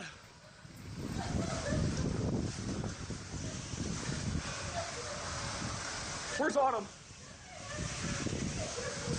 Oh, I've never seen anything like it.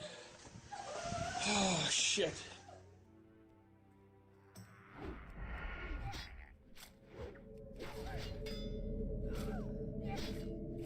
The way that they kept their composure after an event like that is absolutely mind-boggling, and if that were me, I don't think I'd be able to stay that calm. The sounds of the tornado alone are enough to put a horrific image into our minds, and the aftermath of their home is nothing short of grim and depressing. This video isn't anything like a movie, it's genuine and unfiltered, and I can only hope that this family successfully recovered. No matter what kind of storm it is, this really is something that can happen to any of us, at any time.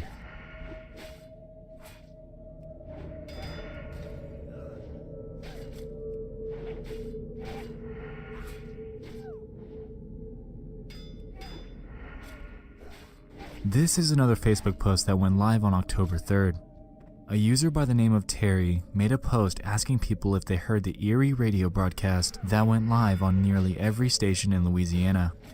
She claimed that she couldn't find anything on the news regarding the matter, and that after reaching out to other individuals who posted videos of the same thing, determined that this was happening all over the US. This is what they heard.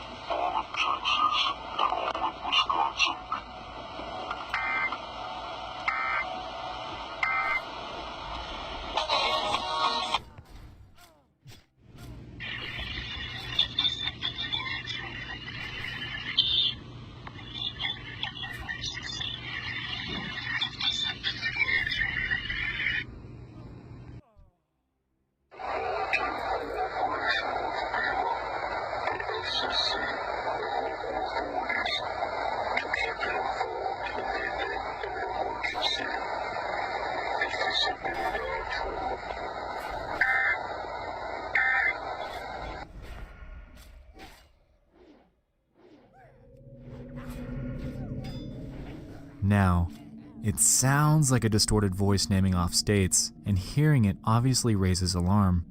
Allegedly, according to radio broadcast stations, this was an emergency alert test that was sent out, and apparently this happens all the time. The stations claim that it's due to a difference in sampling rate from the raw broadcast to the radio station. If they're out of sync, it causes creepy distortion like you just heard. This is, of course, what the radio stations claim. What was actually being broadcasted, however, is to be determined.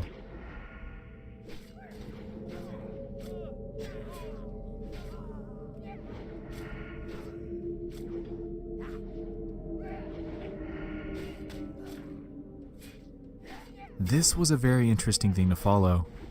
Back in 2015, a Reddit post was made in the conspiracy subreddit by a user claiming that they lived very close to a supposed daycare that had an extremely strange look to it, and in all 5 years of them living there, have never seen a kid arrive or leave. As expected, this struck interest in Redditors, and people started throwing in suggestions for what it could be.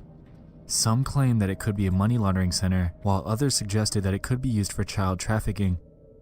There was also, of course, a group that believed that this was simply a real daycare and that there's nothing more to see.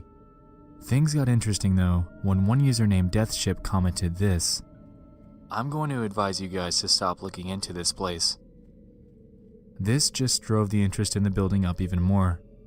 After looking into Deathship's background, they came to the consensus that he's potentially just a troll trying to scare people.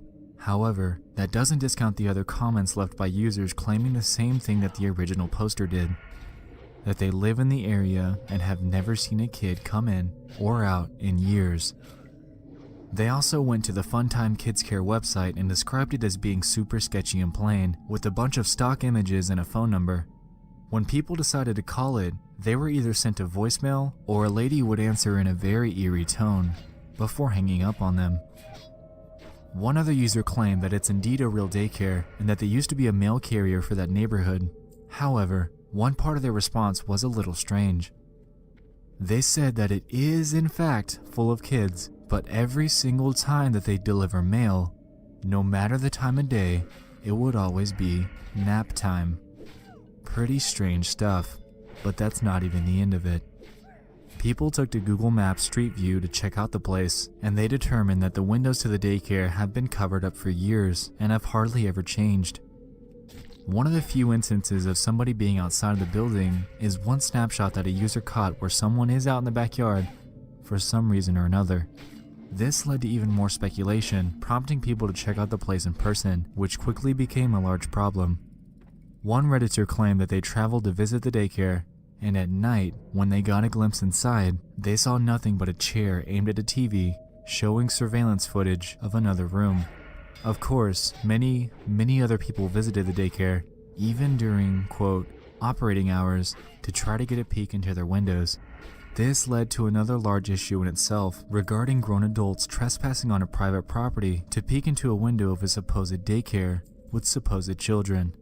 People even began taking photos of the few children that they saw outside the place. This inevitably led to an even larger issue, so police began to monitor the place and Redditors were urged to stay away.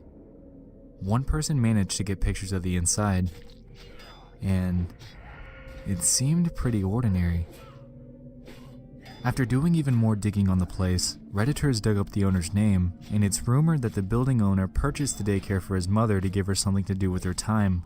Allegedly, she's been running the daycare for years, even though they have multiple violations on their state record. This is, of course, speculation and determinations from Reddit, so take these with a grain of salt. All in all, the general consensus is that this is indeed a normal daycare. A strange, eerie, and creepy one, but a daycare nonetheless. We just dove into 5 disturbing things from around.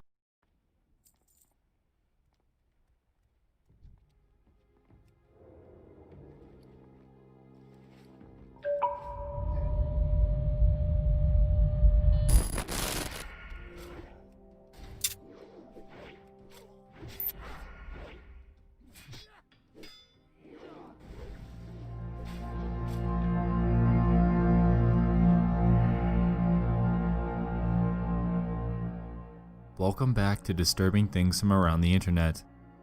If you recall, this is my one-stop shop for bite-sized creepy finds that I've recently stumbled upon. Just last month, we covered a wide array of disturbing things, ranging from Facebook posts to Reddit conspiracies. Today will be no different. It's time to dive into 5 more hand-picked and disturbing things from the internet.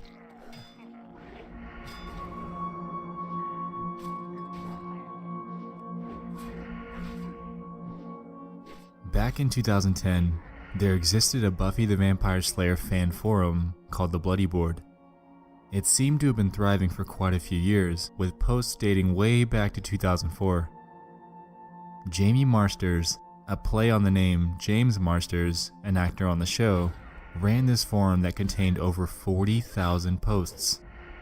Everything seems fine here, right? Well, the scope of things takes a pretty big 180 when you realize that the forum had only one active member, Jamie Marsters herself. Each of these conversations were simply her talking to herself, and the topics ranged anywhere from fan meetups to the show's schedule. The peculiar thing about this is the math that comes with it. To keep up with the number of topics that were found on the forum, Jamie would have had to have posted once every 84 minutes, 24 hours a day, 7 days a week, for 6 years. Alone. No matter her motive, it's just a little strange. Theories have been thrown up that Jamie is a crazy superfan, and others believe that this entire thing was run by a bot. This actually leads to my next point. Unfortunately, in October of 2010, an article called The 7 Most Unintentionally Creepy Places on the Internet was posted by the website Cracked, and as you might have guessed, this board was on that list. What ensued afterwards was an endless barrage of people storming the board, posting vulgarities, pornography, and other unrelated, undesirable content.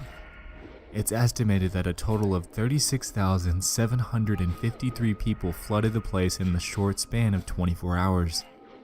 After logging in and being surprised with the endless barrage of posts, Jamie ended up shutting down the board, casting it into internet oblivion. It turns out that Jamie had used this forum as a sort of news hub for the show so she could keep up with articles about meetups and conventions. The thing is, how big of a fan do you really have to be to make 40,000 posts to yourself?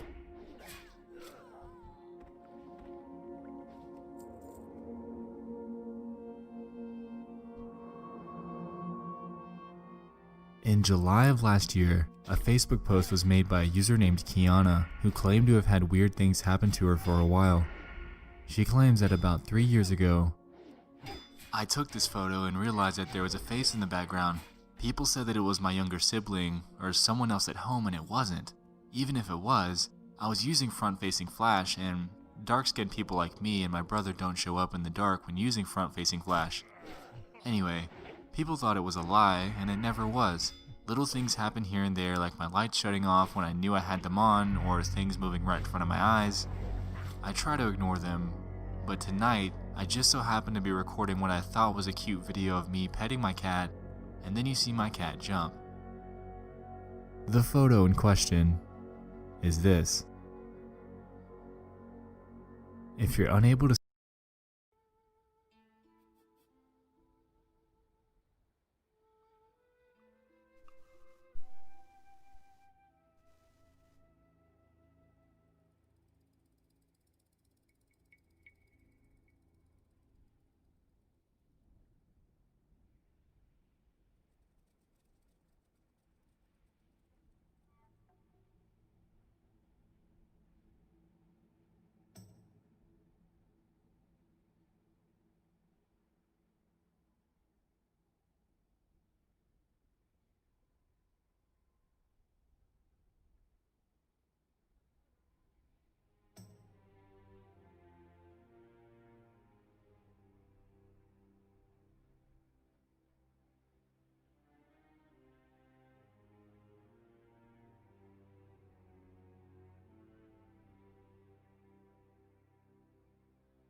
to see what she's talking about in the circle, I've done some enhancing for you.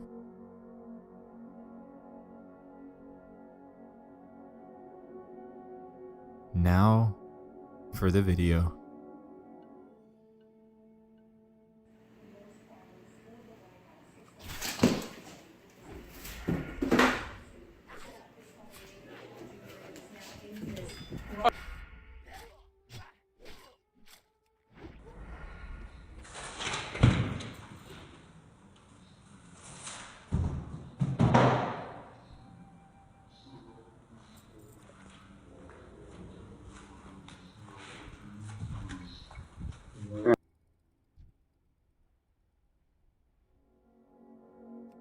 Whatever you make of this is up to you.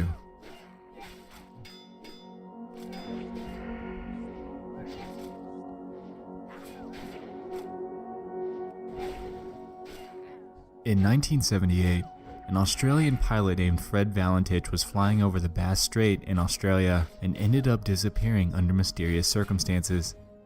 To give some quick background, Fred held a Class 4 instrument rating with over 150 hours of flight time. He was also known as a pretty big UFO enthusiast.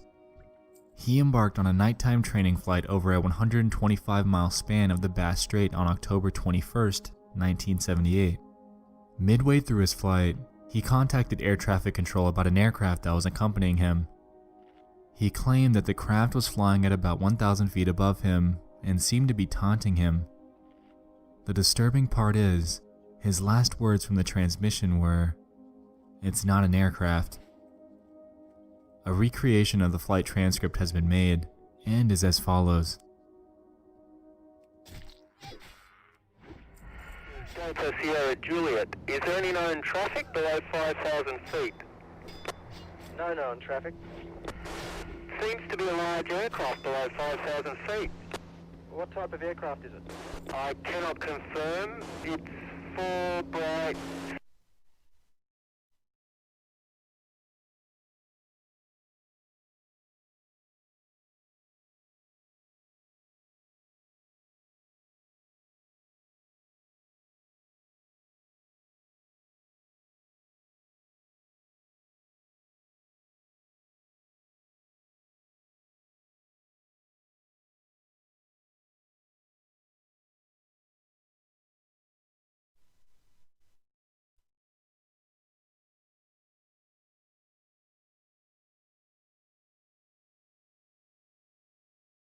Seems to me like landing lights.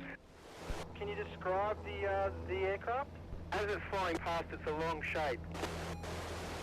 Cannot identify it. It has such speed. It's before me right now, Melbourne. How large would the object be? Seems like it's stationary. What it's doing right now is orbiting. The thing is just orbiting on top of me.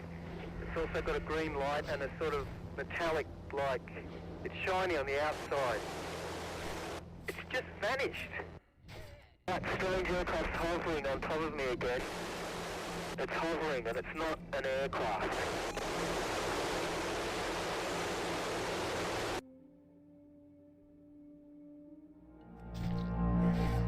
Many theories have been made regarding what he was actually seeing. These theories range from an actual UFO sighting to the possibility of Fred becoming disoriented and flying upside down. The latter seems very possible given the fact that this occurred at nighttime. He could have very well been looking up at his own lights as they were reflected in the ocean. The one thing that unnerves me about this though is the fact that he made claims about it flying in front and behind him, and also that the lights he saw were green when his craft had no green lights at all. The entire incident is intriguing as all hell, and a solid explanation is yet to be given.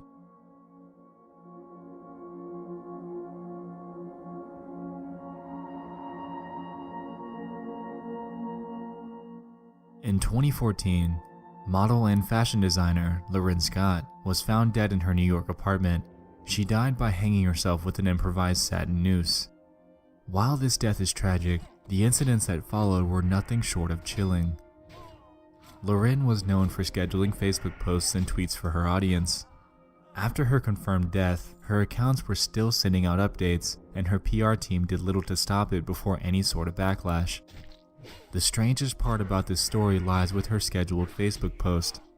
Hours after her body was discovered, this image was published to her page showing dresses hanging from a tree. It shocked many people and also led them to believe that this was another celebrity death hoax. However, it wasn't. This was very real, and strangely, the image that she had scheduled to upload was, given the circumstances, nothing short of unnerving.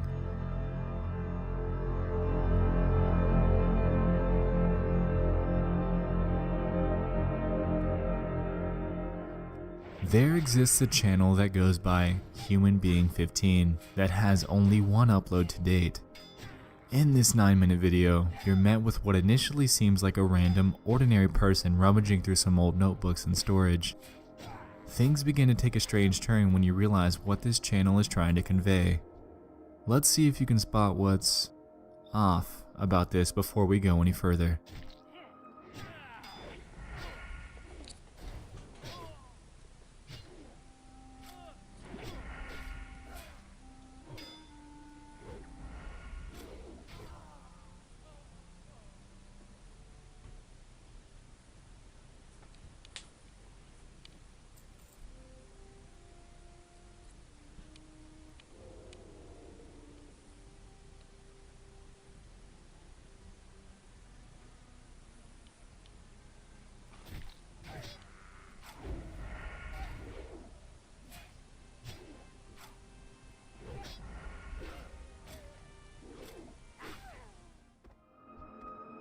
As we just saw, at about 2 minutes into the video, the camera panned across a poster that says, "Mr. Diddy, all this hard work I have done for you." The same thing actually happens at 3 minutes and 21 seconds. We then are shown hundreds upon hundreds of other notebooks that this person's got stockpiled in one of his rooms, and at about 6 minutes and 20 seconds in, we're finally shown what's in one of the books. It's the phrases, "Please Mr. P. Diddy, please respond," and "Brother Diddy, please accept," over and over and over. Human Being 15 then goes forth to show us more of his stockpiled notebooks before the video ends. Allegedly, this video is a re-upload from their previous channel, namely titled Human Being 151. The creator would go by the name Insomniac and had over 1,000 videos showing this sort of behavior. His video titles ranged from things such as "Diddy Dear Diddy Please Read This" to "Diddy TV Official." There were even some that had song lyrics in the title, presumably to somehow gain his attention. According to the site Cracked, which we mentioned earlier, whom at the time had access to his endless library of videos, the content on Human Being 151's channel started with insanity from the very first video and went downhill from there. While the original channel has long been deleted, at least we have this re-upload which tells us all that we really need to know about the kind of guy Human Being was. Obviously, this guy has an indivisible obsession with the hip-hop artist P. Diddy. Why him out of all people? I really couldn't tell you, but this guy clearly wanted to be noticed and went to extreme lengths to get his attention in the most disturbing manner possible.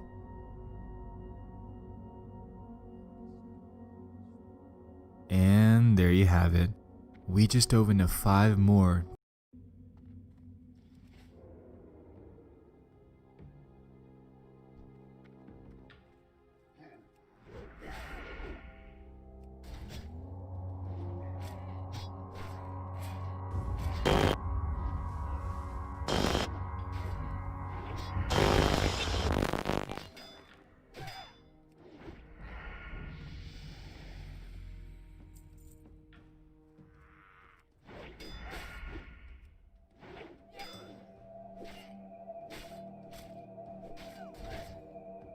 Welcome back to Disturbing Things from Around the Internet. If you're new to the series, this is my one-stop shop for disturbing finds that I've come across online. This is part 3, so if you haven't yet, definitely go check out volume 1 and 2 on my channel. Trust me, you won't be let down. Anyway, I hope you guys are strapped in, because today's installment will absolutely be the darkest and most sinister entry to date. It's time, once more, to dive into 5 more hand-picked and disturbing things from the internet.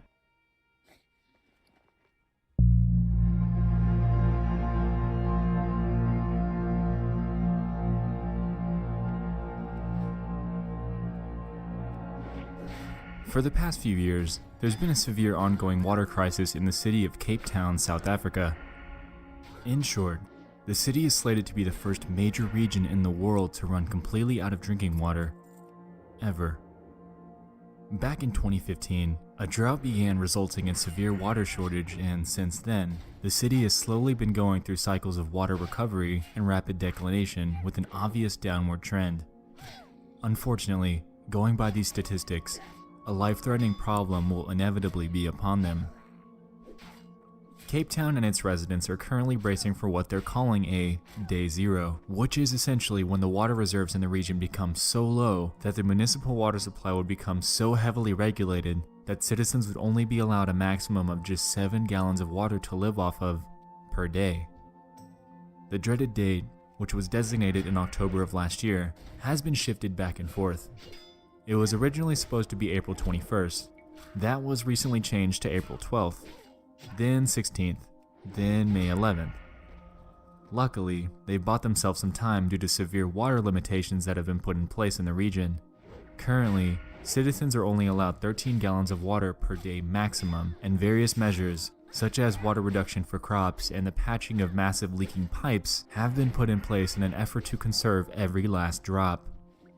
The reasons behind this have been debated back and forth, ranging from bad governing, to climate change, to wasteful use by citizens. Unfortunately, little can be done about this massive crisis, and residents have already been rushing to supermarkets to stock up on all the water that they can. It's heartbreaking and completely crazy to watch this happen in the news, and to think about how this would be handled if it were to happen to you, or me. The majority of these people can't just afford to up and move out of the area, and I'm sure that most of us, myself included, wouldn't be able to either.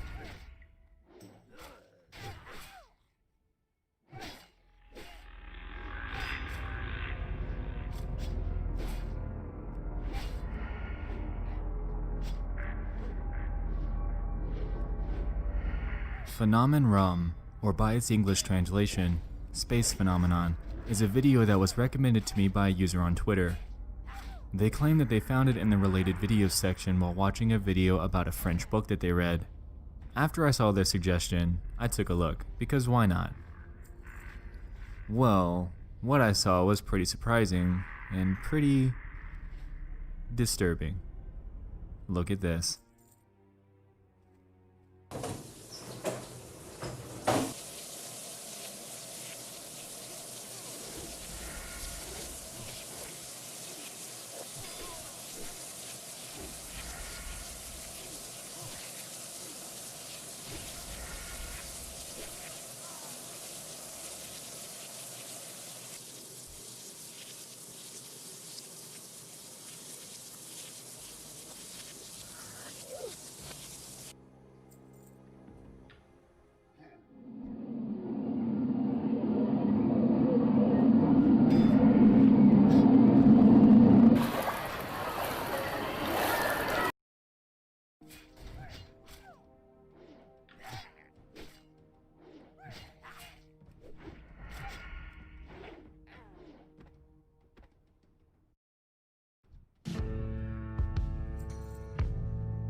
Hey you, and welcome. My name is Mike, and in this old video we're talking about fathers and sons. You know, like father, like son. But not in a good way. We're heading on down to Kentucky in this one, and taking a look at the case of Trey Zwicker, and what really happened to him. Because, bizarrely in this story, you have two people, both saying they are responsible for what happened. So you kind of don't know what to believe. And when looking at what surrounded what happened, you really don't know what happened, which is even stranger. This is a tough one to wrap the old noodle around. Right, let's stop kicking the tires.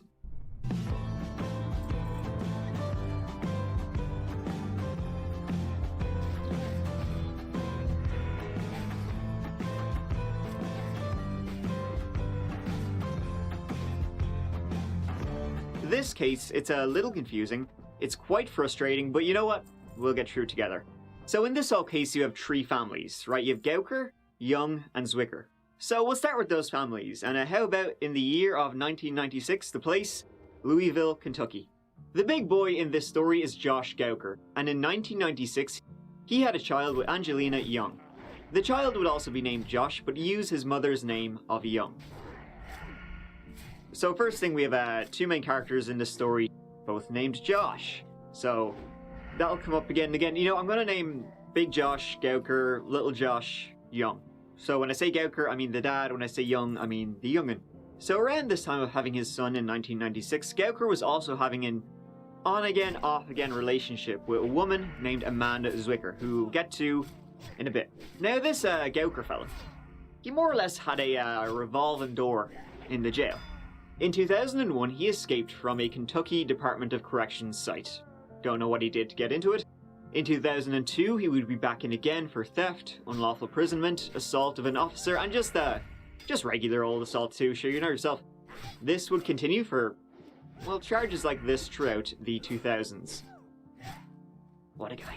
And so, when Angelina Young died in 2010, Josh Young, the son, would be put into foster care, as his dad, Gauker, was in the slammer at the time. He got out, regained custody of Young, who was 15 years old at the time. The foster family Josh Young was with while his dad was in prison, he actually seemed to get on really, really well with them. They seemed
to have done a good job raising him until Gauker, with his not great, history, came back into his life. So, Gauker and Young, father and son, move in with Gauker's cousin Cassie. His cousin, who he may probably, it seems like he was riding her, basically. Yeah, his cousin. There really must be nothing to do in Kentucky. So, swiftly moving on. Now, around the time that Josh Young was born in 1996, Trey Zwicker was also born that same year. He was the son of Amanda Zwicker, Gauker's on and off again lover, and Terrence Trey Zwicker. So Trey was also named after his dad, which is not confusing at all. But don't worry, because Terrence, the dad, would exit the picture pretty soon when he married somebody else. Amanda Zwicker would then start dating Gauker, who was still living with his on-again, off-again lover of a cousin. It seems that they all actually knew each other from an early age. Amanda only lived a few doors down from Cassie. Amanda and Gauker would marry, and they got along relatively well. Trey Zwicker and Josh Young were both around the same age. Got along relatively well for a bit.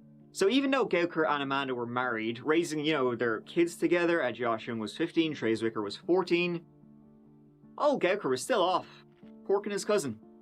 Trey, by the way, seemed to have escaped the influence of his stepfather, unlike his stepbrother, Josh Young, who Gauker would regularly give his own son, they would smoke the reefer, and Gauker would tell his son all about, his various escapades in and out of jail.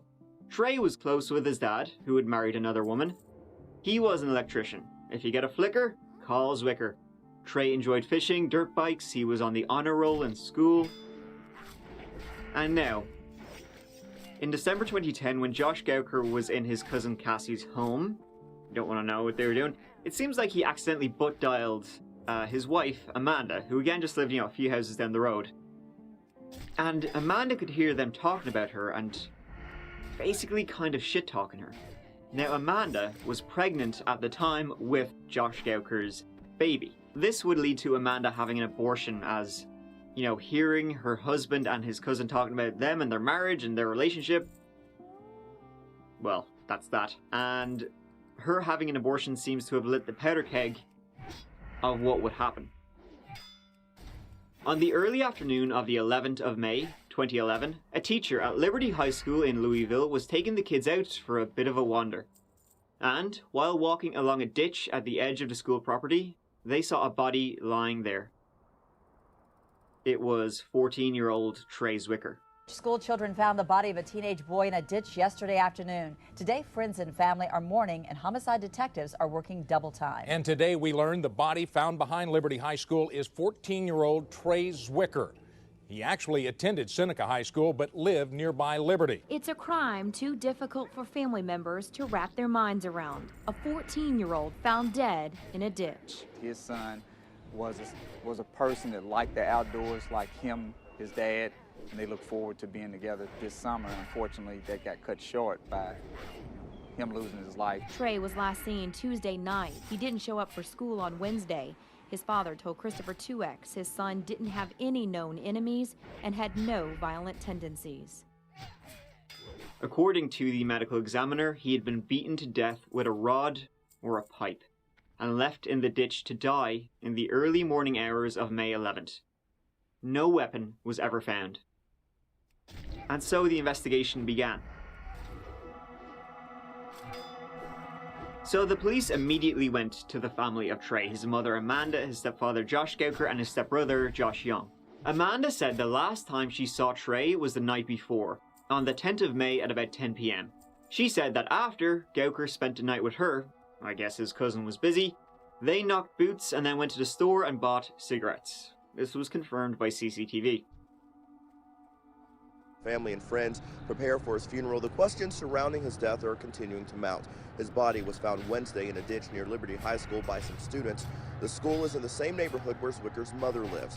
Police suspect foul play, but have not made public any information about a potential motive, and they've not labeled anyone a suspect or person of interest. But still, there remained questions about one of the Joshes being involved with what happened to Trey. This was then exacerbated by the fact that soon after Trey's funeral, Josh Gauker took his son, left town. Gauker skipped a probation appointment.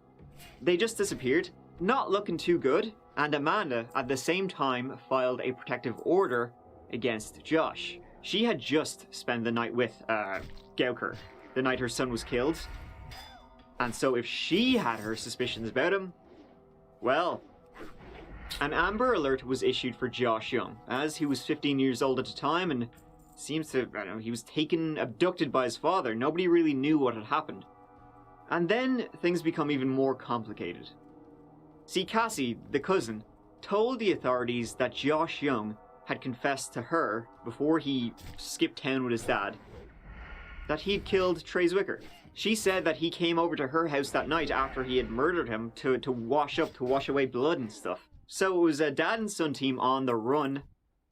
And who knows what was actually the story. Yeah, this one is sort of batshit. That snowball will continue to grow. Louisville father and son are both in an Alabama jail, arrested on gun charges following an Amber Alert for the boy last night. 15-year-old Joshua Young had been missing since Tuesday. That's right, Karen. There are still a lot of questions this afternoon, really surrounding the entire case. Like, why were the two in Alabama? Why were they carrying guns? And maybe most importantly, who killed 14-year-old Trey Zwicker? On June 23rd, 2011, about a month after the murder, they were both finally found and arrested in Alabama. Found because they were, committing more crimes. See, Gauker allegedly held a woman at gunpoint and forced her to drive them away, eventually hoping to flee the country. However, she escaped at one point and told the cops. Josh Young was extradited back to Kentucky and charged with murder. and his dad was charged with kidnapping and violating his parole. And I'm not going to get into detail on who we spoke with and who we didn't, mainly for the purposes of what little we can still do to protect this juvenile's identity. I know there's quite a bit of information out there, but I don't want to add to that any more than it's already been out. However, the charges against Gowker for, the kidnapping, they didn't really stick because it turned out that Josh Gowker and the woman he had, kidnapped, they had a bit of a history. So, hope it wasn't his cousin. Josh Young, he was in the shit though, as police were full sure he had murdered his stepbrother. So we kind of need to get the truth. And there's a lot of other things I want to talk to you about. So let's kind of work through this part at first. Tell me the truth about that night. We were on the back porch. It was me, him, Dad and Amanda stayed on that porch the whole night, evidently, because we were on the back porch and he told me he was going to take a shower and calm down for the night.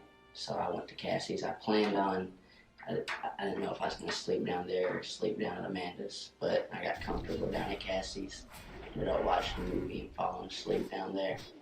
And I don't want you to get jammed up in this murder case at all. Had nothing to do with it. Why would some of your friends, male or female, come to me and say that you and your dad were talking about how you all would kill people before Trey was murdered, and that Trey was murdered in a similar fashion how you described how you and your dad would do it? I have no idea. So why would they lie about that? Grudges? I don't know. I get along with everybody. So if I had a grudge with... So nobody would really have a reason to lie. I never once talked about killing anybody, and I never heard my dad talking about killing anybody. And my dad liked Trey, and so did I. Okay, let's talk about the ride down. Why did y'all go to Alabama? What was the reason to take Alabama? We were just passing through Alabama. What made you all even leave? The girl that was with you, who's she? Sister friend. Had you met her before? Huh? Had you met her before? Yeah, no. I mean, because obviously your dad is on parole, so he's not allowed to even leave this county. I mean, your life was pretty good while your dad was in prison. You got in that. You had a much better situation. I mean, I love my dad more than anybody in this world, and I'd rather be with him than anybody in this world. So my life was much better with my dad. So your life was better getting arrested in Alabama? Being with my dad, it's all worth it. I mean, you want to find the person responsible for this, right? Well, of course. What kind of question is that? Yeah, I do. That's the question I'm asking. That's the kind as of much question. of anybody else, yes.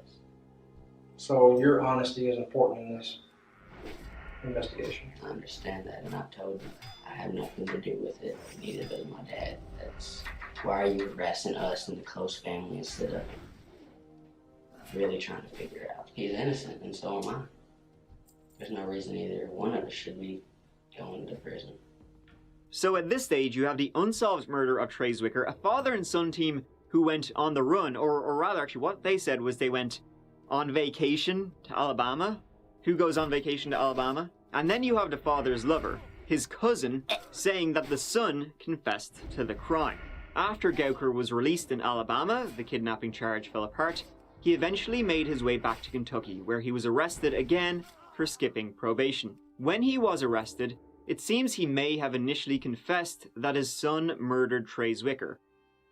They asked Trey what time it was. Trey pulled his phone out of his pocket, and then when he put the phone back in there, he hit Trey in the head with it. And then when he fell, he said he hit him like 15 times. Although, even though the authorities had Josh Young in their sights, the why, the motive, was never kind of found. At least not for Josh Young, because Josh Gowker changed his mind and said that he had killed Trey himself and that his son had nothing to do with it at all. The motive, well, he gave a few. On the night Trey Zwicker was killed, maybe he stole Josh Gowker's food. Or no, maybe it was weed he stole. Or maybe it was because he learned that his wife Amanda had an abortion and he wanted to, quote, get even with her. Not only that, he also said he had planned on killing Amanda too.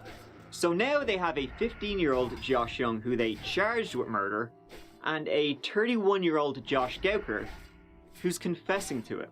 Cassie Gowker still said that the younger Josh, Young, had gone to her house that night and confessed he had done it, and that he had beaten Trey with a baseball bat, while Josh the older was saying he had done it with a pipe. In 2012, Josh Gauker was charged with Trey's murder, and Josh Young's charges were downgraded to conspiracy to commit murder, as allegedly, he knew his father was going to kill Trey Zwicker. In the summer of 2013, 33-year-old Josh Gauker was found guilty and sentenced to life in prison. He will be eligible for parole in 2031. That judge says he wished he could have imposed an even harsher punishment. A few weeks ago, 33-year-old Josh Gauker admitted beating Trey Zwicker to death with a pipe. Until then, he pointed the finger at his son. Gauker is a man with a violent past, and Zwicker's relatives urged the judge to show no mercy.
But he admitted it to the court. He's taken responsibility for it, and he should be that should be mitigating evidence that the court should consider when determining a punishment. As Gauker's attorney attempted to make his case for leniency, Gauker's son Josh sat at the table behind him. He's also charged with Trey Zwicker's May 2011 killing. Gauker pleaded guilty a few weeks ago. He told the court he acted alone. Hardest thing I ever had to do was bury my 14-year-old son. No parent should ever have to feel that pain.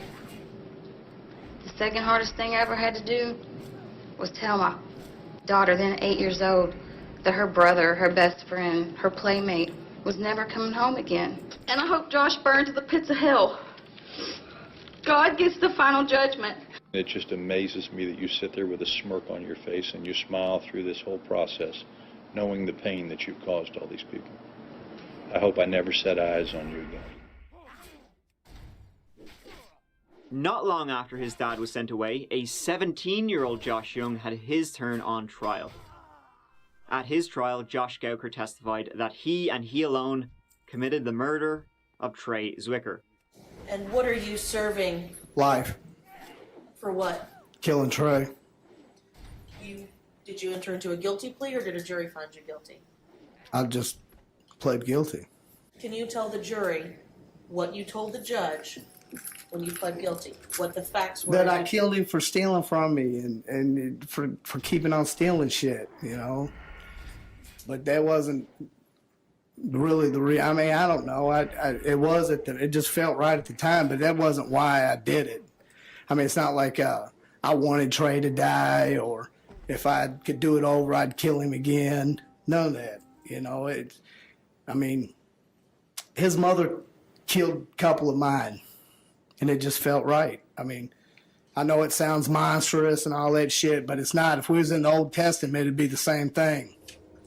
I don't know if he came downstairs or came in from the back porch or where he came from. I don't know. I know what you're doing. You're trying to make microscopic little holes in the shit that I didn't even give a fuck about 2 years ago. So how can I tell you the exact thing now when I really didn't give a fuck then?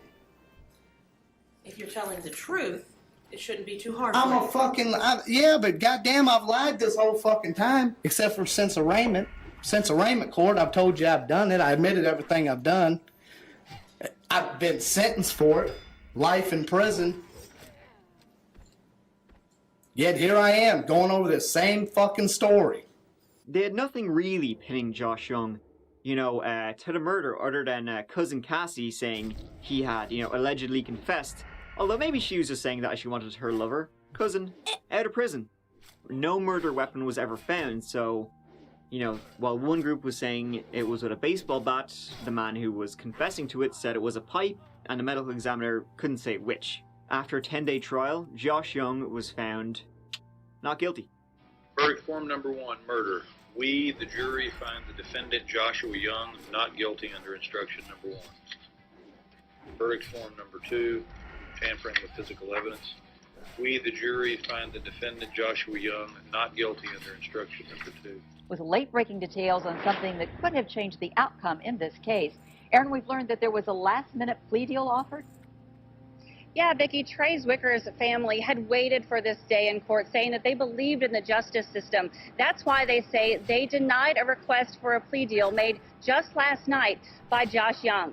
Lita Zwicker, that's Trey Zwicker's stepmom, telling me by phone that, quote, that's not something that an innocent person would ask for.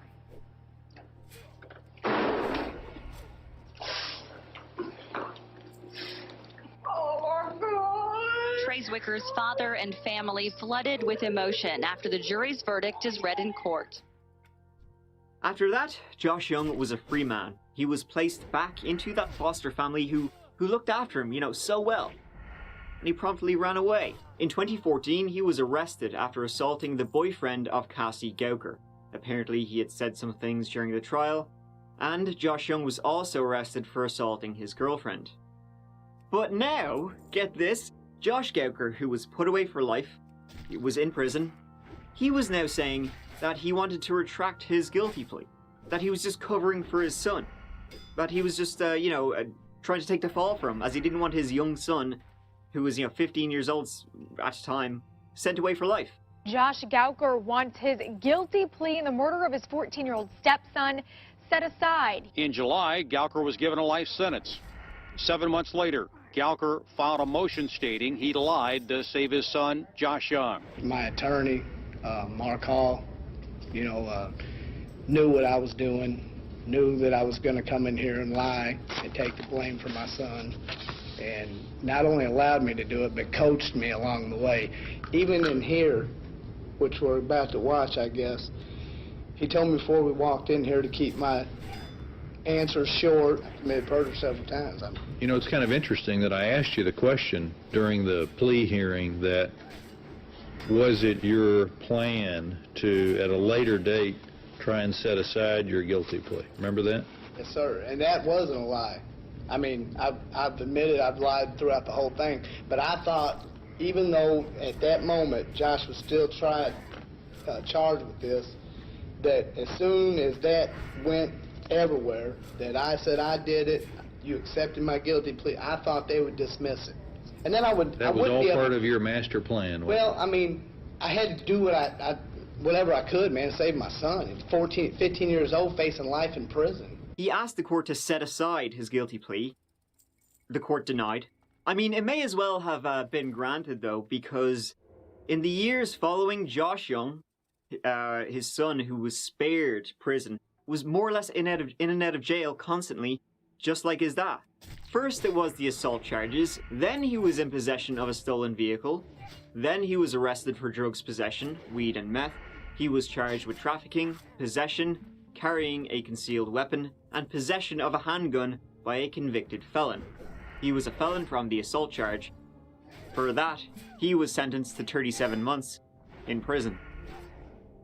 Now, since Josh Young was acquitted, not guilty, Trey Zwicker's parents, Terrence and Amanda, have basically been furious. they are sure that Josh Young was involved in the murder of Trey. Maybe he didn't kill him, but he was definitely there. In fact, they believe they were in cahoots. They both killed Trey Zwicker, father and son. Gruesome twosome. No one really knows. Josh Gauker confessed and then said, I just confessed to save my son. I actually kind of want to get out of jail now, guys, if you don't mind. So was Josh Young then the real killer? Well, maybe, because in 2019, Josh Young wrote a letter from prison. Hello, my name is Joshua Young. I don't know why that's in quotation marks. On May 10th, 2011, I murdered Trey Zwicker. I murdered him alone. It was not planned, it was not a plot, and there was nobody else involved in any kind of way.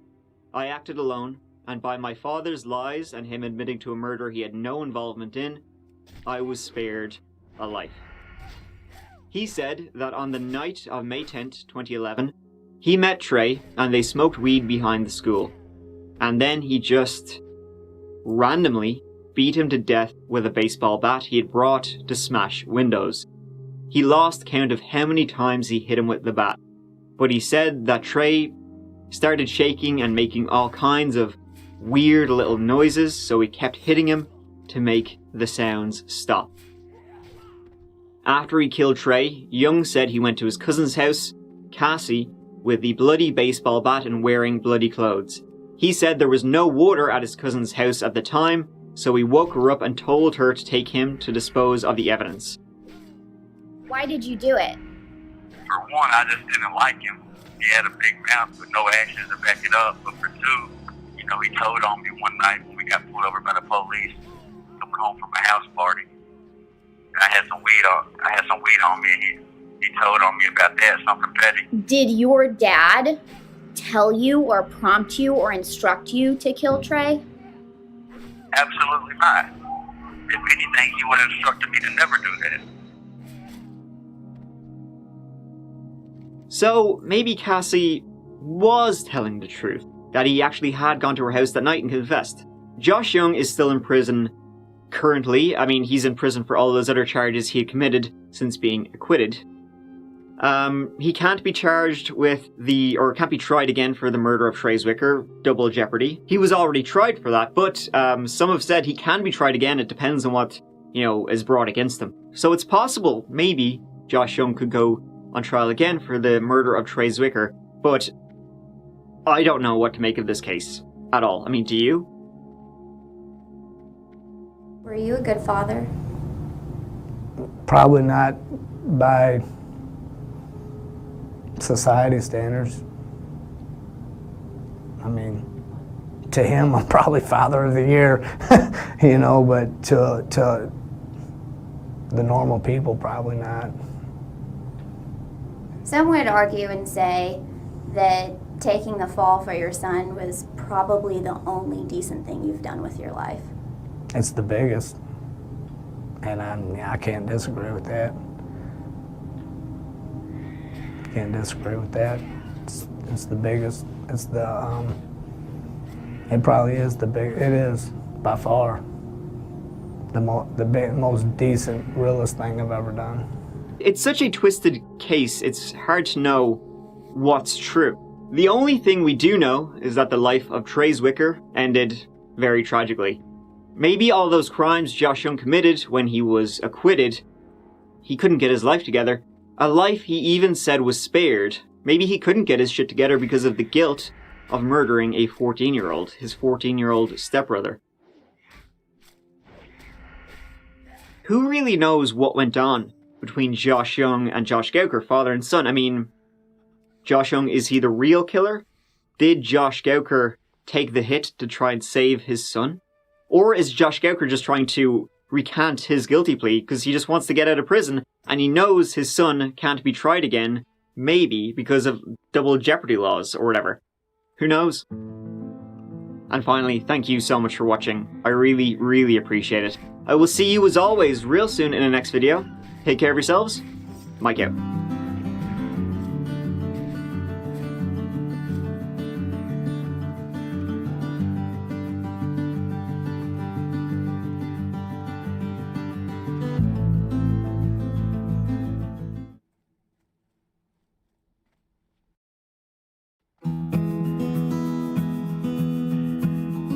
Hey you and welcome. My name is Mike, and in this old one, we're going to talk about Laura Ackerson and her ex, musician Grant Hayes. Now here's a treat for your eardrums.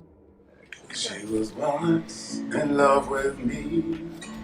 We were always together, and in the nighttime we'd go outside, look up at the stars, look up at the stars. Never rain. Really didn't like her. So let's have a go.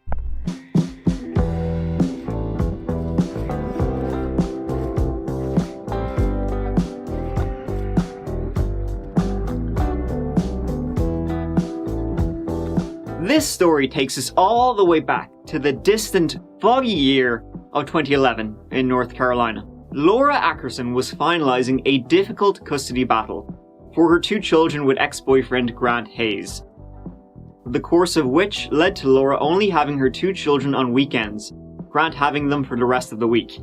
This had been a temporary arrangement for over a year, as both Laura and Grant had to undergo psychological evaluation. Grant claimed that Laura had mental health issues. Laura claimed Grant had substance abuse problems. The court sided with Grant for one reason or another. Laura had actually caught Grant's eye at one of his gigs back in 2006. Laura and Grant started a relationship in 2007.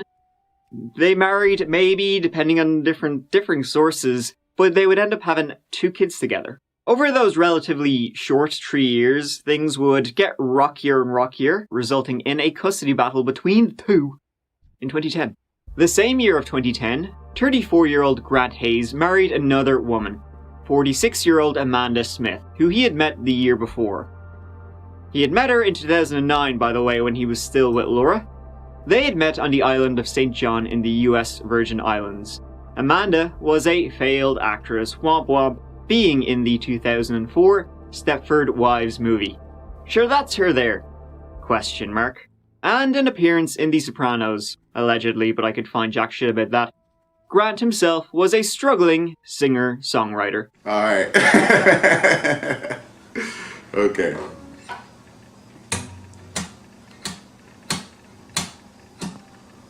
Struggling being the key word there. All right, guys, we're bringing up a special performer, special musician. I need everybody to bring down the house for this man. Everybody give a warm welcome for Mr. Grant Hayes. Grant had some,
This video has been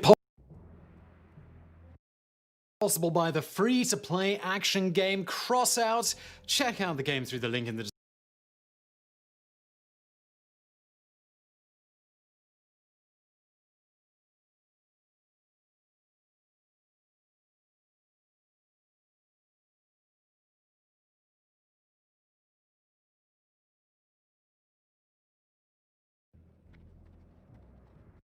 description below, and you can start with 3 extra weapons or a vehicle cabin just for registering.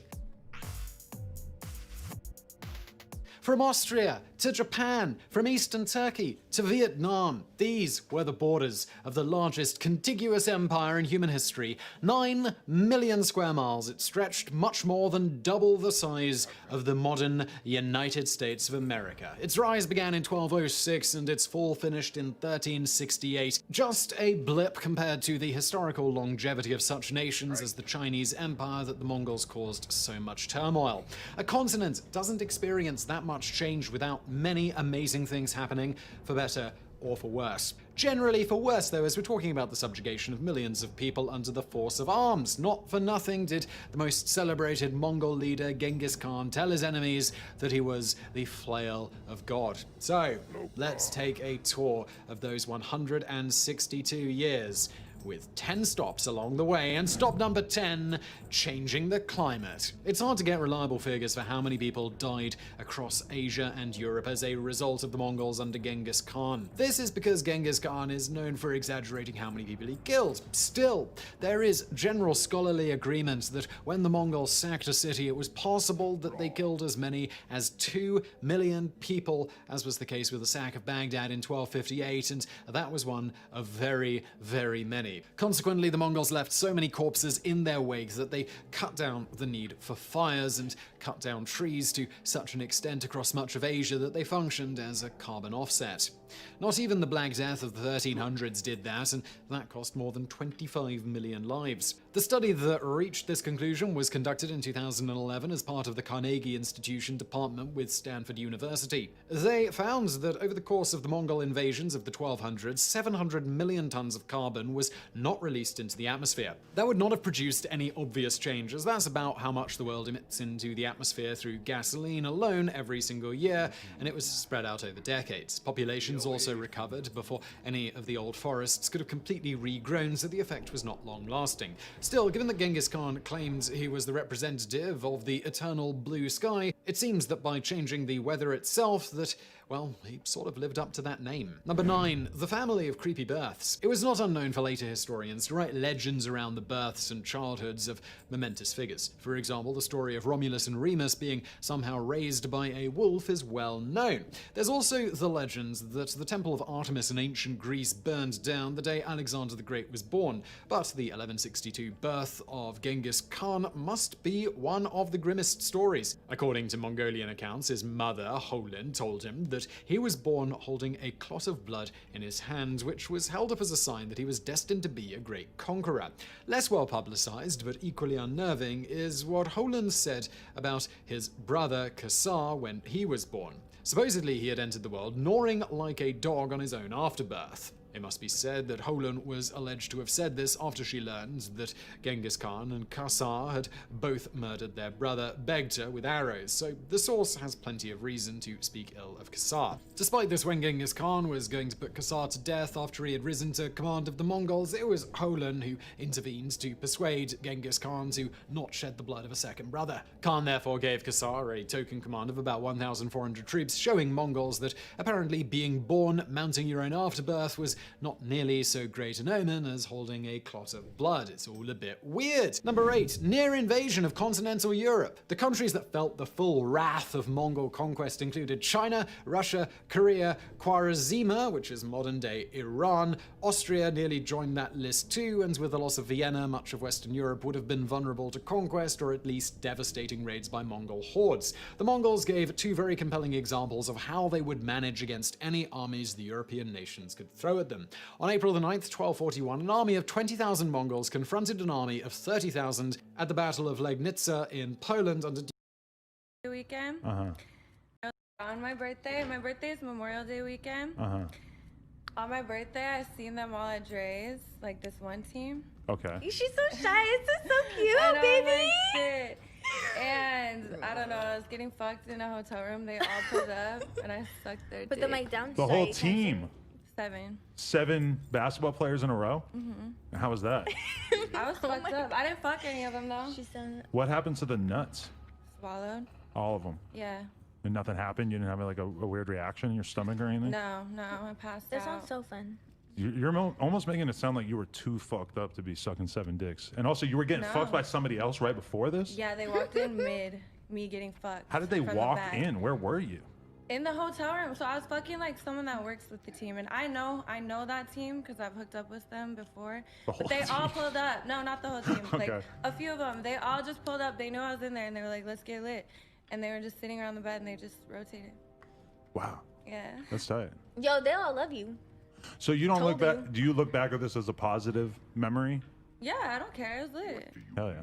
Yeah. I respect She's that. just nervous right now. No, I mean, she's not that nervous if she immediately told us about sucking 7 dicks in a row. Hello, man. Be seeing ya.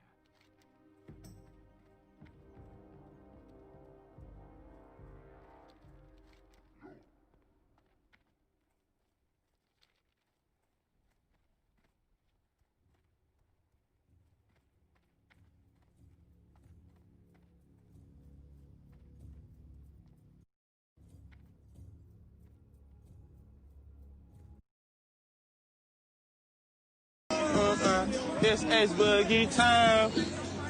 Ace Boogie time. This is how I do it. Ace Boogie time. Time.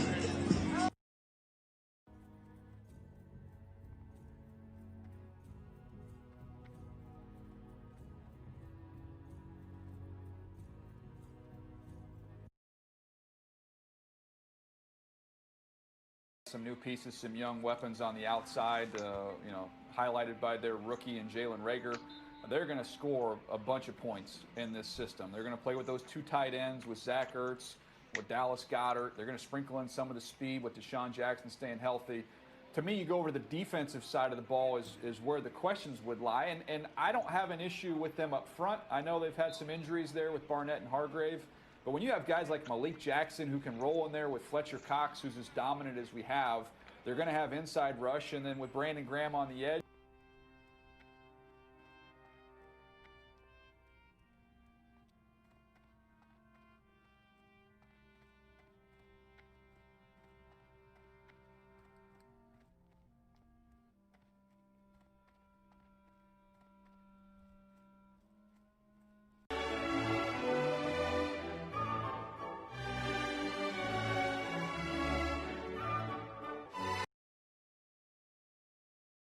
Duke Henry. The Mongols drew out Henry's cavalry with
October 1307, Friday the 13th.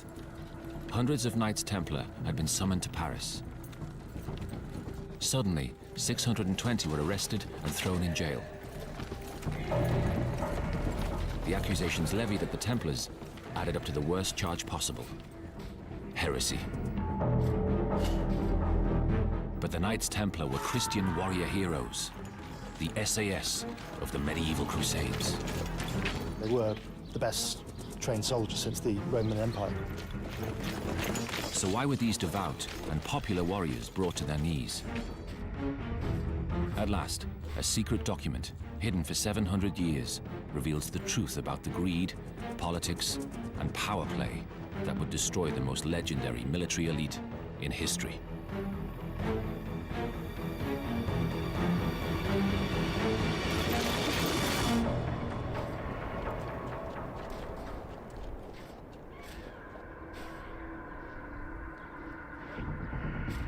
Jerusalem, the birthplace of Christianity, the most important city of the medieval world. If one takes a map of Jerusalem of the Crusader period, it's depicted as the navel of the world, the center of the world. It was a place of religious tolerance, and Christian pilgrims enjoyed safe passage. But by the 11th century, the Christians were under attack. 3,000 were massacred, and the Christian churches violated. There was outrage.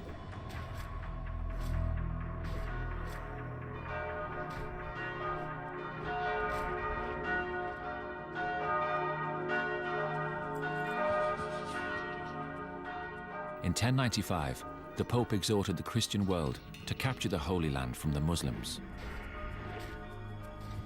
One of the bloodiest holy wars in history had just begun.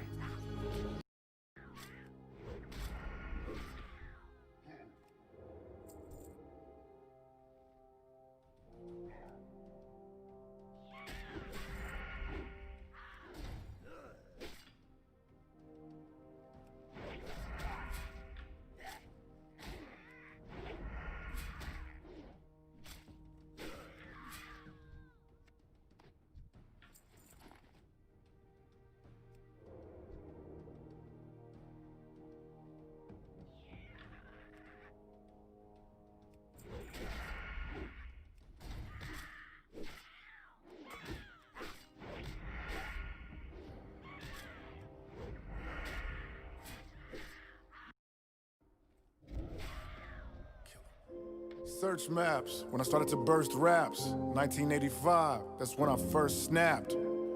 Decades before they birthed apps, I was giving niggas, what did we call it back then? Dirt naps. But nowadays, they still singing our praise.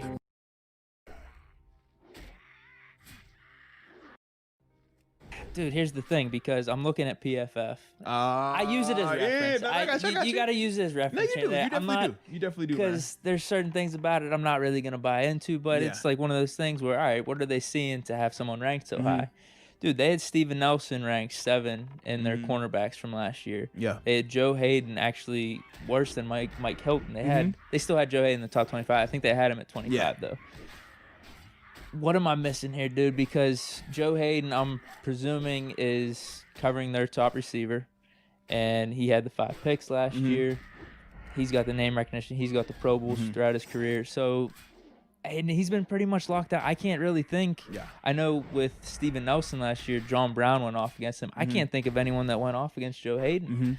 So what am I missing there? I mean, I'm going to stick with Hayden, but I'm actually just curious about your perspective of Nelson over Hayden. Because you hear people on Instagram, you post something out there that will say, you know, I feel like Steven Nelson's better than Joe Hayden. I've never really understood that, so I want to hear this out. Yeah, so with Joe Hayden and Steven Nelson, unlike some of these other top-tier corners, this is why I feel like they kind of hurt their rankings a little bit. Similar to what was going on in Baltimore, Marlon Humphreys and Marcus Peters.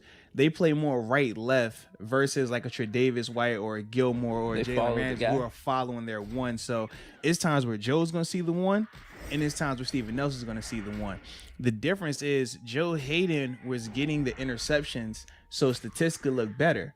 But when we watch the film, how many of those interceptions were last play of the game heaves or fourth quarter heaves when the game? No, seriously. Cardinals, there was one. Cardinals. I can't the even. Browns was another one. He had one with the Ravens. It was at the end of the game, right? So it was multiple interceptions that he had. He did drop a few though. True, throughout but the thing is this though, from the stats we talk about when you just. That's why last time you say the stats don't say the full story, because you look on the paper and say, oh, he had this many interceptions. He had to be balling out.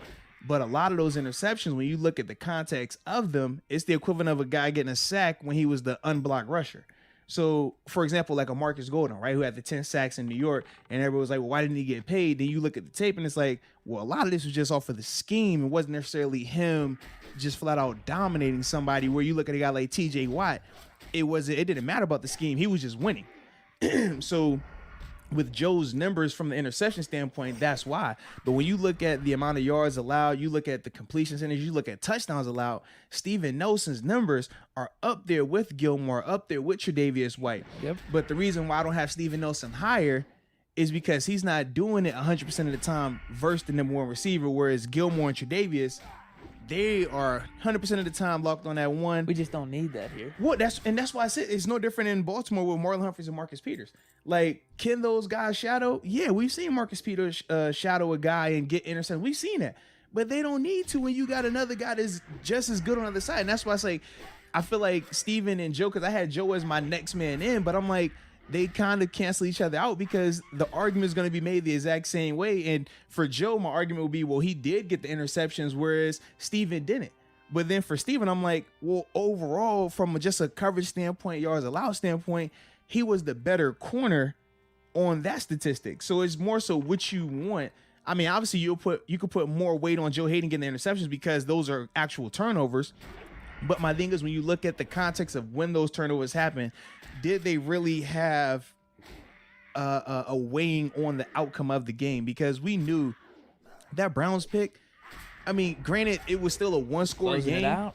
It closed it out. Yeah, it was a one-score game. I guess same with Cardinals. I think that was one-score game too. Both of them one-score games, but never did we feel, oh, it's in question, or oh, they're about to come back. It wasn't as if they were moving the ball either on either one of those drives. I mean, you look at the Kyler Murray interception, I think TJ Watt is about to smack him, and he just throws it up in the air. The first one in that game was smooth, though. Yes, very well, and that's the thing. Not all of them. That's why I said some of them. But when you look at the context, he had some drops throughout the season where I think that stuff kind of evens out, though. See, I don't, because when you drop it, you drop it. I know, that's a missed opportunity. It's unfortunate, man. I don't give you a pat on the back for dropping the pick and say, well, you got that one, so kind of wash. It's like, nah, that's not how it works. The 5 picks make sense, though, no matter what. Yeah. Like, it could have been more, but I think 5, just for the amount of drops that he had, and, you want to talk about it's late game, whatever. 5 seemed like the right number for him last year. Maybe 6. Maybe it should have been 6. Okay. Yeah. But that was my biggest difference between those two. So I went with the guy that, like I said, even though he didn't have the same interception numbers, from a coverage standpoint, he was the more productive player in that department. So, and my thing is this, man, when your numbers are rivaling Stephon Gilmore and Tre'Davious White, I know, it's hard for me not to put you up there, because we know what they did this season from a matching up on number one receiver standpoint, and knowing that, hey, they're getting action. That's the guy that's getting looked at every time. It's easy when you're on the number 2, or sometimes you're on the number 3. That's a little bit easier. But when you're on that one receiver every time, that's option number 1. And if you're not on your P's and Q's, you will be exposed. It's interesting. Do you think Nelson has like a next level to go, and maybe Hayden has already hit his prime, and we're not going to see much more of a peak from Hayden? Are you thinking that? Well, this is the thing. I think Hayden is who he is. I think he's always going to be in that Pro Bowl conversation. I think for the next 2 to 3 years, I still can see him playing at the level he's playing at. Definitely. I just don't know if Steven Nelson necessarily has the pedigree to get to Joe Hayden's status. You know what I mean? Because, like, Joe is a known name. Joe... Are you just talking about recognition? Yeah, just recognition in general, just playmaking ability. Like, certain things that Joe does is like, yeah, but Joe was a top 5 pick also. So you have to remember, like, in context, it's a little bit different from an athletic standpoint and things like that, whereas Steven's still on the upswing. He's still trying to get to that level. He had the season in Kansas City where he had the 4 picks, but remember, he was the most targeted player out there. It was different. This year was probably his most complete year, but he doesn't have the gaudy statistics to go with it. So it's like, all right, I think he can still continue to get better, especially playing opposite Joe Hayden. But I just don't know if he'll ever reach Joe Hayden level in terms of just overall playmaking ability, overall, hey, that's the guy that you want on your number 1 receiver every single time, shadow him. I don't know if he will get to that level per se. Gotcha.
honest question. Could you be eating healthier? Let me tell you the secret. The key to eating healthy is in the preparation.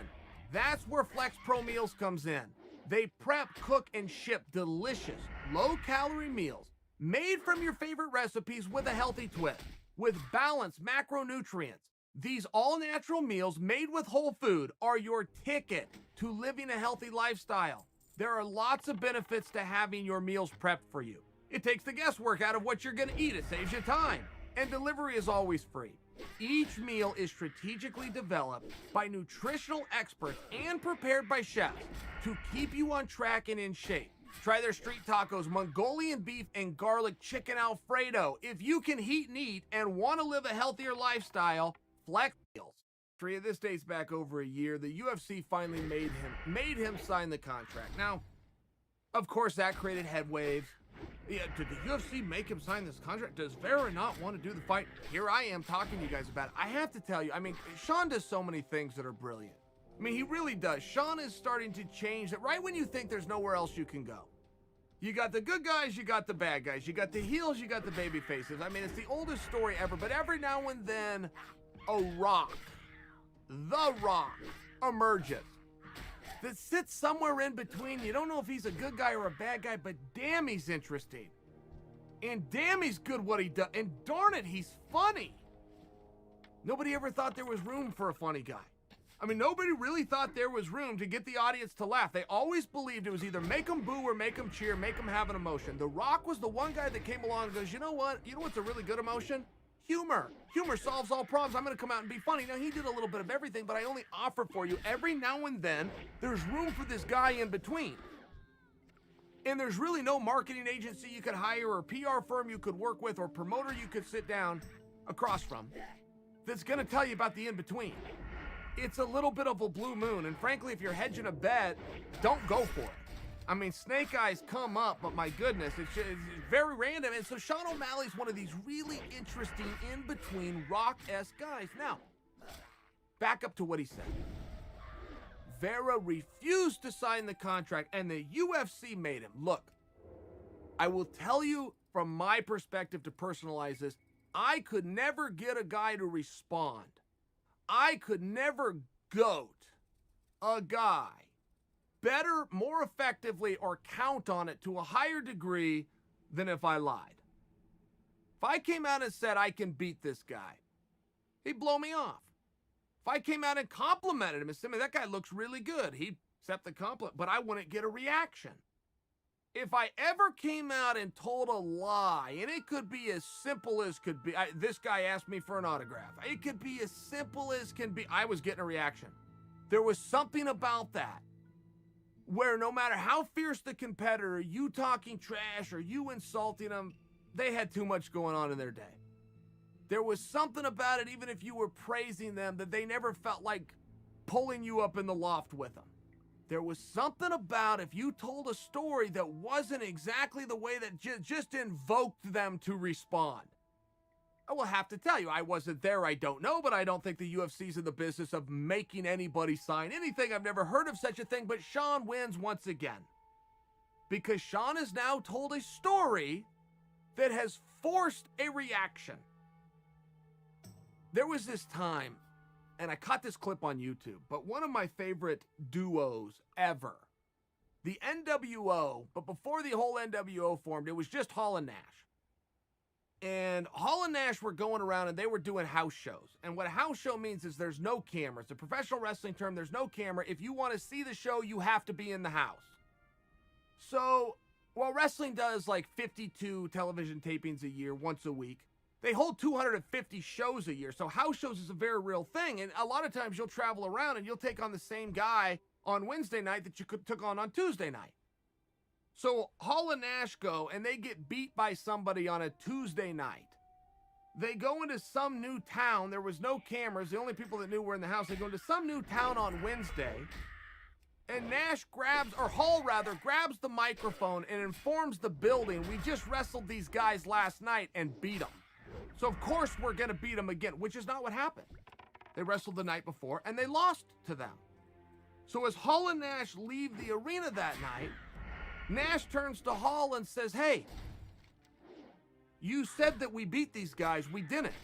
Like, he thought that Hall had screwed up and said the wrong thing. And Hall looked at Nash and said, we're heels. Heels lie.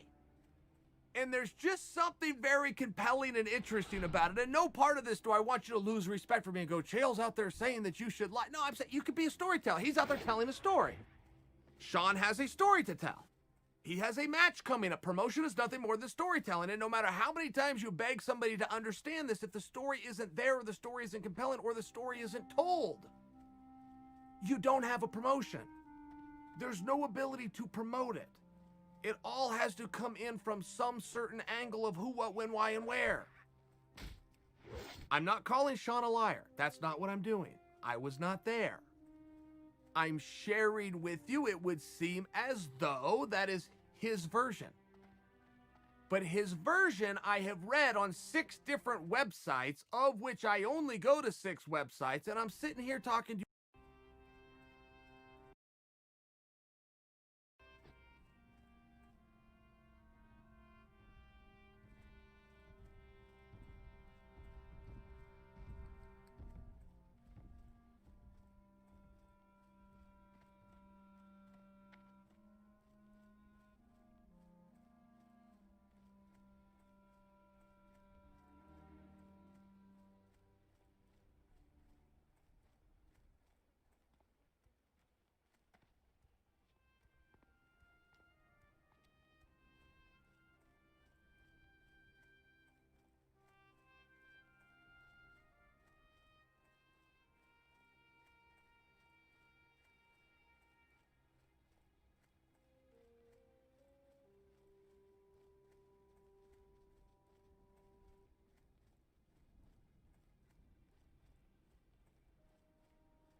The Joe Rogan Experience. He was a lifeguard, and he Yeah. fucking stared down the local gang leader, Corn Pop. Is that what the story is? Yeah, and he had a chain, and then they were gonna, instead of fighting, they became friends. Huh? And he was like, "I'm sorry, I called you Esther Williams." Or, Confront with razor-wielding gangster named Corn yeah, Pop. they used to rust their razors in a rain barrel. That's a real story? The whole story. That's the same with the pool. Dude, It was a speech. it's just. I only heard the legs in the pool part, I think. I didn't know about this other guy, because now I might need to hear this. These are. Are we allowed to play this? Is this news? How does this work? Okay, let's hear the audio. Let's hear what it says. And I was one of the guards, and they weren't allowed to. It was a 3-meter board. and if you fell off sideways, you landed on the darn cement over there. And Corn Pop was Whoa, is there a laugh track on this motherfucker? Corn Pop was and a bad he ran a dude. bunch of bad boys. Wait. And I did. And back in those days, to show how things have changed, one of the things you had to use, if you used pomade in your hair, you had to wear a bathing cap. And so he was up on the board, wouldn't listen to me. I said, hey, Esther, you, off the board, or I'll come up and drag you off. Well, he came off, and he said, I'll meet you outside. My car, these were all public housing behind it. My car, there was a gate out here. I parked my car outside the gate. And he said, I'll be waiting for you. He was waiting for 3 guys in straight razors. Not a joke. There was a guy named Bill Wright, Mouse, the only white guy, and he did all the pools. He was the mechanic. And I said, what am I going to do? He said, come down here in the basement where mechanics, where all the pool filter is. You know the chain, there used to be a chain that went across the deep end. And he cut off a 6-foot length of chain. He folded up, he said, you walk out with that chain. And you walk to the car and say, you may cut me, man, but I'm going to wrap this chain around your head. I said, you kidding me? He said, no, if you don't come back. And he was right. So I walked out with the chain. Stay away. And I walked up to my car. And they had, in those days, you used to remember the straight razor. You'd bang them on the curb, get them rusty, put them in a rain barrel, get them rusty. And I looked at him, but I was smart then. I said, first of all, I said, when I tell you get off the board, you get off the board, and I'll kick you out again, but I shouldn't have called you Esther Williams. I apologize for that. Pause this for a second. Pause this for a second. Do you know who Esther Williams is? Oh, we're almost done. We're almost done. Go ahead, keep it going for a second. It's only a few more seconds to go. It's gonna work. He said, you apologize to me? I said, I apologize for that, not for throwing you out, but I apologize for what I said. He said, okay, close the straight razor, and my heart began to beat again.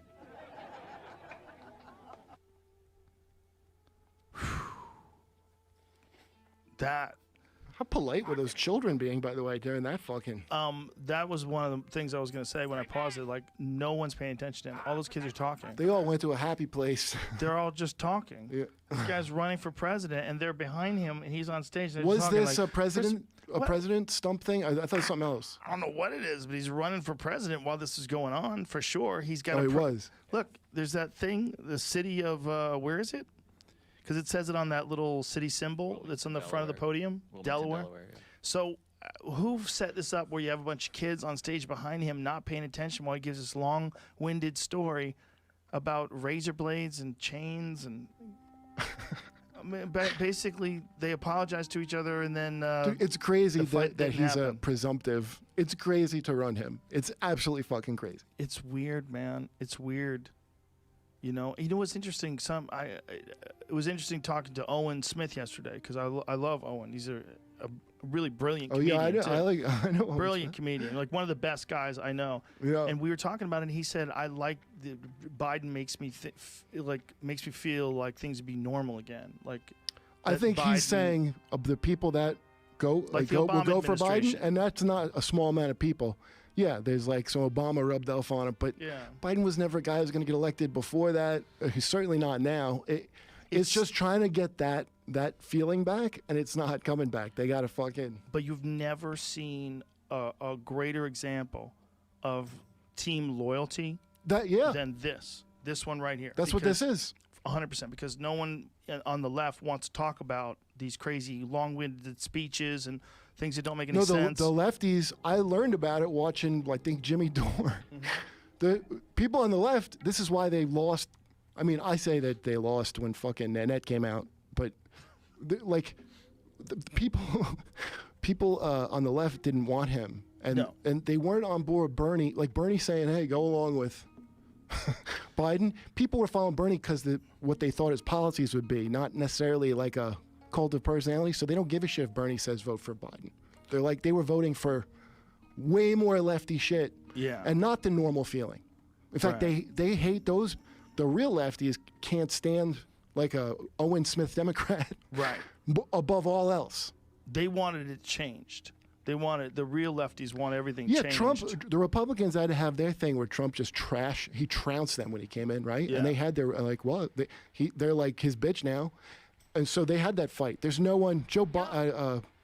Bernie was never going to do that with the Democrats. But isn't it crazy that it's all about likability and electability? Like that's really what it's all about.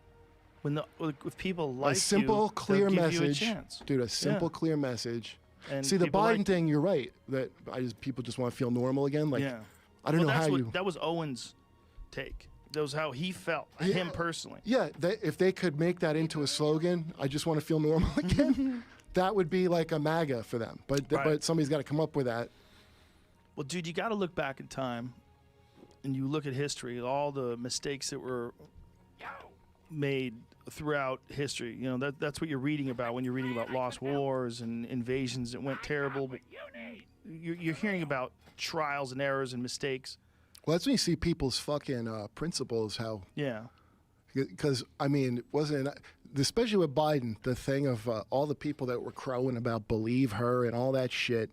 Right. That are like, well, you can't believe. Sometimes people are lying. Oh, are they now? Now that it's your team? When it came after him, yeah. That's really despicable, man. Yeah. Well, there's only a few people out there that don't do that are in like the media, that are in that sort of. The media loves this shit more than, I mean, how they hate Trump when it's like 90% their fucking fault. There's a lot of different things going on, man. Did you see Some Annihilation? Of it's like sports. It's like you want your team to win. It's a lot I think of that's that. a huge amount of that. But Huge amount of that. You know that movie Annihilation with Natalie Portman? Yeah, that was the one where that was by the same guy who made Ex Machina, right? Yes. Is that it? Yeah, that was really good. Remember the end and Natalie Portman and there's like Don't spoiler alert it for everybody. This is quarantine. People can see that movie now. All right, well, when I'm you just see kidding. I'm the just like they've had enough time to watch it. I'm just kidding. When there's a thing of her that's rainbow colored that's like a duplicate of her that Right. and she's trying to run, it's pressing her against the door. Yes. She's fighting it. Mhm. And then she stops for a minute and then she gives it a grenade and pulls it and gets away by being calm. The more she would fight it, it would give equal reaction back at her. That's what these people, it's like Trump's your fucking reflection and you hate it. And the more they fight it, the more it presses them back up against the door. And that's they're never going to figure out how to just like give him the grenade and pull the pin and walk away because they can't like he definitely makes mistakes, but they are also so wrapped up in everything that he does in a way that they distort even things that probably turned out to be a good idea. He plans for that. He does that the people that just could get ruined by one minor thing, you're like, I'll do a thing every fucking day. And what are you going to do? And people like, they just go, like a bunch of people just don't follow him or they like, it's genius, dude. If you hate his guts, you can't say it wasn't But very people smart. are so wound up. This is, look, anytime you get too emotional about things, your view of things get distorted. It's one of the things that happens in fights all the time. You see fighters talk shit to each other, right? And one of the reasons why they talk shit to each other because they're trying to get the other person emotionally invested in the fight. Right. They're trying to get them angry and pissed off, or they're going to do something irrational. They're not going to be logical. Right. But that's what you're seeing.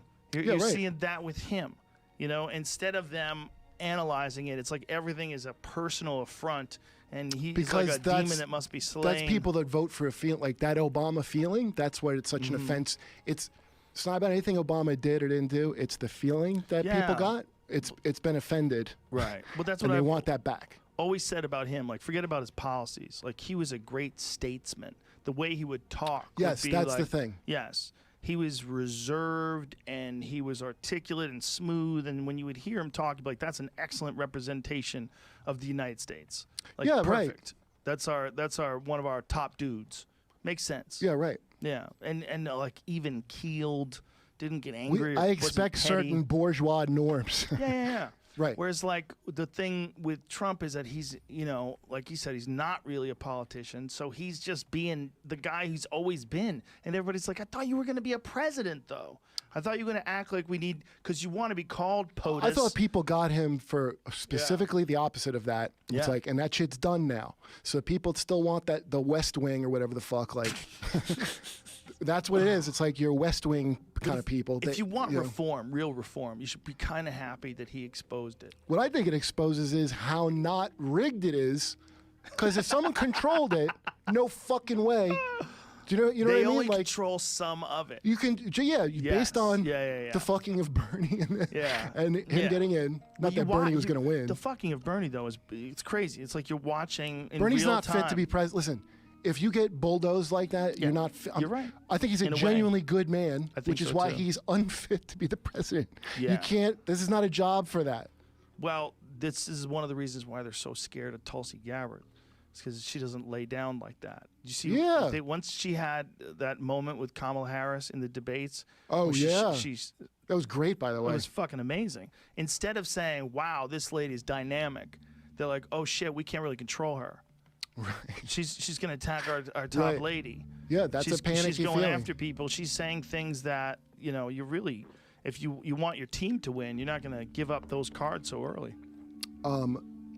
Well, they haven't. There's an internal thing you got to settle with all the people that are actual left that are like mad, and they want their Trump. Yeah. And so they're not going to go along with the same because I think a lot of like just liberals don't get that the lefties hate you more than they hate a Nazi. They hate you more than any right winger, just a regular liberal. That's who they want to get them. That's why they turn on Ellen or whoever the fuck. Yeah. Because they're waiting to have a reason to turn on you.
probably the first time we've ever spoken outside of the Comedy Store. Yeah. Thank you for being here. Welcome to the seance. But I do honestly believe that you are like the funniest person in the world. In fact, you have my favorite joke of all time. Literally my favorite joke. I think I've told you this before. God, I hope this one's mine. This is from your HBO special, Take the Hit. I remember when I heard about that John Bonet case. You remember reading about that? I was looking in the Inquirer when that came out, and I was thinking, John Bonet's not that hot without makeup. Seriously. I mean, she's okay. She's all right. Kind of average, though. She's talented. Not a stunner. I do remember that one. I do like that you like that one. I love it so much that I've ruined many a party by retelling that joke, and people are just like horrified that my favorite joke of all time is talking about a 20-year-old child murder. But that blew me away. I sometimes work. Just a couple weeks ago, I was doing a big child mustard chunk in my act, and tastefully, I have a real good in on it. And somehow I brought up John Bonet, and they boo, and I go, "You're booing John Bonet? That's super talent." I turned the tricks on them because I made them think that they were booing John Bonet. You performed during like the first stand-up comedy boom, and now you're performing out on the road again during the second stand-up comedy boom. Yeah. What do you think is the difference between the two booms, boom-wise? Just speaking strictly in terms of booms. The difference is not my act. It's the same. Yeah. I said it's a different crowd. No, I sort of caught a good wave when I started, and now I just have no choice because I can't do anything else. So I like doing stand-up. You know it's hard. They know it's hard. Just at the Comedy Store, everyone's fucking good, you know? So to go out there and not look like an asshole and not stand out as bad is fun. So you think the comics during this current boom are better? Because they have to be. They have to be different than the ones before them, so it's a little harder in that respect. Yeah. Because it was sort of uncharted territory back then. I only knew watching Johnny Carson with Seinfeld and Paul Reiser and Kevin Neal and these guys. So there was probably one comic for every 10 there are now. So there's so much competition and so much, you can't do a joke like this joke, that's hard to stay away from areas. Like you have a very distinct style, which helps in writing, I'm sure, because I don't see a lot of people saying, oh, they're like you or you're like them. You know, that's good. I'm a little looser. Stuff I do is a little more down the middle, but I obviously want my own voice. Yeah. If someone tells me that, like, oh, I'm like you, my only response is, good luck with that. Like, I barely squeak through. David, you've mentioned a bunch of comics already you looked up to. Who would you say was your biggest influence starting out? That's a good question. I would maybe lean toward Dennis because he was my favorite for a run there, and then I got to open for him, and then he liked my act, which was a big deal to me. This is pre-SNL, you opened for him. Yeah. And then he said, why don't you come open for my black and white special or one of those specials, and I did that. I didn't know I wouldn't be on it. I thought I'd be on You would part show of the it. opener? Yeah. Like I'd be like, just the first couple minutes. Yeah. And then I found out I wasn't. But I got to do that. I even asked if we could have a picture the first week we worked at Caroline's. In the middle of it, can we get a picture together? He goes, that's weird, dude. We're friends, right? I go, oh, yeah. I felt so stupid. And then he helped me get on an HBO Young Comedian special that he was hosting. And then after that, SNL saw it. And then he told Lauren I'd be good. So he helped a lot of it. Yeah. The black and white special is one of my absolute favorites. I love that he paid himself to have it shot on film so that it actually looks, like still holds up in black and white. Yeah. Costs 10 times as much as anyone else's special. Yeah. But it's still great. Let's take a look at that. This is a clip from Dennis Miller's 1990 HBO special, black and white special. You want to know what a prick Adolf Hitler was? I read Mein Kampf this weekend. No dedication. Do you still talk to Dennis Miller? Uh-huh. Like, I mean, I don't know anyone except for you who still talks to him. And I am friends with 2 of his brothers. Why do you think that people get so angry at a comedian when they change over the course of their career? Well, listen, I'm not political, and the new show's not for that reason, like, mostly because I'm stupid, but I'm sort of a believer I'm here to do stand-up, and that's hard enough. They're not paying to see me do that part. So Exactly. I just say, hey, they can do their thing, but for me, I stay out of it, and I think with Dennis, you gain fans, but you lose fans. And I think he actually went against the grain when you're gonna go Republican, especially out here. it's hard to even go to parties. It's like a career move to be a Democrat. Oh, yeah. I mean, that's why I wanted to do this show. Like, we tape months in advance. Like, I don't care what's in the Mueller report. You know, I don't want to... Like, I thought, like, Picasso, if he was alive today, wouldn't have a period of 4 years where he just painted pictures of the president. You know what I mean? Like, exactly. I didn't want to waste my time with something I didn't know anything about just because everyone else was doing it. It's hard enough to write the regular jokes I do, so... Oh, exactly. And I don't relate to people. You know what I mean? I have more money than most Americans, and I don't care about anything. I don't have a family. So you're like, I'm voting like this for my kids. I'm like, that makes sense. I guess. I see it. I like that assessment.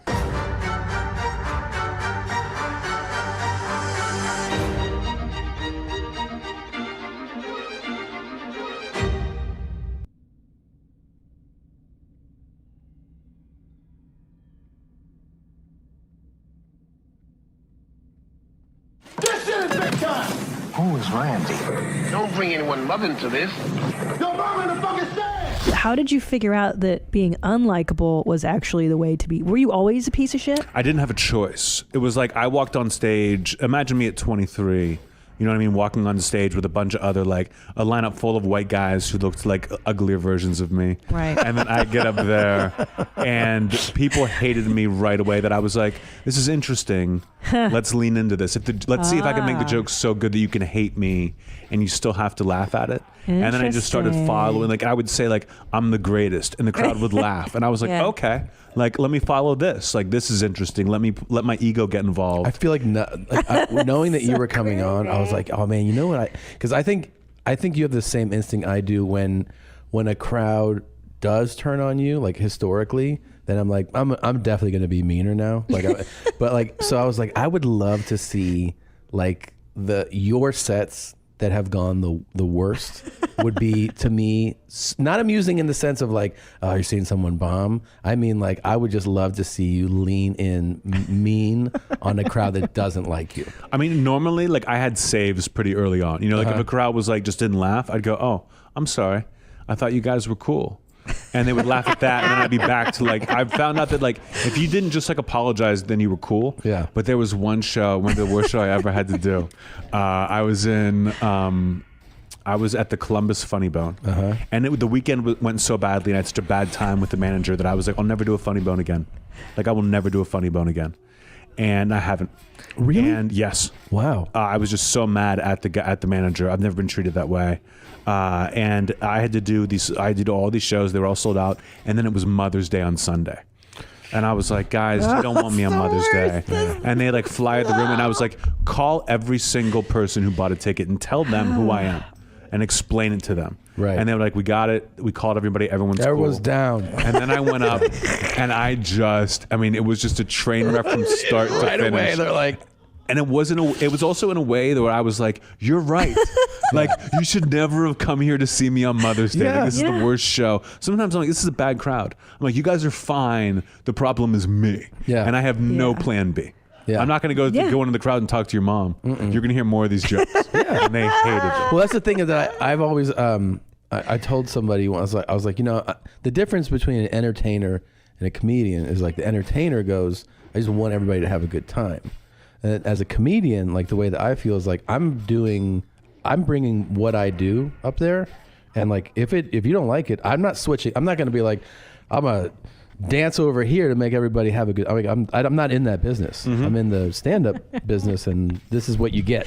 You get this show. So if you don't know who you came to see, like what you're talking about, that's fucking your problem now. You know. You came to see a movie.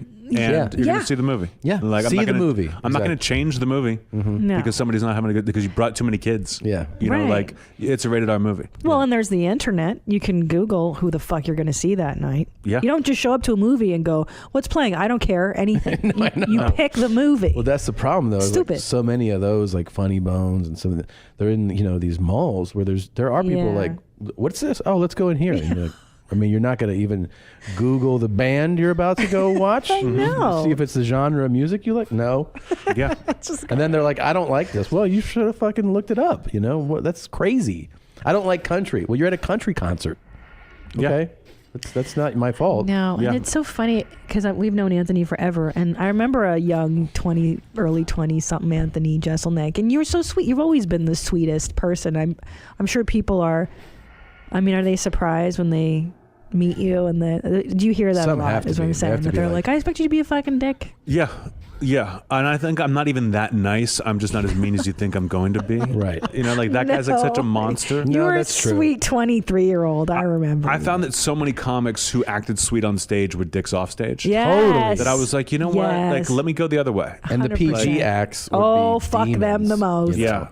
Big liars. I always say I don't trust male comedians who don't talk about their dicks Yeah. or anything dark or weird. Yeah. They look at Cosby. He was the biggest monster of them all. And you can say the bad yeah. words. Yeah, he's not Okay. cursing. Go Yeah. fuck yourself. Yeah. Not cursing. No, I know It's it's so true. weird. And yeah, the nicest comics usually have like the most Yeah. fucked up material. I see that across the board. Because you get it out there. Yeah. So that it's not in you. Yeah, it's true. So were you always so a young Anthony Jeselnik, did you always have confidence? Were you I had some confidence. You know, I knew I read a lot, and so I felt like I was smart. You a I lit wasn't, like, smarter major? than other people. Is that right? Yes. Yeah. Yeah. I wanted to be like a novelist. Are when I you was an Ivy younger. League guy too? No, You're I smart. went to Tulane. That's- I was like isn't that I was Ivy? in honors classes. New Orleans, right? Yeah. Mhm. Oh, it's like a party school. Yeah, You get they would call it the wasted? Harvard of the South, but there's like 8 Harvards at the South. Yeah. But I was in like honors classes, but I was the class clown in honors classes, so You're I was like smart. underachieving. Yeah. So I was smart. Yeah. I guess, but not like a genius. Yeah. Not like now. No, like now, of course. What were your parents like? What'd you grow up like? I was the oldest of 5 kids in What? Pittsburgh. 5? I did not know Mhm. this. 5 kids in 7 years. Me, 3 girls, and a brother. And so like the family was just like my dad worked, my mom was just running us around to different activities, and what do your siblings think of like who you are now? Are they like, they're very proud of me. I think they can get a little annoyed that my parents or my mom is like obsessed with me. No. Like it's like, did you hear what Anthony did? Listen to this Anthony's podcast. Like watch Really? Anthony's special again, and then like we get it. Like we're fans. So but, you're the like, favorite, clearly. I went from the black sheep to the golden child. Ooh. because of success? Yes. Yeah. Because of fame. Success just trumps everything. They would even be embarrassed of me, like my material and stuff, until like neighbors started knocking on the door to be like, "Your son was great last night." You know, then they were cool, but they were like, "He's actually a nice kid." And they were like, "No, we get it. Yeah. Like he's a performer. Yeah, we're not fucking morons. Yeah, Yeah, It's we figured good, it out, but yeah. they were embarrassed until they had something to point to. Like early on, I was doing well. Like I would be on Kimmel. You know, I would be on Conan or on Premium Blend. Yeah. My parents didn't know how to tell people that. Hmm. They didn't know what that was. So they just told everyone that I wrote for Jay Leno.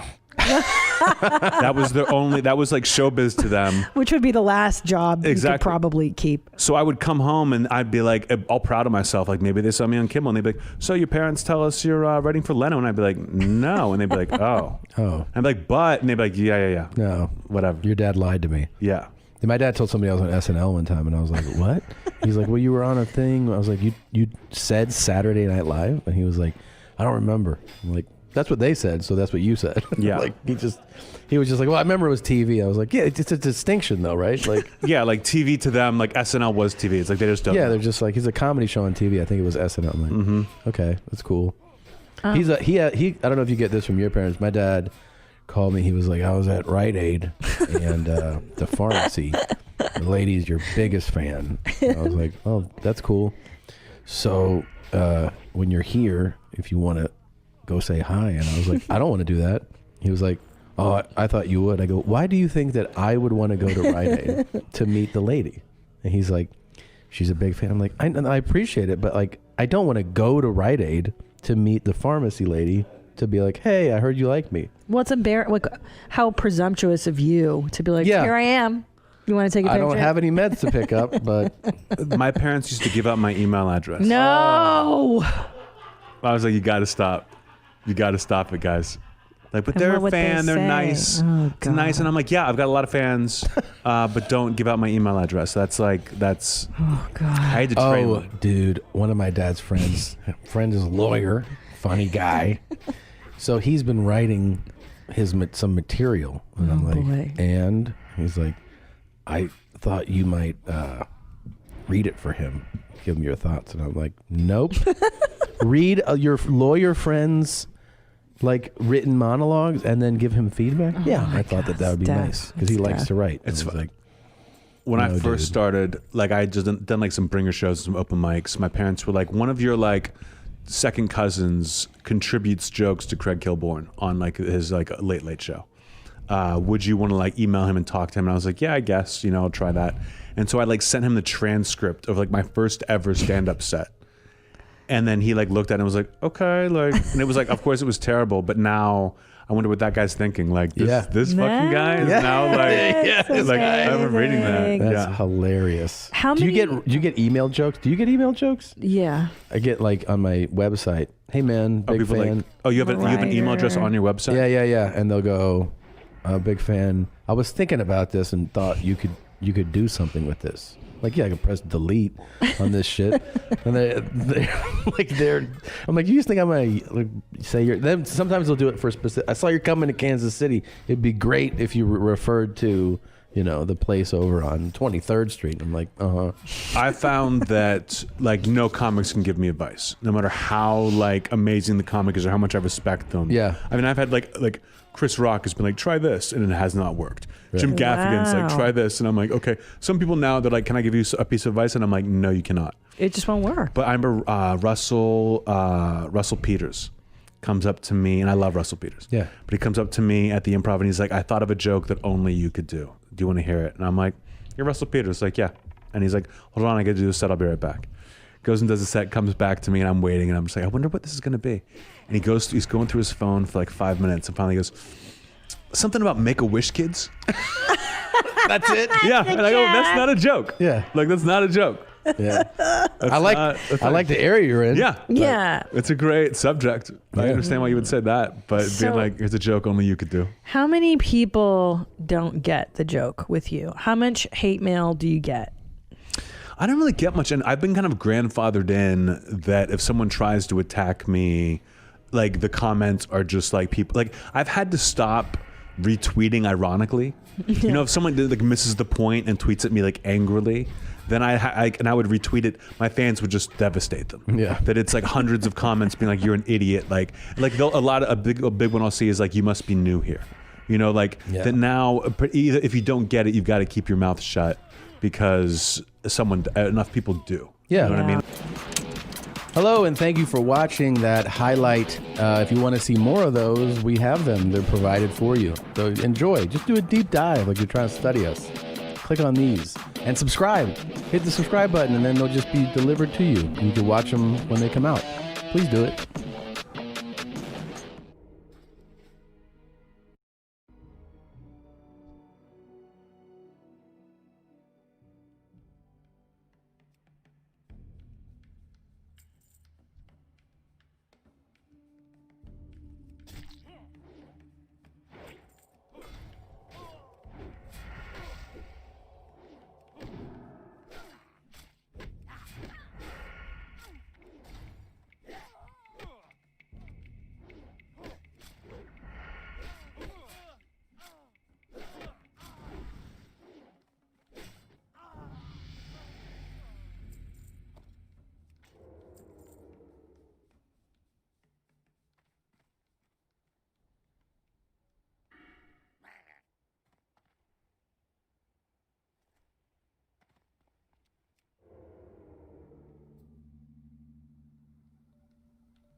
Well, Reverend, please come quick.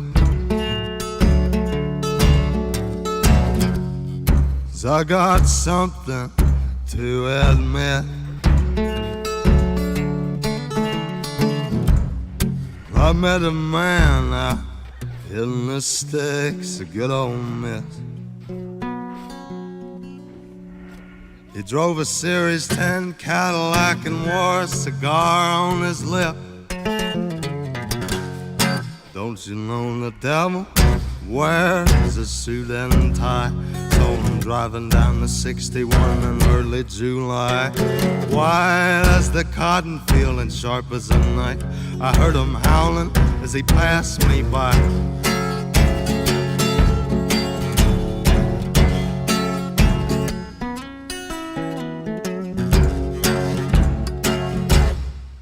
And he said, I know you, young man.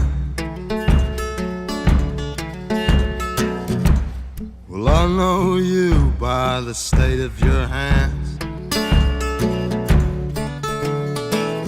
You're a six-string picker, just as I am. Well, let me learn you some. I know a few tunes to make all the girls dance. Don't you know the devil wears a suit and tie? Saw him driving down the 61 in early July. White as the cotton field and sharp as a knife. I heard him howling as he passed me by.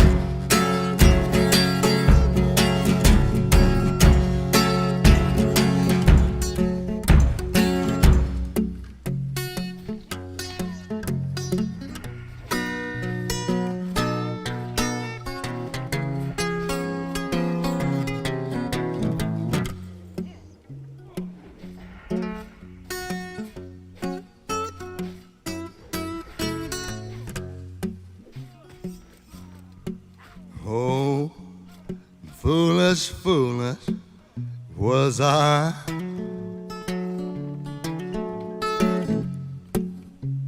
Damn my foolish eyes. That man's lessons how to price the sweet price. My sweet soul, everlasting, my very own eternal light.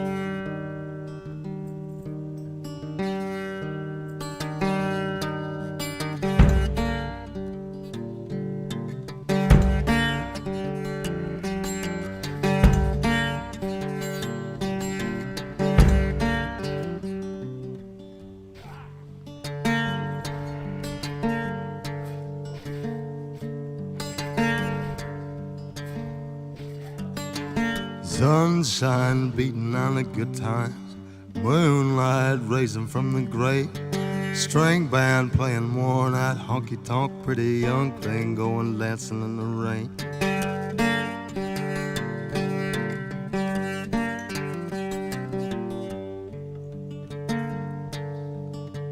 High-heel lady spitting at the knickerjacks, businessman with a needle and a spoon, coyote chewing on a cigarette, pack of young boys going howling at the moon.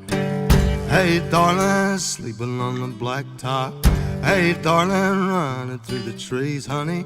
Hey, darling, leaving for the next town, lessing my sense catches up with me.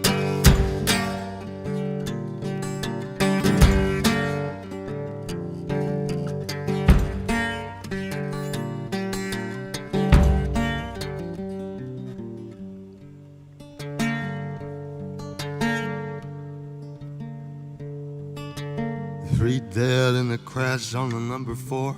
2 witnesses blowing up high.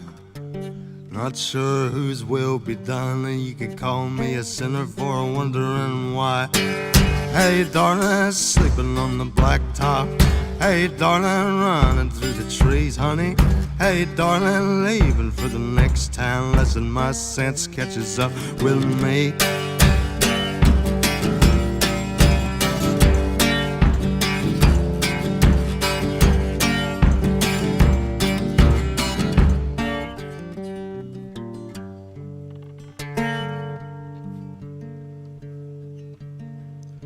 Well, the corn liquor tastes sweeter in this town. Could it be it's the same as the last? Swear I've seen your face elsewhere before, just as familiar as a bottle and a glass. Hey, darling, sleeping on the blacktop. Hey, darling, running through the trees, honey. Hey, darling, leaving for the next town. Listen, my sense catches up with me. Hey, darling, sleeping on the blacktop. Hey, darling, running through the trees, honey. Hey, darling, leaving for the next town. Listen, my sense catches up with me.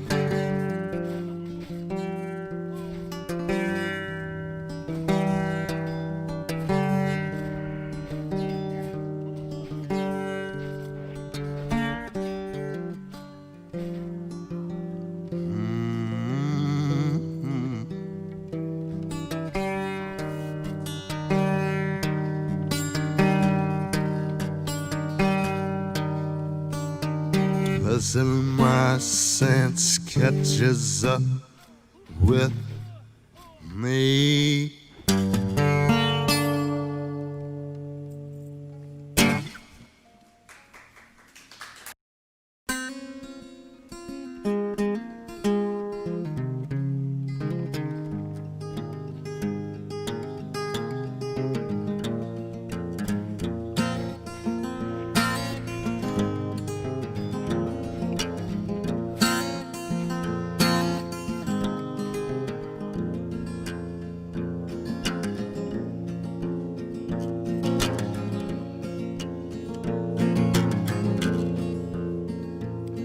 Well, the raven is a wicked bird.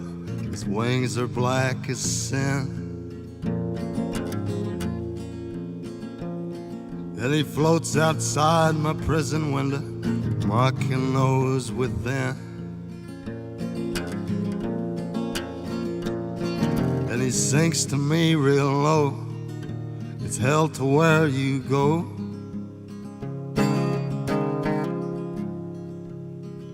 For you didn't murder Cade McCannon.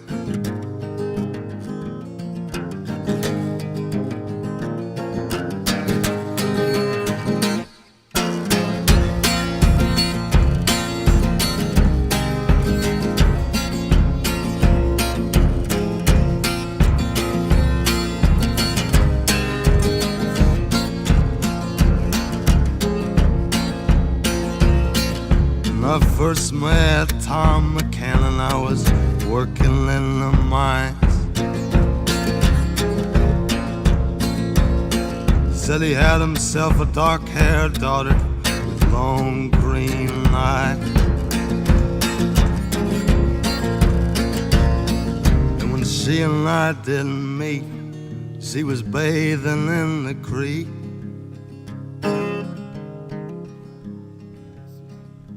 Prettiest girl in the whole damn holler, that ain't no lie.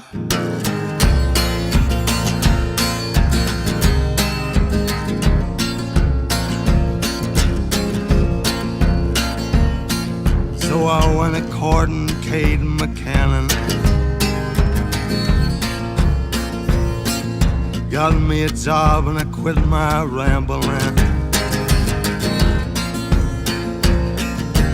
Every day I'd save a quarter of my pay.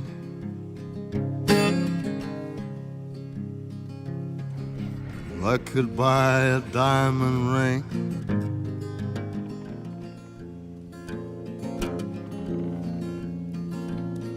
Lord, and one day I come home to find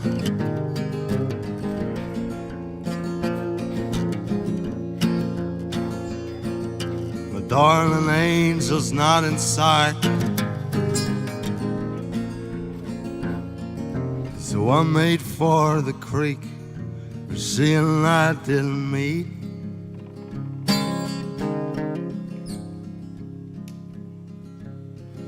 And found her with some other lover.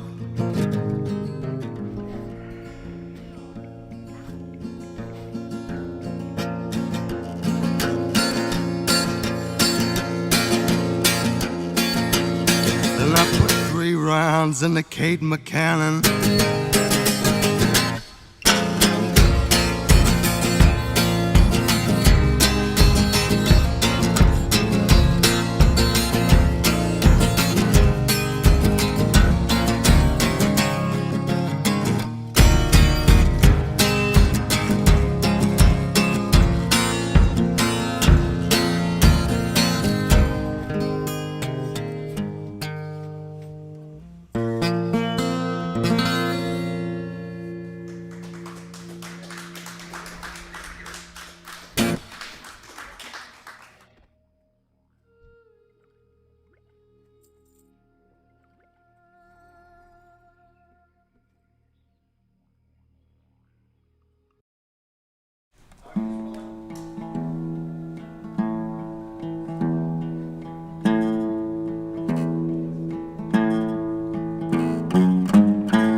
Me and Big Dave were just trying to stay upright.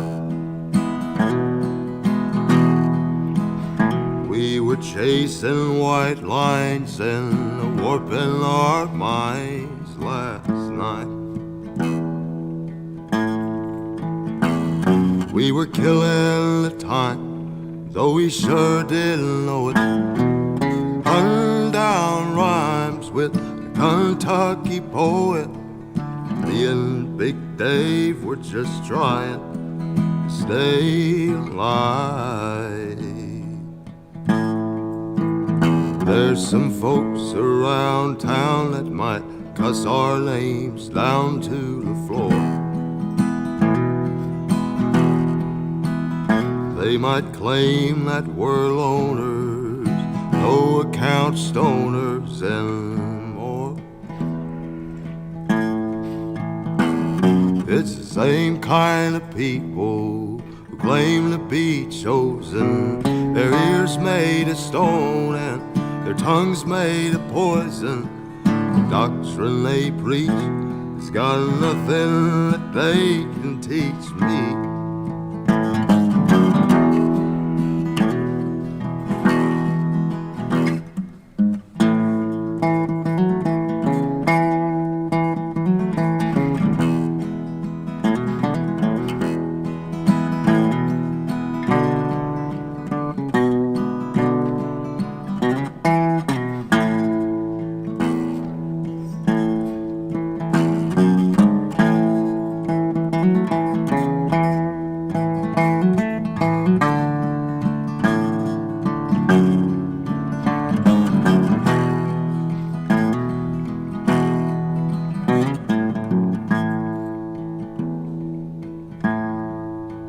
Well, I don't know if Dave hates the same kind of hate that I do.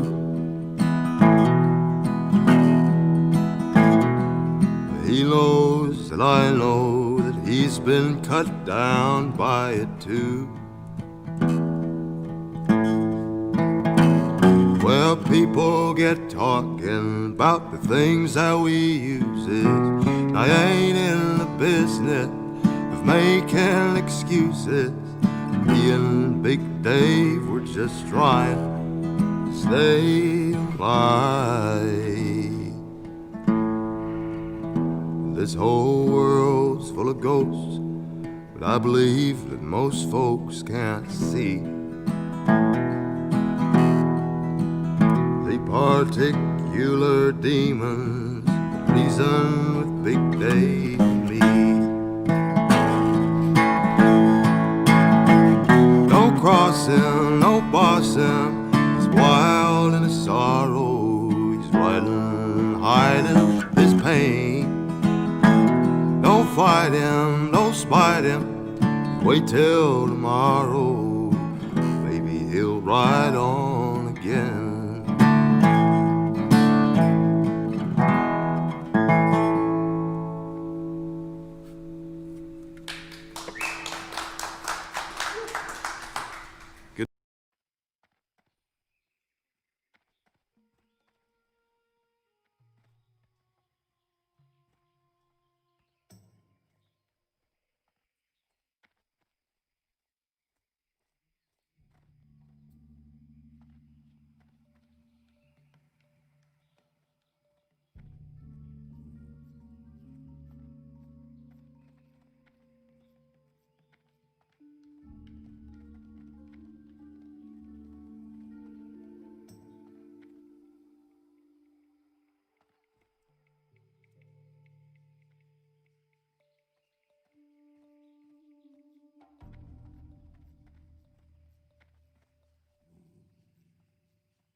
I am honored.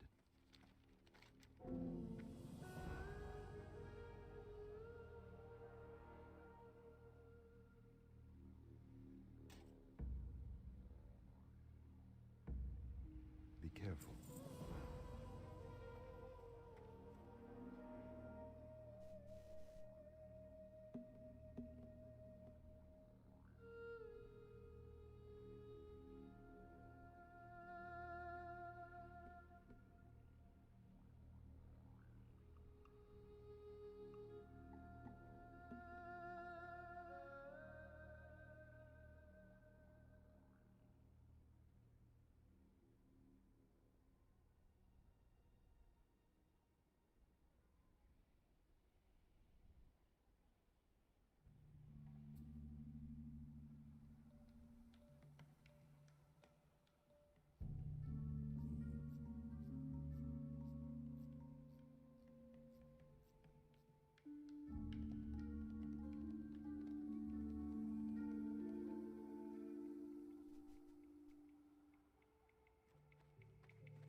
Yo!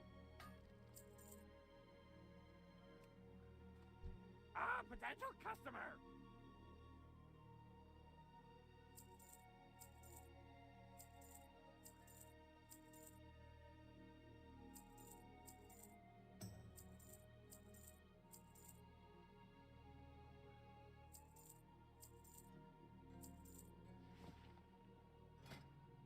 Keep it real!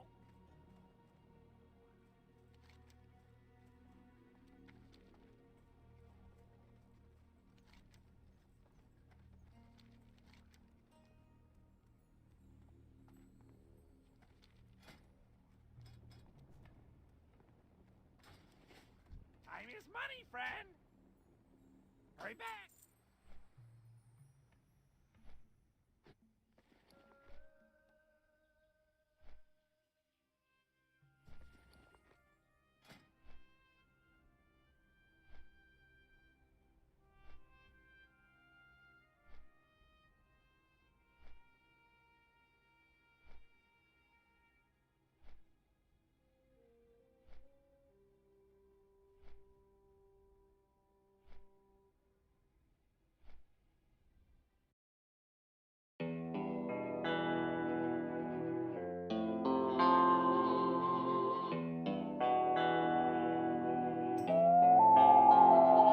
I fight like anaconda. Why you trying to buck up? My money got way longer. Do you need a close up? I'll place another comma. Yeah, always round up. My dick can cause the trauma. Yeah, she want the hookup. I'm quite a G, so I made a none. There's 1, 2, 3.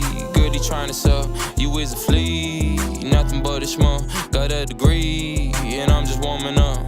Yeah, 375, hot boy, you should keep your space. Coochie, let me dive, way too big, way there ain't no space. Baby doing fine, sprinting for the money, check my pace. Mommy's on my line, let me tell her I just want the face. Y equals MX plus B minus E, I want slop. Make a couple hits, chop, chop. Finally crush my crush, ain't talking about pop. Yeah, ballet in my clothes and I didn't have to shop. I might find myself through contemplation. I might find my downfall from frustration. I fight like anaconda. Why you trying to buck up? My money got way longer. Do you need a close up? I'll place another comma. Yeah, always round up. My dick can cause the trauma. Yeah, she want the hookup. But I'm cold and I'm hot, and that's probably why she talk. I was told that I pop, and these labels getting blocked. Your shit old, I'm on top, and I'm sorry that you flop. Take a photo like a thought, and your shorty getting cropped. Thick chick, feel slick, want my energy, huh? Short dick, butts quick, mockumentary, huh? Lipstick, picnic, honey's all on me, huh? Big stick, nerve clip, I'ma let it scream. I might find myself through contemplation, I might find my downfall from frustration. I might find myself through contemplation. I might find my downfall from frustration. I fight like anaconda. Why you trying to buck up? My money got way longer. Do you need a close up? I'll place another comma. Yeah, always round up. My dick can cause the trauma. Yeah, she want the hookup. I'm quite a G, so I made a none. There's 1, 2, 3. Goody trying to sell. You is a flea. Nothing but a schmuck. Got a degree. Nothing but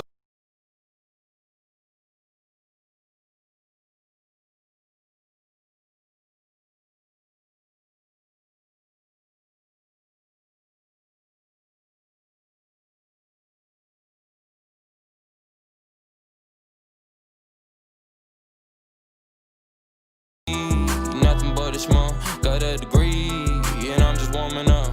Yeah, yeah, yeah, yeah, yeah, yeah, yeah, yeah, yeah, yeah, yeah, yeah, yeah, yeah, yeah.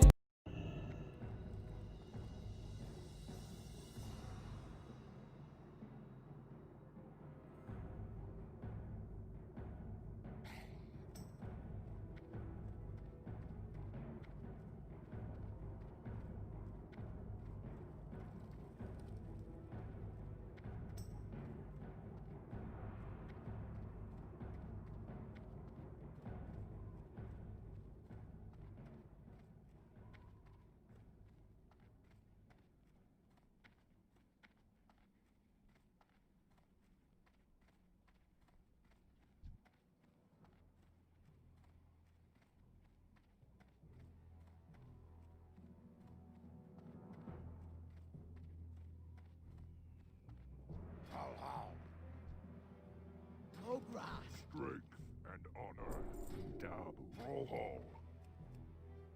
Strength and honor.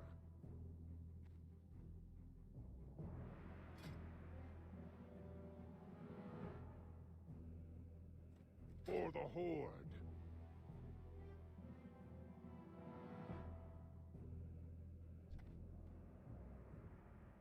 What can I help you with?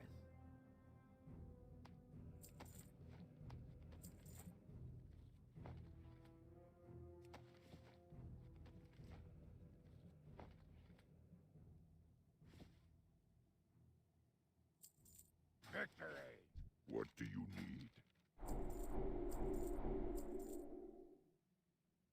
Go with honor.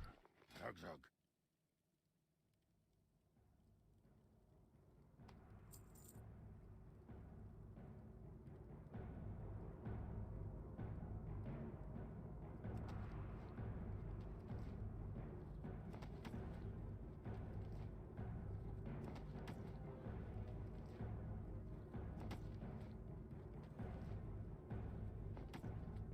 For the Horde!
What are you looking for?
Steelers defense was really good. I mean, really, really good. It was Minka and TJ and everything. But Minka Fitzpatrick was talking to reporters this week, and he says they're going to look even better in 2020. So here's the statement, agree or disagree.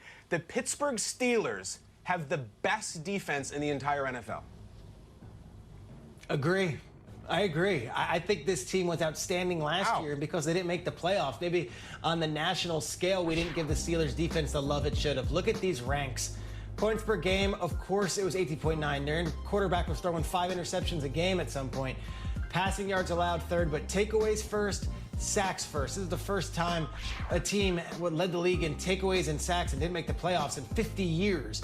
They add so much talent up front, and they're only getting better. Of course, we know about Watt and Hayward, but I think you bring back Bud Dupree and what he can do. And of course, on the back end, Minka Fitzpatrick shored things up. I loved what the Steelers defense was doing last year. Single-handedly kept them in games and won them games last season. And that was without Big Ben at quarterback. So I will go on the record on August, whatever day it is, and say, yes, I think the Steelers have the best defense in football. Do you agree with me, Kyle Brandt? This is where I give the snarky talk show answer, Peter, and I say I love the Steelers, but they don't even have the best defense in their own division because it's the Ravens. Give me Baltimore. The secret about Baltimore last year was after they got Marcus Peters, they were the best defense in the league the rest of the way. I think the optics are bad with them because we remember what happened against Tennessee. So what do? They got Calais Campbell. They drafted Patrick Queen. They got muscle. And here's my secret weapon in this debate, Peter. How are you going to say no to this? How are you going to look at the people at home, look at this picture right here, and say no to that man? How are you going to say no to Wink? You can't even blink when you look at Wink. I think it's the Ravens, but it's close. Pittsburgh's really talented. There's no bigger Wink Martindale fan than me, and I agree, they got a lot better. Steelers-Ravens, it's nice to have that rivalry back, and it should be great this season. Well met. Be careful.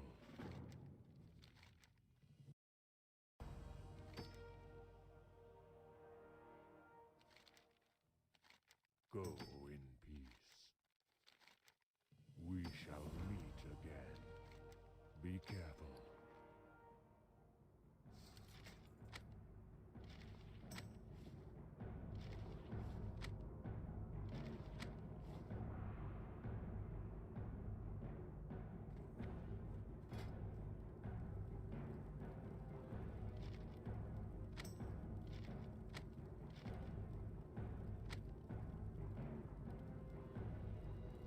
What can I help you with?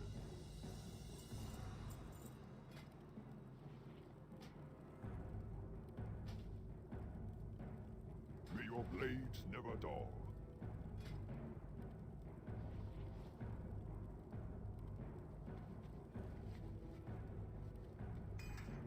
Loktar.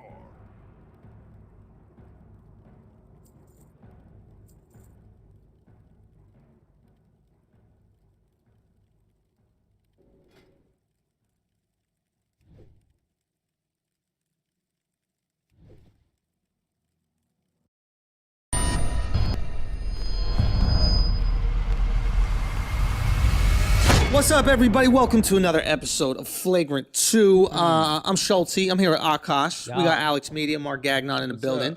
Yo, let's get to the bottom of it. First of all, obviously, you see we're swagged out. We got the dripping, and we'll get to that later. We're gonna have a Flagrant fashion show today. You know, came through killing it. Alex fucked up. Didn't even bring an outfit. He had one job to do. So Mark didn't bring shit. I was getting to him. Oh, okay. I was getting to him. Right. Okay. I think Mark low-key has like a sleeper thing that he's about to bust off on. I really do. When you because said you didn't bring anything, he laughed at you like you're a real fucking It's idiot. the least effort thing he could bring. It's like, oh shit, he saw your text this morning, so let me just grab something. Right. That Yeah. could be it. Yeah. Or there could be something else that we don't know about. Maybe. And I'm not gonna allow him to have the least expectations and then over deliver. So I don't want everybody to go. Bro. Say again? I brought nothing. That's the thing. I know what he's trying to do. He's trying to make it seem like obviously This is the okie doke. This rope-a-dope. this is the rope-a-dope. Akash and I went above and beyond. I'm You know what I mean? swagged the fuck out. Akash is actually killing it. I don't know what it is, but you're absolutely killing it. It's for real. Like there's a circus that's missing its leader right now somewhere. Killing it. Yo. Where's Barnum and Bailey, dude? Yeah, son. Hey, look at this shit. You got Killing the tails it. on them? Swag. You gotta show the tails on that. Killing it. Yeah, so we'll get to that Flagrant fashion show in a little bit. I know motherfuckers that listen to to the audio right now. Got no clue what's going on, and you won't later when we talk about it. But let's start the beginning of the episode with a very important question, which is what makes a girl a hoe, right? Because Rush Limbaugh, if you guys don't know who Rush Limbaugh is, do you know who Rush Limbaugh is? I do, but that's because I'm old. That's right. So for you youngins, Rush Limbaugh is like, I don't know, like Howard Stern without Robin. It's like, Howard Stern, but Robin's not allowed anywhere Robin's near not the studio. allowed near the He's been trying to get me on his show for a minute, by the way. Really? Oh yeah, dude. Like I was getting a new email like every week from like his producers and shit like that. But he's this huge, big like conservative talk radio guy, right? Yeah. And Wild Boy. Yeah. Wild Boy. He hadn't tried to get me on the show at all. And it's probably because you're more famous, but also other things. What do you think it is? I don't know. Maybe Your just look fucking at me. outfit? Yeah. You think that's terrifying to him. Son, he would, he sees bombs in his outfit for sure. 100%. For sure. Okay, so right now we have a situation where he's, I believe, it could be taken out of context, but I don't know how you would do that, called Kamala Harris a hoe. Yeah. And there's a lot of pushback to this because she's obviously a VP nomination. And I don't know, famous and I don't know, whatever. Accomplished, et cetera. Accomplished, et cetera. But what constitutes as a hoe? Let's talk. And listen, Kamala Harris did fuck Mayor Willie Brown. How old was she? 29. And how old is he? 60. While he was married. Ooh. Now, I'm not calling Kamala Harris a hoe, but would Mrs. Willie Brown refer to Kamala Harris as a hoe in that situation? I got to see Miss Willie Brown first. So how good she looks is dependent on her hoedom? Yeah. Wow, Al. Wow.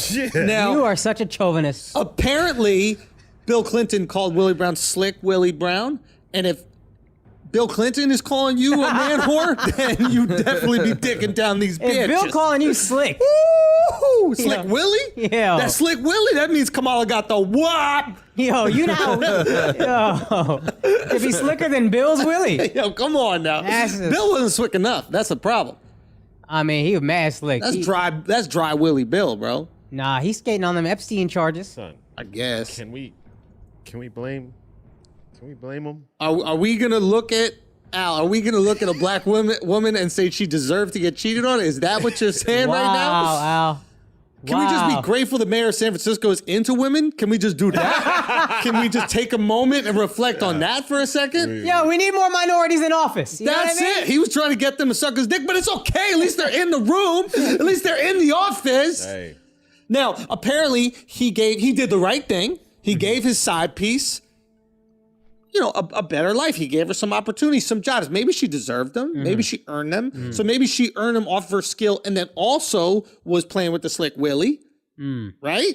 But if you're the wife or any of the wife's friends, are you referring to her as a hoe back then? We don't got to talk about current Kamala. Maybe it's just short with the white for, maybe husband. hoe is just short for home wrecker, which is kind of definitionally correct. If their marriage split up because of this affair. I don't know where you got the wrecker, but I like the home part. You got home. Now I know you know how to spell better than I do, but the home, I got you. Home wrecker. Okay. That's a home wrecker. Got you. Okay. So it's a possibility. I'm just saying, is it that far off? Is it that crazy to call her a hoe now? Maybe, but back in the day, you could throw hoe around.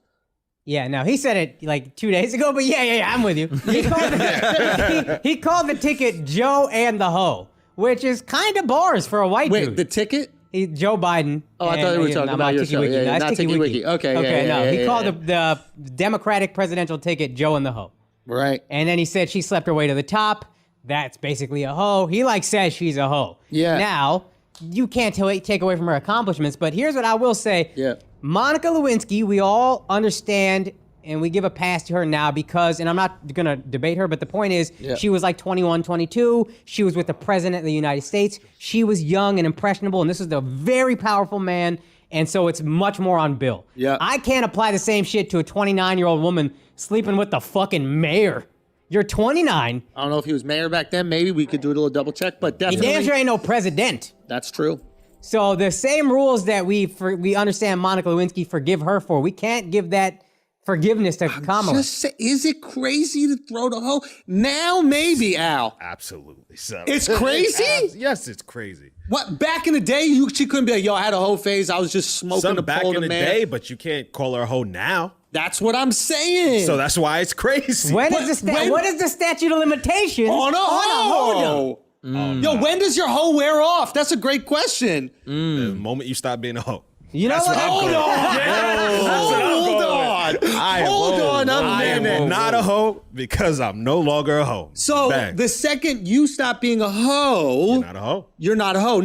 Now, let's talk about it. Okay. Let's talk about it. Let's talk about it. Where were you going with that, Mark? Where are you going? No, now I'm just thinking, like, anytime you stop doing something, does that mean you're not the thing anymore? Exactly. If So you the were second a- you stop fucking guys, Al, are you no longer gay? Yeah. Oh. The second you Second you stop stop. fucking Yep. guys. Like the second you just pull Yeah. out. The second your dick is removed from the rectum. Yeah. You're no longer and you gay. start fucking vag. Yeah, you're no longer gay.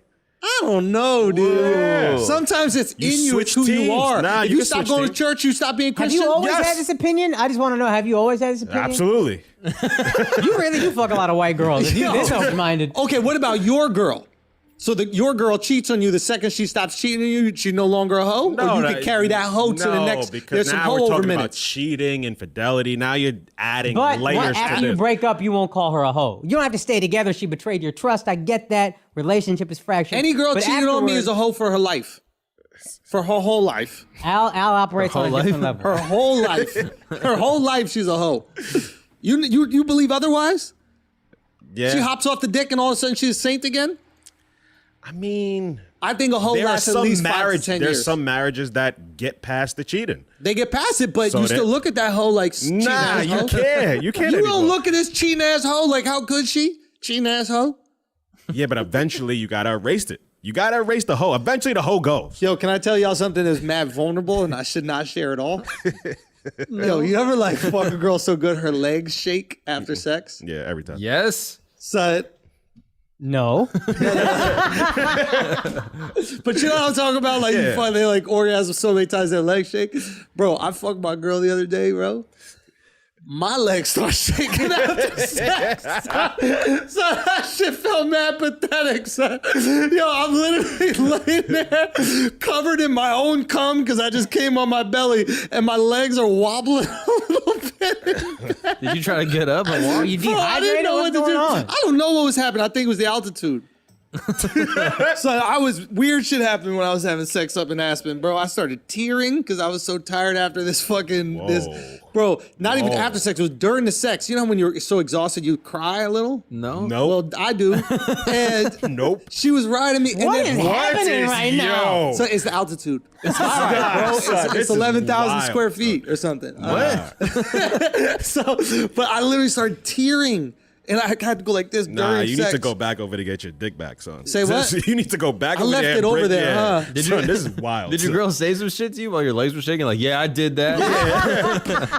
Nah, these man are up, you little separate. bitch. These are You separate. can't let her times, see bro. that. You can't let her see that. Yeah, That's some, you know what's so funny? that's hard to recover from. Y'all know how little I have sex, and y'all assumed it was the same time having sex in both of those things. Yeah.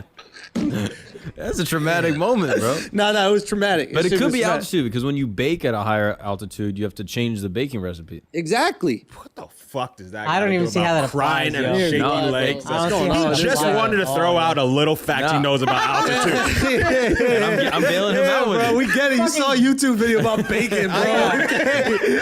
Mr. Share information over here. How is this turn on me being gay? What's going on? You're here. gay, bro. You gotta take it. Your legs You are gotta shaking. accept it. You Mad gotta accept gay. it, you fucking gay ass hoe.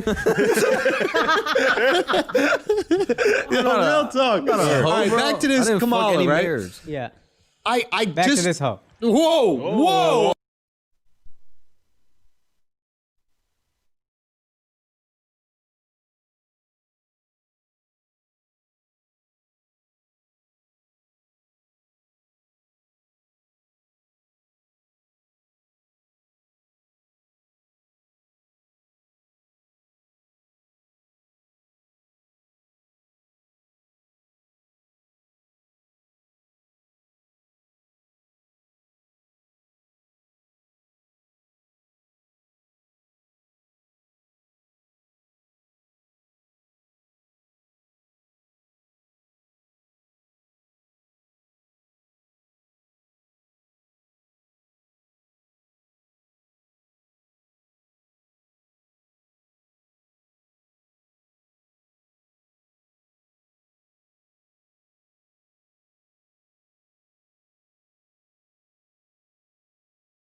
whoa, This whoa. whole discussion, now didn't let me finish. Oh, The okay. whole I see what you're discussion saying. of I the see what word you're hoe. saying. Golly, I guys. just don't think it's the craziest thing to say because I think there's so many women out here that are defending Kamala and saying that this guy's an asshole for calling her a hoe.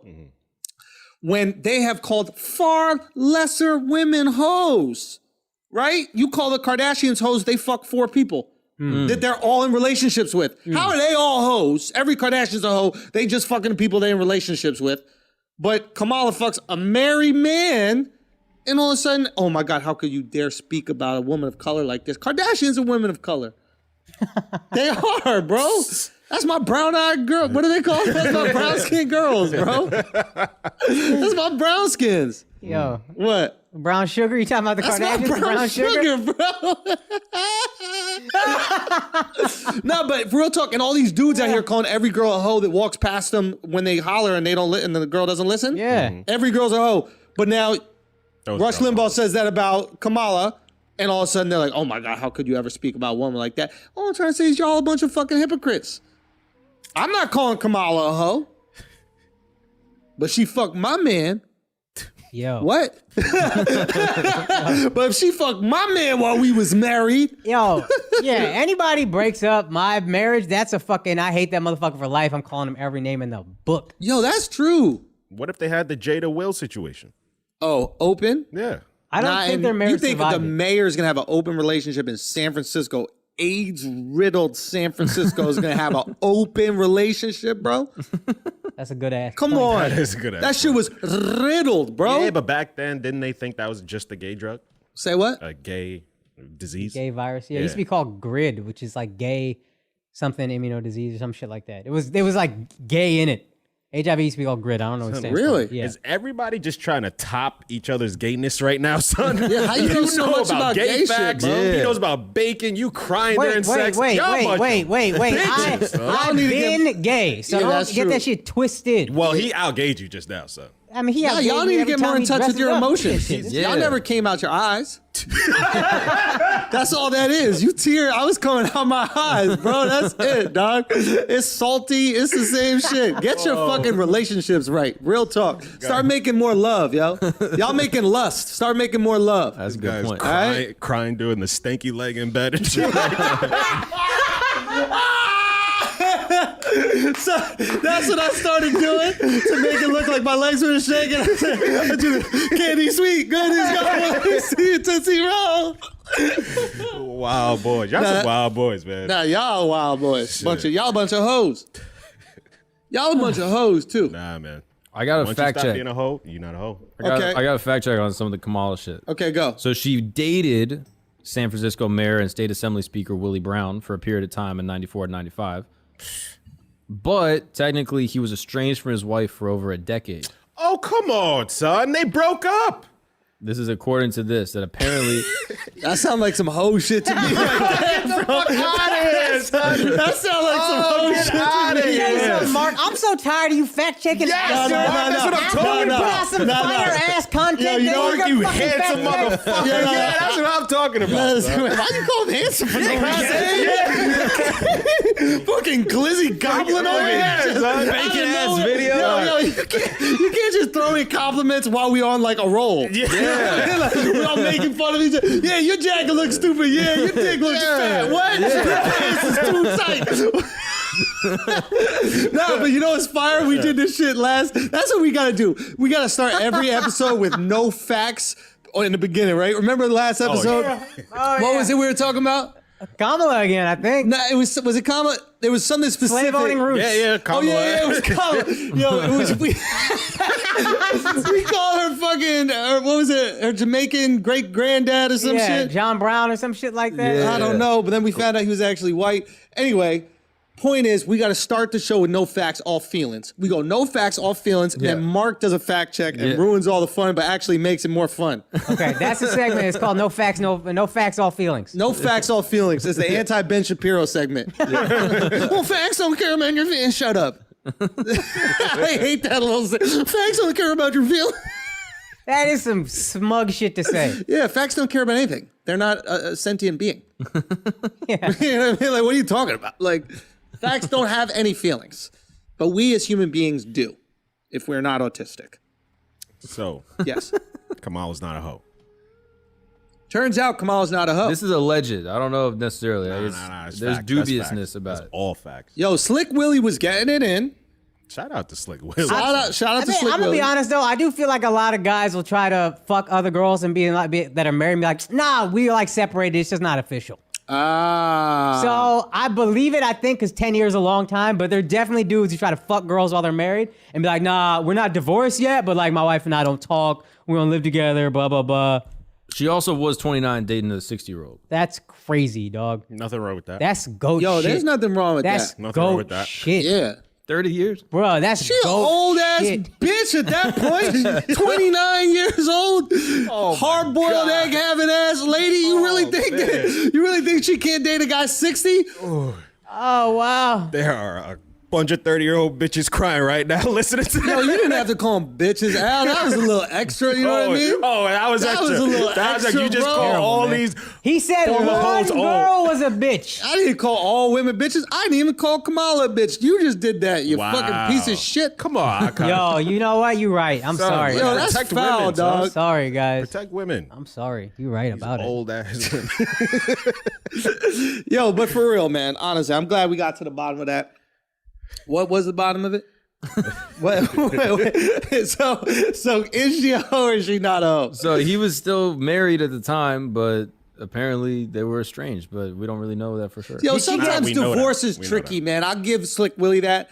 Divorce is a very tricky thing, and it's easier just to stay separated. And you obviously going to go hand out the pipe That's to why different he's people. Slick Willie, bro. That's why he's Slick Willie. So I understand that. And also, if Kamala is fucking people she works with, and that makes her a hoe, a lot of y'all listening right now are hoes. Mm-hmm.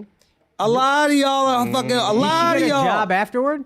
Apparently, he like placed her in a couple different committees and positions. We gotta stop judging women who do that shit. That's ambitious. You know what I mean? I like an ambitious girl. Yo, that's a good point. Like, what about all these dudes that aren't fucking other dudes to get shit, but they're like just Go being play nice golf, to them? fucking hang out all Yeah, day. like you just emotionally connecting with somebody. You emotionally blowing this You guy all the suck a time. dick loser.